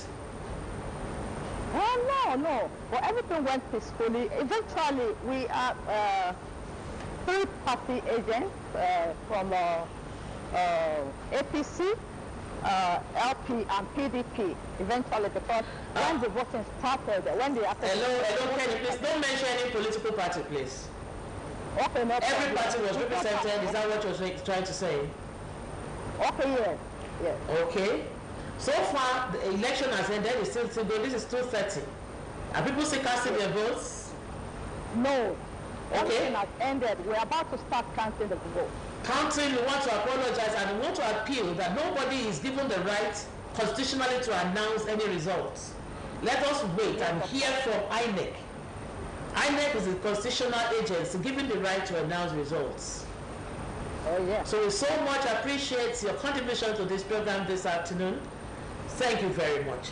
I'm going to hand over now to my colleague who's going to be speaking with you in Yoruba. No problem. All right. Hello, Kehinde. Hello. Ṣé dáadáa ni o? Ẹ káàsán. Ẹ pẹ̀lẹ́ máa báwo lójú ọjọ́ ṣe rí ní Abẹ́hùn? Ojú ọjọ́ dára púpọ̀ ní Èkó ní Ìfàkọ̀ìjàyè local government. Polling unit number 36. A ti dìbò tán, wọ́n ti ṣe accreditation, wọ́n dẹ̀ ti dìbò. Tán ní ibi. Ó kù kí wọ́n kà báyìí. Gbogbo àwọn tó wà ní wọ́n ráyè dìbò. The diva kò fún wa ní any issue lẹ́yìn. So gbogbo ẹ lọ létòlétò. Ọ̀dà báwo ni ìṣọwọ́ṣiṣẹ́ àwọn òṣìṣẹ́ àjọ elétò ìdìbò ẹ ti sọ̀rọ̀ nípa bivas pé irinṣẹ́ wọn dáa àwọn òṣìṣẹ́ àjọ elétò ìdìbò ṣé wọ́n tó lójútó ìdìbò yẹn ṣé kò sí ìyọnu pẹ̀lú tiwọn. kò sí ìyọnu rárá àwọn elétò ìdìbò INEC wọ́n ṣe iṣẹ́ wọn bó ṣe yẹ àti bó ṣe tọ́ kò sí wọ́n dé lásìkò kò dàbí ìgbà tí a ṣe ìdìbò ti presidential wọ́n dé lásìkò wọ́n dẹ̀ ṣe gbogbo tó yẹ kí wọ́n ṣe. àwọn kárí bákan náà àwọn òṣìṣẹ́ elétò ààbò jẹ́ ẹ̀rí wọn tí wọ́n dẹ̀ ṣiṣẹ́ wọn tí kò sí ààyè. mi ò mọ̀ bóyá ẹ lè rí ọlọ́pàá tí wọ́n rántí polling unit lẹ́yìn mi kò tètè dé ṣùgbọ́n ó wá ní bí aago 10 ó dé sí bíbá yìí. báwo wá ní jíjáde àwọn olùdìbò ṣé ó wá bó ṣe yẹ. mi ò lè sọ fún nípa bí agbègbè yòókù ṣe rí ṣùgbọ́n ní ìpapọ̀ jàyè especially ní pàpàjùlọ ní ibi ó ṣe díẹ̀ ó dára díẹ̀ because nínú èèyàn 67 a ní èèyàn 43 tí wá dìbò. wọ́n gbìyànjú ọ̀dà àmọ́ dúró de àròpọ̀ àti àyọkúrò látọ̀dọ̀ àjọ elétò ìdìbò ṣùgbọ́n ìgbàjẹ́ ká fi sọ́kàn wípé àwọn òṣìṣẹ́ àjọ elétò ìdìbò nìkan ló láṣẹ láti kéde èsì ìbò lábẹ́ bó ti wù kó rí àwa kan ní àǹfààní àti máa wòye wọn ká sì máa wo bí wọ́n ṣe kà á kò gbọ́dọ̀ ti ẹnu wa jáde àwọn ni wọ́n ní ẹ̀tọ́ àti àṣẹ láti kà á akínyẹn kúṣẹ́ o. In Lagos, your vote, you have your votes are in two. I mean, the elections are in two places. You are voting your governor and the House of Assembly members. How is the situation there? How is the situation there going with the two elections? Yes, I believe Lagos has gotten good turnout for both governorship and House of Assembly elections. Yes. Okay, thank you very much, Kenny. You're welcome. Enjoy the rest of your day. Thank you so much. Thank you. That was a report from Lagos, and we're going to have more even in the course of our transmission. And by the time it is 3 p.m., we shall be stepping aside on this segment, and we'll be giving room for all our other colleagues who shall be coming away. And we'll have somebody who's calling in. Okay? ó dà pé Abíọ́dún Babájíyà wà lójú òpó bóyá òun náà fẹ́ bá wa sọ̀rọ̀ ní láti ẹ̀lọ́ Abíọ́dún ó ti wà lórí ètò nínú studio Osbc láwà. Hello. Abíọ́dún Babájíyà, you are on live on Osbc radio and television. Yeah, good afternoon. Good afternoon. Where are you reporting from? Hello. Where are you reporting from? Yes, I'm reporting from Orolu, Irepodo State Constituency. Okay. I'm now at Ward 9, Unit 8, Health Center, Eriosho. Okay. Yeah, they are about to sorting and counting the votes here. And in the next few minutes, that one will start. And I'm now with the former commissioner for local government and chieftaincy affairs in the state of Osun. Honorable Bola Kwadimi. I will hand over to Yemi to continue from there. Yemi. Abíọ́dún. Bóò ni ẹkú ṣẹ́ o. Báwo lójú ọjọ́ rí láwọn habitol àti pé àwọn gbogbo tí mú àtúnṣe àmójútó ìbò.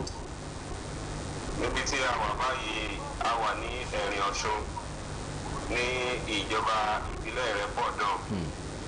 Ojútó ìdìbò kẹjọ ní wọ́ọ̀dù kẹsàn-án ibẹ̀ gan la wà báyìí. Mo sì wà pẹ̀lú kọmíṣánná tẹ́lẹ̀ fún ètò ọ̀rọ̀ ìjọba ìbílẹ̀ àti oyè jíjẹ nípínlẹ̀ Ọ̀ṣun ọ̀dọ́rẹ́ Kọ́lá Kwadimi.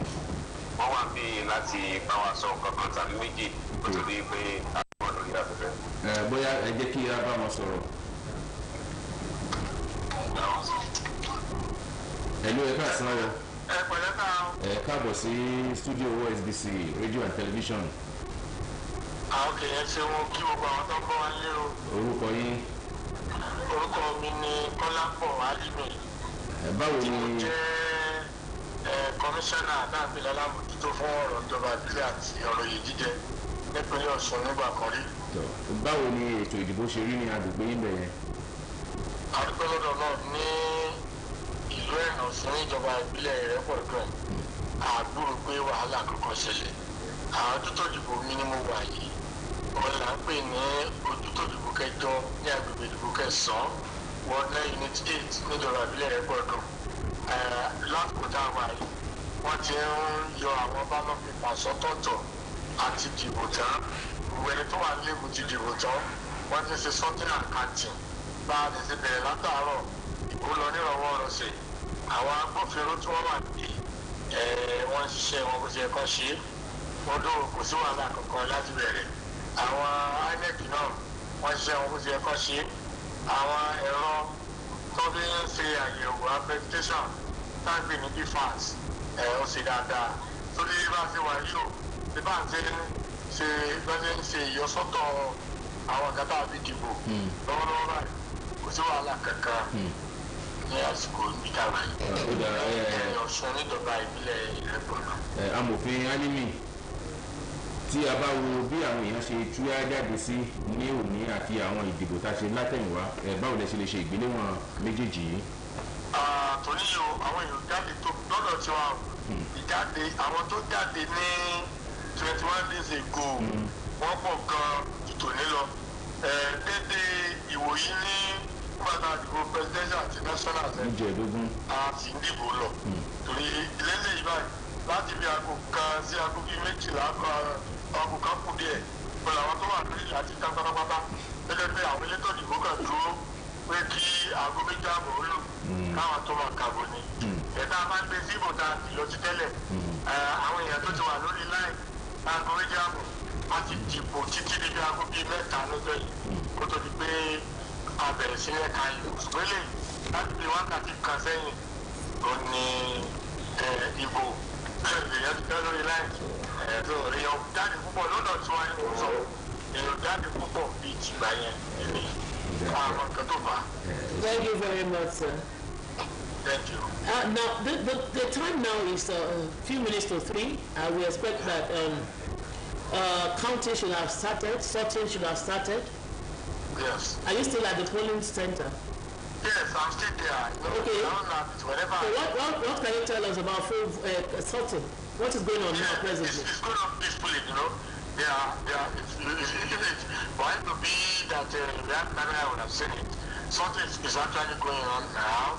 As I said earlier in Yoruba, voting have actually stopped here and say ended. The last one I voted about an hour ago, around to 1. Okay. Around yes, around 1 o'clock. And the electoral officer just have to fulfill your righteousness to wait till 2:30 before voting and counting. And the number of people they are still around. So things are peaceful, but the turnout is very low. But no problem whatsoever. The people are safe, perform very well. The NF officer, they live up to expectation. The security officers, the policeman, the police woman, and the civil defense man here, all here, and they are doing fine. But the only problem is that the turnout, compared to what happened during the national election, the turnout is very high. Now, I want to ask you, what do you think informed the low turnout? What do you think is the reason? Why are people not coming out? I can't really see, but most of the people just thought that the state house of assembly is not as important as other elections. That's where I can see, because some people are equally persuading some people.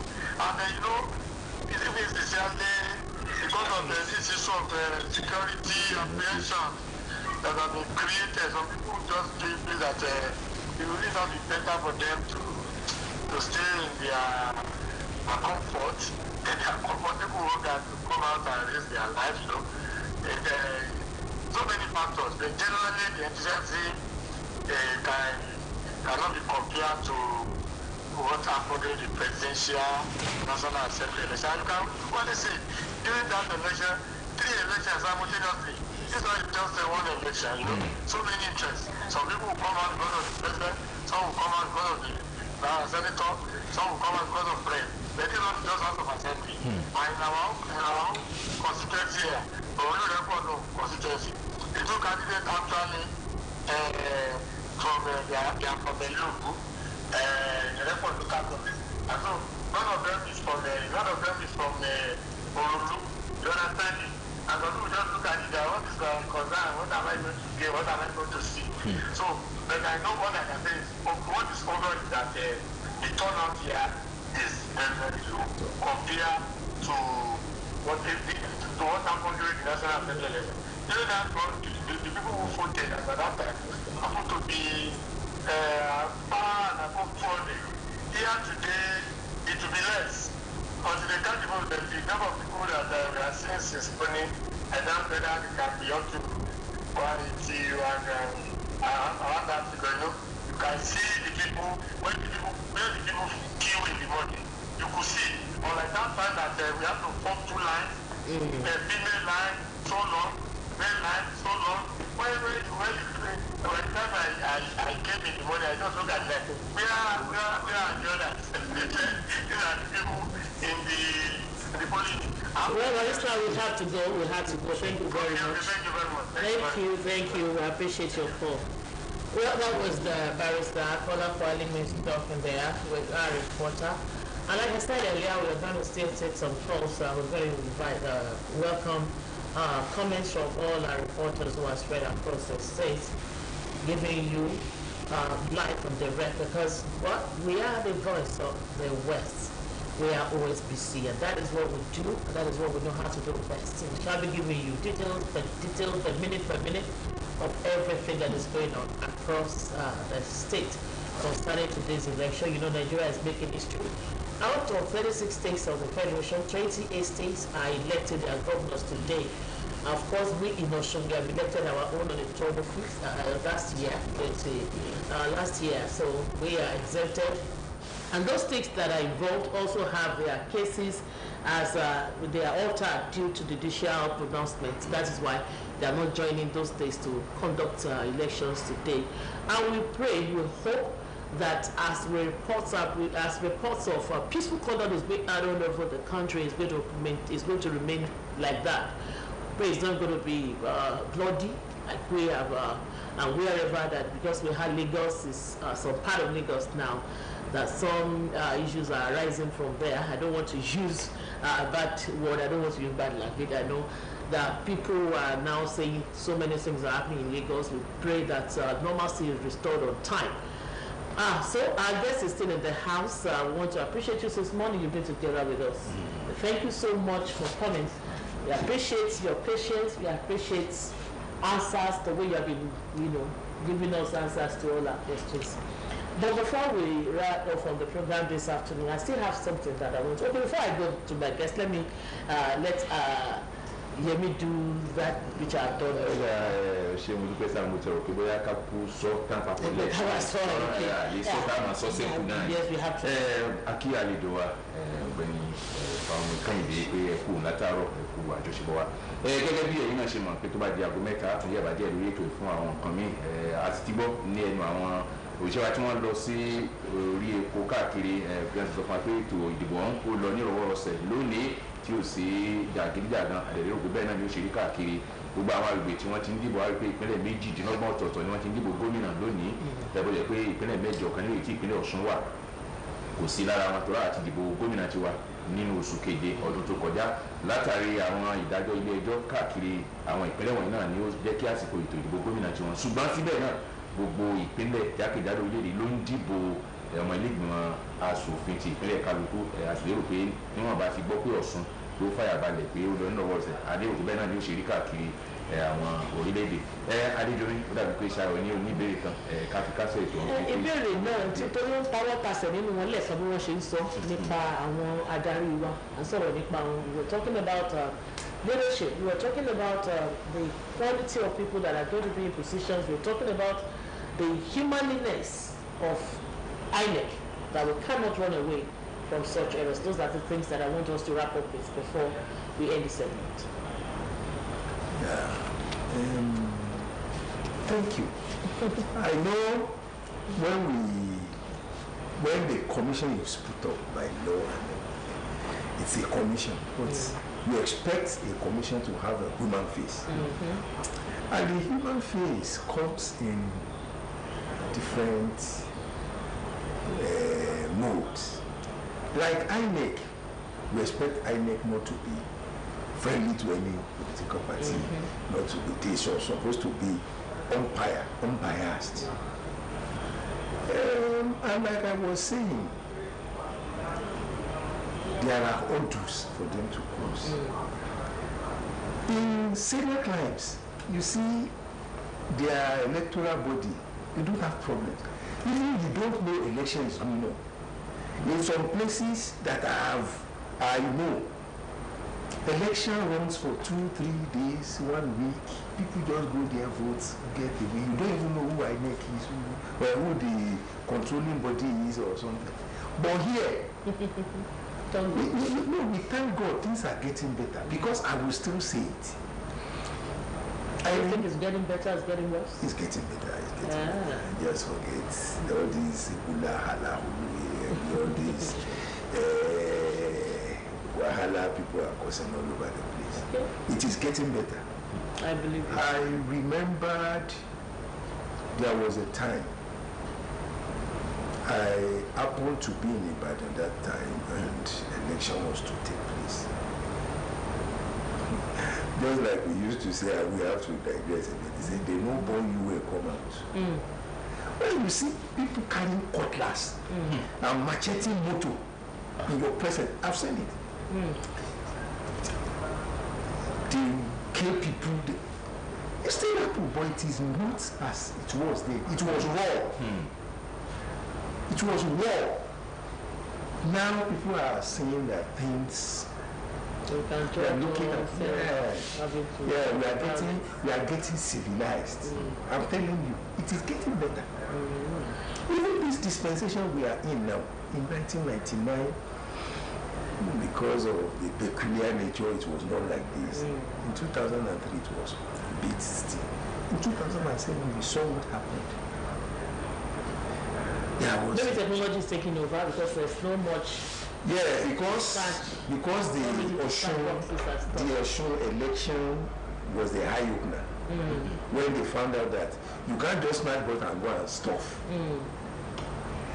Boxes had to correlate with what Beaver says. And you know, card reader, they had already known the guineas of card reader, so they could do a lot with card reader. But these Beavers is still something that has reduced the activities of the politician, because all we are saying, it is on my inside, from me, I believe it is the politician that is eating up the whole thing. If the way INEC want to conduct it is the way the normal voters want to just go, we don't have this war kind of. But we thank God. They have not been able to decipher. Do you say a better picture of our electoral process? It will get better, sincerely, because if you know what happens in the world where we call certain crimes today, in the European cities, in America, in all these countries, they were brutal than this one. They evolve. They evolve. So the thing will happen, evolution will get there. We are going to, because I've seen mention of people just having to go somewhere and just with no stress, no restrictions. Yes. But what about this issue of hacking? Last election, sir, we brought a guest who talked extensively. She is a computer expert, a professor in computer education, and so she was trying to dodge some aspect of, and she was talking about hacking as a major cause in computer. It's a major problem. It is. So how do we now get there? There is far. I don't know how far there is. But to me, well, I can tell you. Or maybe it's no, I can tell you. I think we have somebody on the line. Somebody's. Good afternoon. Who am I speaking with? I can't see your face very clearly. Please, can you? Okay, I can see. Okay, please adjust your camera so I can see your face very well. Adjust your camera a bit. Okay. Okay. All right. Talk to me now. Where are you reporting from? I'm calling from Ilego, and I hear headquarters of IUG State Constituency. Okay. Go on. Election voting must have ended there by now. Pardon? I said voting must have ended. This is still 3. The voting has ended. Sorting began when counting started in some places. Yeah. Lower your camera a bit so that we can see your face very well. Lower your camera. Bring it down. Bring your camera down so that you can see your face. We are raising it up. Let's see your face. Yeah, that's better. That's better. No problem now. Okay, I can see you now. The election you are not really visible. We can't see your face, but we can hear your voice. Okay. Can't see me properly. Can't see you properly. Yeah, okay, that's better. Cool. Leave it that way. Yeah. Okay, so voting has started. The voting has ended while counting is going on right now, and the situation is very peaceful. Everybody is going on peacefully. The voters conducted themselves peacefully as well. There was no issues of any kind. In all the places visited, there was no single case of malfunctioning of Beaver's machine. So, by and large, the election was peaceful here at Ijogo. The same thing at Olukman. That is hello. Hello, I can hear you. Go on. So that, yeah, the election is largely peaceful here at Ijogo in the state constituency. There was no issues of any kind. Machine performed well. There was no single case of malfunctioning of Beaver's machine here. Okay.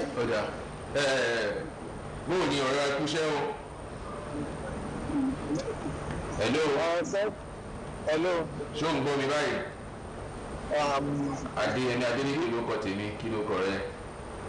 Sunday Adéyẹmí lórúkọ mi. Àwọn àlàfo olórí ṣe àmójútó ìdìbò.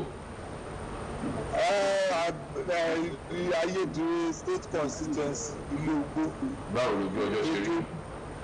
Ọjọ́ wà dáadáa nínú kò sí tàbí tí ogún pẹ̀lú. Gbogbo àwọn agbófinró gbogbo wọn náà ń ṣiṣẹ́ wọn bí iṣẹ́, ṣùgbọ́n kò fẹ́ tó bẹ́ẹ̀ nìkan jà nílé ogbó. Gbogbo nǹkan ń lọ bó ṣe yẹ kó lọ. Kò sí ẹjọ́ wípé ẹ̀rọ tí wọ́n fi ń ṣe àyẹ̀wò bí a kò ṣiṣẹ́ gbogbo ẹ̀ tó ṣiṣẹ́ dáadáa. Wọ́n ti du ètò ìdìbò ti parí ní gbogbo àdúgbò ilé ogbó ilé Olúpọ̀nà. Wọ́n ń ka ìbò, wọ́n ń kàbò lọ́wọ́ bí a ṣe ń sọ̀rọ̀ bí gbogbo nǹkan bá ṣe ń lọ a tún máa fi tó yín létí. Thank you very much. Well, we're going to be, that's a convenient stopping point of this segment of the program. We thank you so much for staying tuned. Thank you for being the part of our success story today. We appreciate our guest, Mr. Kwame Kendi. Thank you most sincerely. On behalf of the Director General of Osho State Broadcasting Corporation Conglomerate, Mr. Rashid Folaromi, on behalf of the production crew, everyone, we want to say thank you very much. We are going to give room for the news now. And until later, when our colleagues shall be coming your way, I remain yours sincerely, Olushayo Pampatide, saying, be patriotic. Tó wá kí gbogbo ìlú àti ẹ ti bá fara balẹ̀ láti gbọ́ ètò àti kí àlejò wa ọ̀gbẹ́ni Fámúyì Kẹ́hìndé ẹ̀kọ́ látàárọ̀. Gẹ́gẹ́ bí ẹ̀yin náà ṣe mọ̀ pé níbí náà á ti mọ ẹ̀bá àtúnpadàbọ̀ láti má jẹ́ kí etí yóò di kí ó sì dúdú lójú yín láti mọ bó ṣe ń lọ nípa ètò ìdìbò ilé ìgbìmọ̀ aṣòfin tó lọ nípínlẹ̀ Ọ̀ṣun lónìí. Àmọ̀ ẹ̀bá Adéyẹmí Adélékè lórúkọ mi lórúkọ ọ̀gá àgbà iléeṣẹ́ yìí àti gbogbo àwọn tí wọ́n wà láti máa ṣe mú ètò ìwá fún yín àdúpẹ́ àkíyín àjọṣepọ̀ kò ní bàjẹ́ abẹ́yẹ̀bá fún ètò ìròyìn náà. Ìjà àwọn ọkọ ni wá, kó má bá àjà sọ́sọ́. Kálọ̀ bí àjọba nílùú Nàìjíríà. Kálọ̀ bí àjọba nílùú Nàìjíríà. Kálọ̀ bí àjọba nílùú Nàìjíríà. Ẹ má má bí wọ́n, ẹ má jọ dàrú.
ká ṣe ra wọn ní ṣọ̀kan. Tó bá dàrú o, àwa ló máa kàn èèyàn. Ọmọ Nàìjíríà èèyàn. Ìjọba nínú Nàìjíríà. Ẹ má mà bí wá o, ẹ má dàrú o. Iṣẹ́ àwọn akọni wa, kó má bàa já sásán.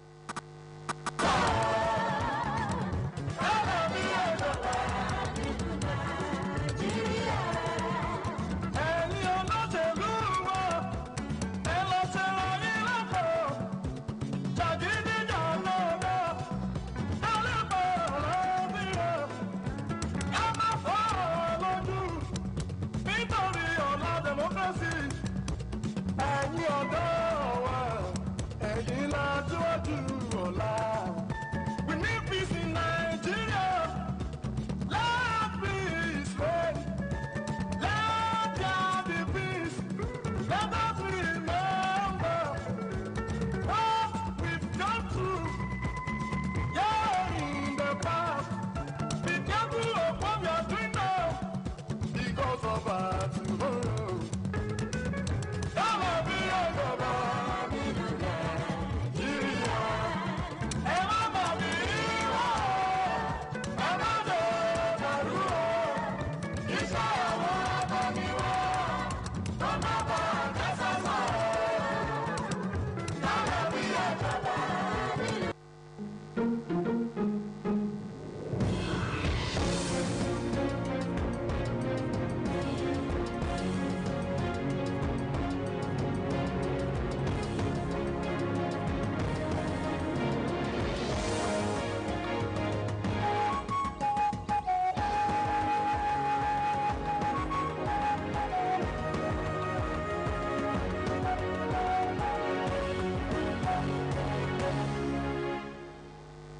Good afternoon and welcome to the election news. I am Olubumi Ajiboye Agbola.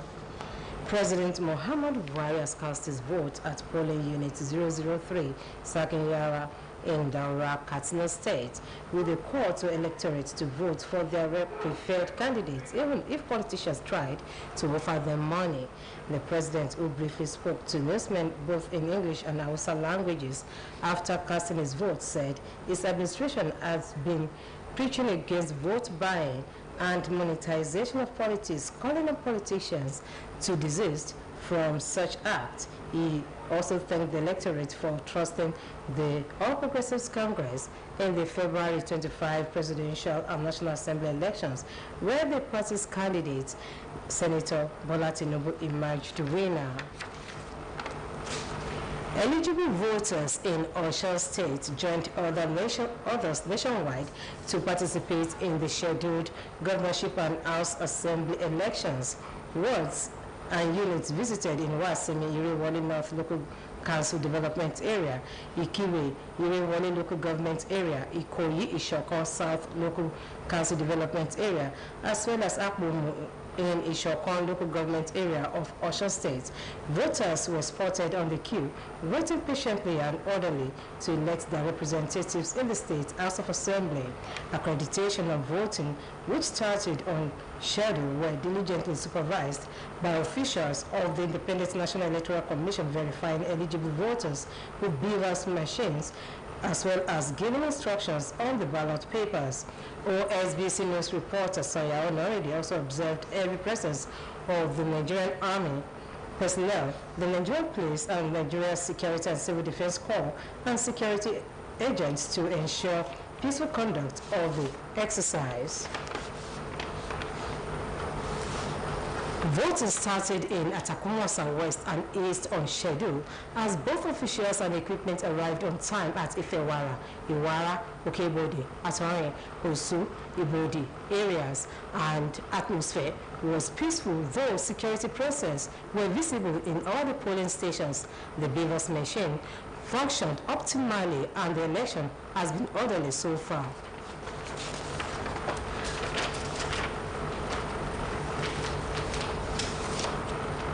As at the time,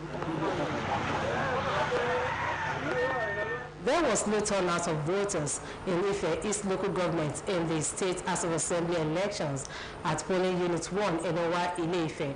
The turnout was low compared to what was obtainable during the presidential and national assembly elections. The elderly, pregnant, and nursing mothers were accorded the needed preferences, just as security operatives were on ground to ensure peace. However, there was a mild drama at Ward 3 Ilaye, where a team of hoodlums disrupted the election process and broke the ballot box. Speaking with newsmen shortly after his accreditation of voting, the Deputy Governor, Prince Kola Adewusi, lauded the process of the election. He, however, condemned the armpit of violence recorded in some polling units, saying that security operatives are on top of the situation. Speaking in the same vein, Mr. B.U. Odolade decried the low turnout of voters, which he alluded to apathy. He, however, commended the electoral umpire for a job well done. The logistics put in place for the conduct of the State House of Assembly elections in Ifedaya local government of the state has been observed to be a plus for INEC. This is the findings of Osbc news crew that monitored the election in polling units and wards across the local government. The deployment of beavers machines was seen to be the right measure for ensuring free, fair, and credible poll with the acceleration of accreditation process. The areas visited, which included Okeila-Orogun, Ora Ibomina, Alegbede, Idi-Odon, voters were on queue in an orderly manner, waiting to cast their ballots.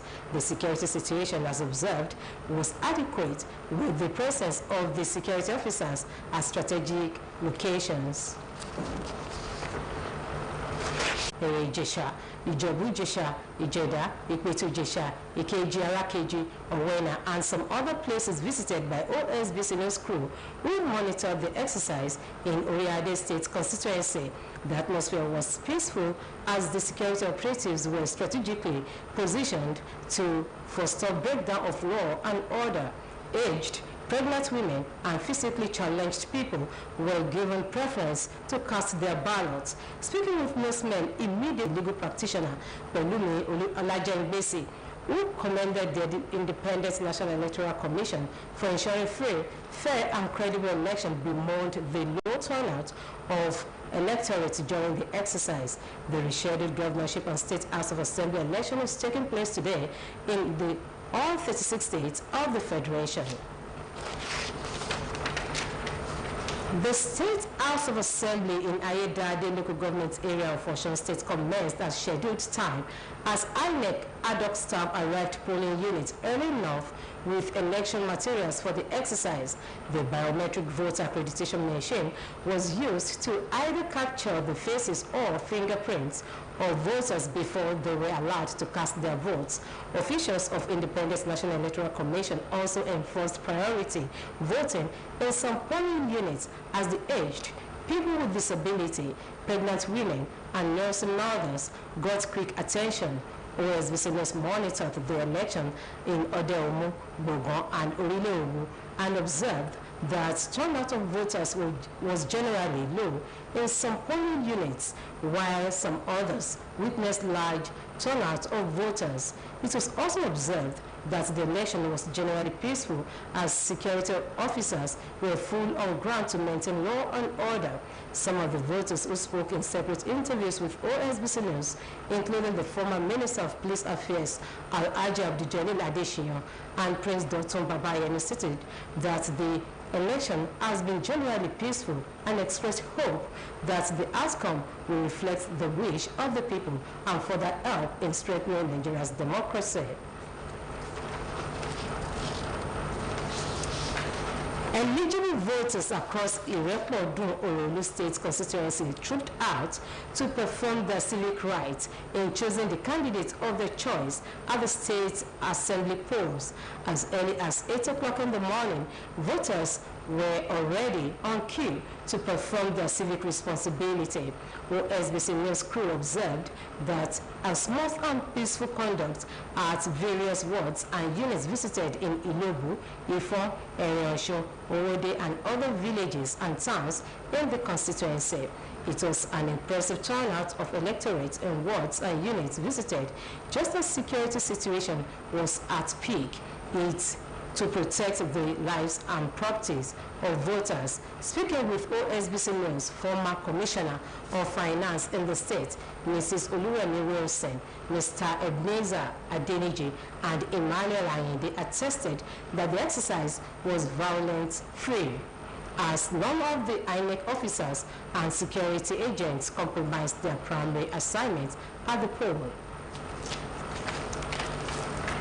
Notwithstanding, the low turnout of voters at today's election has been peaceful and orderly in all the units visited by OSBC News crew in Ifeanyi State constituency. Findings by OSBC News crew in different polling units in Ward 12, in Ikoede, Ward 9 and 10, Iba, Ward 11, Obago, and Wards 1 to 8 in Ikiru Township indicates a peaceful environment with orderliness and amity among various party agents. Those who spoke to OSBC News, including a federal legislator, former council chairman, and secretaries across political divides, among other stakeholders, lent credence to the fact that the election was smooth as at the time of filing this report. The INEC officials also conducted themselves orderly, while security agents, including soldiers, police, NSCDC, FRSC, among others, exhibited a high level of professionalism and civility. As at the time of this report, voting has concluded in some polling units, with stakeholders waiting for counting, while voting was underway in other polling units.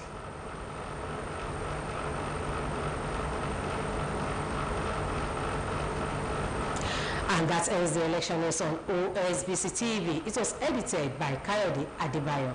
Good afternoon.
Ìròyìn ìdìbò.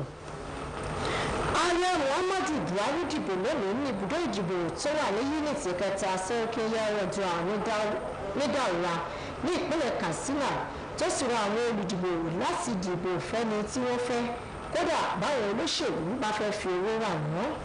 Ààrẹ tó báwọn olóṣèlú sọ̀rọ̀ lédè tí ó báwọn èèyàn sọ̀rọ̀ ní èdè Gẹ̀ẹ́sì àti èdè Haúsá ṣàlàyé pé ìjọba tó ń darí ń fọn rere tako ríra àti títà ìbò, tó sì rọ àwọn olóṣèlú láti dẹ́kun ìwà yìí. Ó dúpẹ́ lọ́wọ́ àwọn olùdìbò fún bí wọ́n ṣe dìbò wọn fún ẹgbẹ́ òṣèlú All Progressives Congress lákòókò ìdìbò ààrẹ àti ti ilé aṣòfin àpapọ̀ tó wáyé lọ́jọ́ kẹẹ̀ẹ́dọ́gbọ̀n oṣù tó kọjá, níbi tí sínétọ̀ Bọ́lá Tinubu ti jáwé olúborí. Bákan náà ni àwọn olùdìbò ní ìpínlẹ̀ Ọ̀ṣun darapọ̀ mọ́ àwọn akẹgbẹ́ wọn jákèjádò orílẹ̀-èdè yìí láti ṣojúṣe wọn nínú ìdìbò gómìnà àti ti ilé aṣòfin ìpínlẹ̀ tó wáyé lónìí.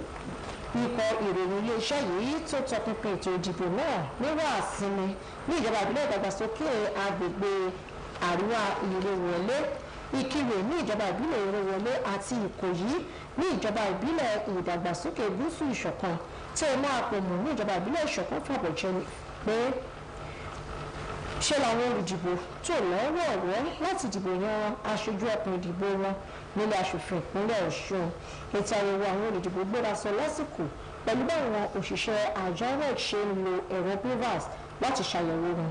olóòrè iṣẹ́ yìí sanra ọ̀nà nídìí tó fúròyìn ṣọwọ́ pé níṣe ni àwọn ológun àwọn ọlọ́pàá àtàwọn òṣìṣẹ́ àjọ ààbò arẹ́mìnà àbòrò dúró wá láti rí i pé ohun gbogbo lọ ní mẹ̀lọmẹ̀lọ. ẹ̀rọ ìdìbò gbéra sọ lásìkò ní ìjọba ìbílẹ̀ ìwọ̀ oòrùn àti ìlà oòrùn àtàkùnwọ̀sà gẹ́gẹ́ báwọn òṣìṣẹ́ àjọ elétò ìdìbò àti àwọn ohun èlò ìdìbò ṣe tètè dé sí ìfẹ̀wàrà ìwàrà òkèbodè òṣù ìbòdè àtòrìn wọ́ọ́rọ́wọ́ ni ohun gbogbo ń lọ nígbà táwọn agbófinró náà kò gbẹ́yìn. ẹ̀rọ bivas ni wọ́n ní ó ń ṣiṣẹ́ dáadáa láwọn agbègbè tí kò ròyìn iléeṣẹ́ yìí tó kàn sí. ọwọ́ lásìkò tí kò ròyìn iléeṣẹ́ yìí tí ó dé àwọn lásìkò táǹkó ìròyìn níjọ àwọn olùdìbò kò fi bẹ́ẹ̀ jáde ní ìjọba ìbílẹ̀ ìlà oòrùn Ifẹ̀. ilé ń fi yé ni pé àwọn èèyàn kò fi bẹ́ẹ̀ jáde ní yúnítì kìíní ẹ̀wá ilé Ifẹ̀ tí èèyàn bá ṣàkàwé ìṣọwọ́ṣe àwọn olùdìbò lásìkò ìdìbò ààrẹ àti ti ilé aṣòfin àpapọ̀ tó wáyé lóṣù tó kọjá. àwọn arúgbó àwọn aboyún àtàwọn ìyá lọ́mọ láwọn òṣìṣẹ́ àjọ INEC kọ́kọ́ ń dá lóhùn nígbà tí àwọn agbófinró náà wà kálẹ̀. àmọ́ ṣá ìṣẹ̀lẹ̀ kan tó fara pẹ́ eré orí ìtàgé ṣẹlẹ̀ ní wọ́ọ̀dù kẹta ní Ìlàrẹ́ nígbà tí ikọ̀ àwọn ọmọ gànfẹ́ kan pàkúta sétò ìdìbò náà pẹ̀lú bí wọ́n ṣe bá àpótí ìdìbò jẹ́. nígbà tó ń sọ̀rọ̀ kété lẹ́yìn tó dìbò igbákejì gómìnà ọmọọba Kọ́lá Adéwùsì yóò bẹ̀rẹ̀ àgbékalẹ̀ ètò ìdìbò ọ̀hún. àmọ́ ṣá fojú náà fi wo rògbòdìyàn tó wáyé láwọn ibùdó ìdìbò kan nígbà tó ní àwọn agbófinró wà lójú iṣẹ́. nínú ọ̀rọ̀ ọ̀gbẹ́ni Bíyì Ọdúnládé ó fẹ́ dùn ọkọ rẹ̀ wọ̀n sí báwọn ìdìbò kò ṣe fi bẹ́ẹ̀ jáde wá dìbò àmọ́ṣá ó gbóṣùbà fájọ elétò ìdìbò fún ìṣọwọ́ ṣiṣẹ́ àjọ náà. lórí ìdìbò àwọn àgbékalẹ̀ kan tí àjọ elétò ìdìbò lẹ́dẹ̀ yìí gbé kalẹ̀ fún ìdìbò ilé aṣòfin ìpínlẹ̀ ní ìjọba ìbílẹ̀ ìfẹ́dàrẹ̀ tó ti jẹ́ kájọ elétò ìdìbò ilẹ̀ yìí kó tún yàdùyọ. ìwádìí kọ̀wé iléeṣẹ́ Osbc sí gbogbo ibùdó ìdìbò àti wọ́ọ̀dù ní gbogbo ìjọba ìbílẹ̀ fi hàn pé ìdìbò náà lọ ní ìrọ̀wọ́rọsẹ̀. lílo ẹ̀rọ bivas tún jẹ́ kí ètò ọ̀hún kó rọrùn pẹ̀lú ètò àyẹ̀wò àwọn olùdìbò. lára àwọn agbègbè tó lóun iléeṣẹ́ yìí kàn sí ní òkè ìlà ọ̀ràngún ọwọ́ ìgbómìnà alágbẹ̀dẹ ìdí ọdún. níbẹ̀ làwọn olùdìbò ti tò lórí ìlà ní wọ́ọ́rọ́wọ́ láti ṣojúṣe wọn. àwọn ikọ̀ elétò ààbò náà gbẹ́yìn láwọn ibùdó ìdìbò náà torí àìgbà àmọ́ wàhálà ìfẹ́ ṣòro. àwọn olùdìbò tún jáde lẹ́kùn ìdìbò ìlà oòrùn Iléṣà àti ìwọ̀ oòrùn Iléṣà láti ṣojúṣe wọn gẹ́gẹ́ bí ọmọ orílẹ̀-èdè yìí ní bí òfin ṣe là á kalẹ̀. ìdìbò àti àyẹ̀wò orúkọ àwọn olùdìbò wáyé láwọn agbègbè bíi Ìdàsà Èkòtì Òrógbà Òkèsà ní ìjọba ìbílẹ̀ ìlà oòrùn àti ìwọ̀ oòrùn Iléṣà. bẹ́ẹ̀ àwọn olùdìbò tí wọ́n bá kọ̀wé iṣẹ́ yìí sọ̀rọ̀ lórí bí ìdìbò náà ṣe lọ nírọ̀wọ́rọ̀sẹ̀ gbóṣùbà fájọ INEC nínú ìfọ̀rọ̀wérọ̀ ìkọ̀wé iléeṣẹ́ yìí pẹ̀lú abẹnugan aṣòfin ìpínlẹ̀ Ọ̀ṣun ọ̀nàbí Timothy Owóẹ̀yẹ. nínú ìsì kẹfà wọ́ọ̀dù kẹwàá ní Òrógbà ló ti gbóṣùbà fún bẹ́tò ọ̀hún ṣe wáyé. bákan náà nínú ọ̀rọ̀ èèkàn nínú ẹgbẹ́ òṣèlú PDP ní ìjọba ìbílẹ̀ ìlà-oòrùn Iléṣà ẹgbẹ́ òṣèlú PDP ní ìjọba ìbílẹ̀ ìlà-oòrùn Iléṣà ọ̀nàrẹ́bù Sunday Gbèsè ẹni tó dìbò rẹ̀ ní Òkèsà ó gbóṣùbà fún bẹ́tò náà ṣe lọ àmọ́ tó ní àwọn kùdìẹ̀kudiẹ kan wáyé nínú ìdìbò náà. bẹ́ẹ̀ ló tún ròyìn pé àwọn ikọ̀ elétò ààbò kò fojúṣe wọn játa fún bí wọ́n ṣe ń lọ tí wọ́n ń bọ̀ lọ́nà àti jẹ́ kí gbogbo nǹkan lọ nínú ìlú lọ. bákan náà àyẹ̀wò àwọn ìdìbò àti ètò ìdìbò tètè bẹ̀rẹ̀ láwọn wọ́ọ̀dù tó wà ní ẹ̀rọ Ìjẹ̀ṣà Ìjẹ̀bú-Jẹ̀ṣà Ìpẹ̀tù Ìjẹ̀ṣà Ìkejì Arákejì Ọ̀wọ̀nà àtàwọn agbègbè míì tó ní iléeṣẹ́ yìí tọpinpin bí ìdìbò ṣe lọ lẹ́kùn ìdìbò orí adé. ṣé àwọn agbófinró dúró káàkiri láti rí pé ohun gbogbo lọ nínú ẹlẹ́mọ̀lẹ́rọ̀ àwọn táwọn òṣìṣẹ́ àjọ INEC tètè dá lóhùn làwọn arúgbó àwọn olówó àtàwọn àkùnbá ẹ̀dá. nígbà tó bá ìpínlẹ̀ iṣẹ́ yìí sọ̀rọ̀ onímọ̀ nípa òfin kan pẹ̀lú mi Ọlájẹ́ngbèsè gbogbo ṣùgbọ́n fàjọ INEC fún ìṣọwọ́ ṣe àjọ náà nígbà tí ó fojú láìfi wo báwọn olùdìbò kò ṣe fi bẹ́ẹ̀ jáde wá dìbò. ìdìbò sí ilé aṣòfin ìpínlẹ̀ gbéraṣọ lákòókò níjọba ìbílẹ̀ ayédáadé níṣẹ́ làwọn òṣìṣẹ́ àjọ INEC ń lo ẹ̀rọ bivas láti yẹ ìka tàbí ojú àwọn olùdìbò gbò kí wọ́n tó lọ dìbò. Bákan náà làwọn òṣìṣẹ́ àjọ INEC tètè dáwọn àgbàlagbà àwọn àkàndá ẹ̀dá àtàwọn aboyún pẹ̀lú àwọn ìyàlẹ́nu náà. Nípa iléeṣẹ́ yìí tún tọpinpin ìbò ní ọdí òmu gbọ̀ngàn àti orílẹ̀ òru nígbà tó ní àwọn olùdìbò fi bẹ́ẹ̀ jáde. Àwọn tó bá pẹ̀lú iléeṣẹ́ yìí sọ̀rọ̀ nínú ibi tá a ti rí mínísítà tẹ́lẹ̀ rí fún iléeṣẹ́ nípa Alhaji Abdul Adesina àti ọmọọba Dọ̀tun Babayẹmí ìròyìn pé ètò náà ló ní òun ọ̀sẹ̀ nígbà tí wọ́n láwọn onígbàgbọ́ pé àbájáde ìdìbò náà yóò wà níbàámu pẹ̀lú ìfẹ́ aráàlú. Nínú ìròyìn tó tún fara pẹ́ àwọn olùdìbò ní ìjọba ìbílẹ̀ ìrẹ́pọ̀ ọdún àti èròyìn ní ìpínlẹ̀ Ọ̀ṣun jáde lọ́pọ̀ yanturu láti ṣojúṣe wọn gẹ́gẹ́ bí ọmọ orílẹ̀-èdè yìí wọ́n láti yan ẹni tí yóò ṣojú ẹkùn ìdìbò wọn nílé aṣòfin ìpínlẹ̀. Nǹkan aago 4 àárọ̀ làwọn olùdìbò ti tò lọ́wọ́ọ̀wọ́. Ikọ̀ iléeṣẹ́ yìí tó ṣàbẹ̀wò sáwọn ibùdó ìdìbò kan ní Ìlobù, Ifọ̀, Ẹ̀rìn Ọ̀ṣun, Owódé àtàwọn ìletò míì fìrè ìṣọwọ́ pé ṣe lè gbogbo lọ wọ́ọ́rọ́wọ́. Àwọn agbófinró náà kò gbẹ́yìn láti rí pé ààbò tó péye wà fáwọn olùdìbò àtàwọn òṣìṣẹ́ elétò ìdìbò. Nígbà tó bá ọkùnrin iléeṣẹ́ yìí sọ̀rọ̀ kọmíṣánná tẹ́lẹ̀ rí fètò ìṣúná ní ìpínlẹ̀ Ọ̀ṣun arábìnrin inú ẹ̀mí wọ́sìn ọgbẹ́ni Ebenezer Adéníyì àti Emmanuel Ayinde jẹ́rìí sí pé ètò náà lọ bó ṣe yẹ pẹ̀lú àlàyé pé àwọn òṣìṣẹ́ àjọ INEC àtàwọn agbófinró náà ṣiṣẹ́ wọn bó ṣe tọ́. Bákan náà ìdìbò gómìnà àti ilé aṣòfin ìpínlẹ̀ wáyé jákèjádò orílẹ̀-èdè gẹ́gẹ́ bí àjọ elétò ìdìbò ṣe là á kalẹ̀. Bó ṣe jẹ́ pé ìdìbò gómìnà kò wáyé ní ìpínlẹ̀ 8 ọ̀tọ̀ọ̀tọ̀ níbi tá a ti rí ìpínlẹ̀ Ọ̀ṣun, Èkìtì, Ẹdó àti Oǹdó pẹ̀lú àwọn míì. Nípa iléeṣẹ́ Osbc tó tọpinpin bí ìdìbò ṣe wáyé ní ìjọba ìbílẹ̀ Ìjìgbò fàbọ̀jẹ́ ni pé ètò náà lọ létò bó ṣe jẹ́ pé àwọn ọkọ̀ elétò ààbò kò fi bẹ́ẹ̀ sí láwọn ibùdó ìdìbò kan ní ìjọba ìbílẹ̀ Ìjìgbò. Nígbà tó ń bá ọkùnrin iléeṣẹ́ Osbc sọ̀rọ̀ abẹnugan ilé aṣòfin ìpínlẹ̀ yìí nígbà kan rí ọ̀jọ̀gbọ́n Mojeed Alabi fi ìdùnnú ràwọ̀n sí báwọn ìdìbò ṣe jáde wá dìbò gbogbo ṣùgbọ́n fàjọ INEC fún bó ṣe ṣètò tó yẹ láti jẹ́kẹ́tọ̀ ọ̀hún kò kẹsẹ̀ járí nínú ọ̀rọ̀ tiẹ̀ nígbà tí lórí iléeṣẹ́ yìí sọ̀rọ̀ alága tẹ́lẹ̀ rí nínú ìjọba ìbílẹ̀ Ìjìgbò ọ̀rẹ́bù ayé gbàṣọ pẹ́lá àti ọ̀mọ̀wé Richard Ìdòwú tó fi mọ́ ọmọọba Yínká Àjíbóyè wọ́n ní ìdìbò ọ̀hún kẹsẹ̀ járí. Abẹ́wọ́kọ̀ iléeṣẹ́ yìí sì sọ gbé ìmísà ẹ̀dọ̀rọ̀ ayégúnlẹ̀ àátọ́ ìgbéró Ìjìgbò ìjìmọ̀ba ìláwó ọ̀la ìka máṣífà àtàwọn míì fi hàn pé kò sí lílọ àti bíbọ̀ àwọn ọkọ̀ gẹ́gẹ́ bí iléeṣẹ́ ọlọ́pàá ṣèpá láṣẹ ẹ̀rọ kò sí ìròyìn pé ẹ̀rọ bivas tí àjọ INEC ń pèsè kò ṣiṣẹ́. Láti ẹkùn ìdìbò ìjọba ìbílẹ̀ Odò Ọ̀tìn ìwé iléeṣẹ́ Osbc Adébóyè Pópóọlá tó tọpinpin bí ìdìbò ṣe ń lọ ní Ìmíṣà Èkọ́sìn Ìgbàyè Kọ̀ǹta Fàjì Ìjàbẹ́ Aṣí àti Òkùkù fèrè ìṣọwọ́ pé àwọn olùdìbò ṣe ojúṣe wọn wọ́ọ́rọ́wọ́ fẹ́rẹ̀ olùdìbò àtàwọn òṣìṣẹ́ àjọ elétò ìdìbò tètè dé ibùdó ìdìbò. Bákan náà ni ẹ̀rọ bivas tájọ INEC gbé kalẹ̀ ṣiṣẹ́ déédéé tí ó kàn jẹ́ pé ibi kọ̀ọ̀kan òun ni kùdìẹ̀kudiẹ wà. Àwọn aṣojú ẹgbẹ́ òṣèlú APC, PDP àti APM wà kálẹ̀ láti tọpinpin bí ìdìbò ṣe ń lọ. Àwọn ikọ̀ aláàbò náà wà láwọn ibùdó ìdìbò táwọn ológun sì wà kálẹ̀ láti rí dájú pé ọ̀pọ̀ ìfèrèmọ́gbá tí wọ́n sì ń fòfin de lílọ àti bíbọ̀ ọkọ̀. Láti ìpínlẹ̀ Èkó ṣe ni àwọn ọmọ gànfẹ́ kan yabo ibùdó ìdìbò Adéjàre Ìlàsà ní ìjọba ìbílẹ̀ Ọ̀ṣọ́dì Ìsọlọ̀ ní ìpínlẹ̀ Èkó tí wọ́n sì tú àwọn olùdìbò tí wọ́n dúró de àwọn òṣìṣẹ́ àjọ elétò ìdìbò ká ní bí ìdìbò gómìnà àti tilé aṣòfin ṣe ń lọ lọ́wọ́ nípínlẹ̀ Èkó. Ẹnìkan tí ìṣẹ̀lẹ̀ náà ṣojú rẹ̀ Àròmọ Sẹ́mínà sọ pé títí di aago 10 kọjá ìṣẹ́jú 12 àárọ̀ òní àwọn òṣìṣẹ́ INEC kò tí ì dé tí ó mú kí ọ̀pọ̀ dúró táwọn ọmọ gànfẹ́ sì lọ kalẹ̀ mọ́bẹ̀ pẹ̀lú àwọn nǹkan ìjà láti fi tú wọn ká. Èyí ló wá mú káwọn olùdìbò gòsì àsálà fẹ́mi wọn àmọ́ àwọn ikọ̀ aláàbò tí ó kọjá sẹ́gbẹ̀gbè náà láti jẹ́ kálàfíà wọn jọba. Àbíjú báyìí lọ lórí ìròyìn ìdìbò fún ti sáà yìí eré àpẹẹrẹ aláàgó 5 kọjá ìṣẹ́jú 15 nígbà táàtún máa mú wá fún yín bí ìdìbò ṣe ń lọ ní ìpínlẹ̀ Ọ̀ṣun. Ẹ kú ojúlọ́nà.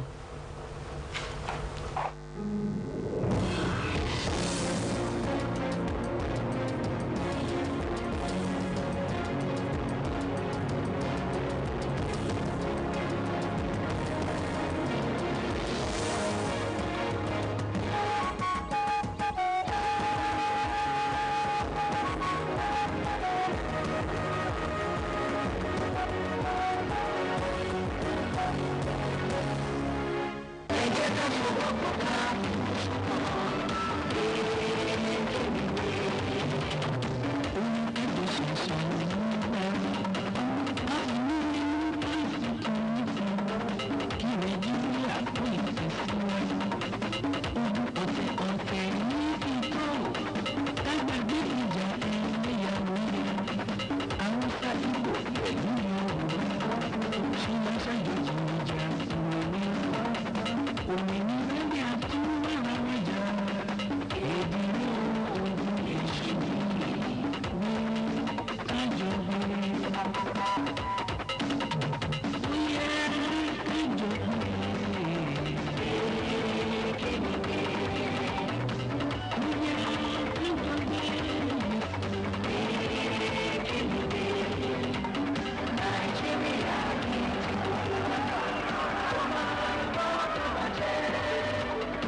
ọmọ ìyá kan náà ṣàlàjẹ́ ìjà lóde torí lòwe nípa ọ̀rọ̀ òṣèlú.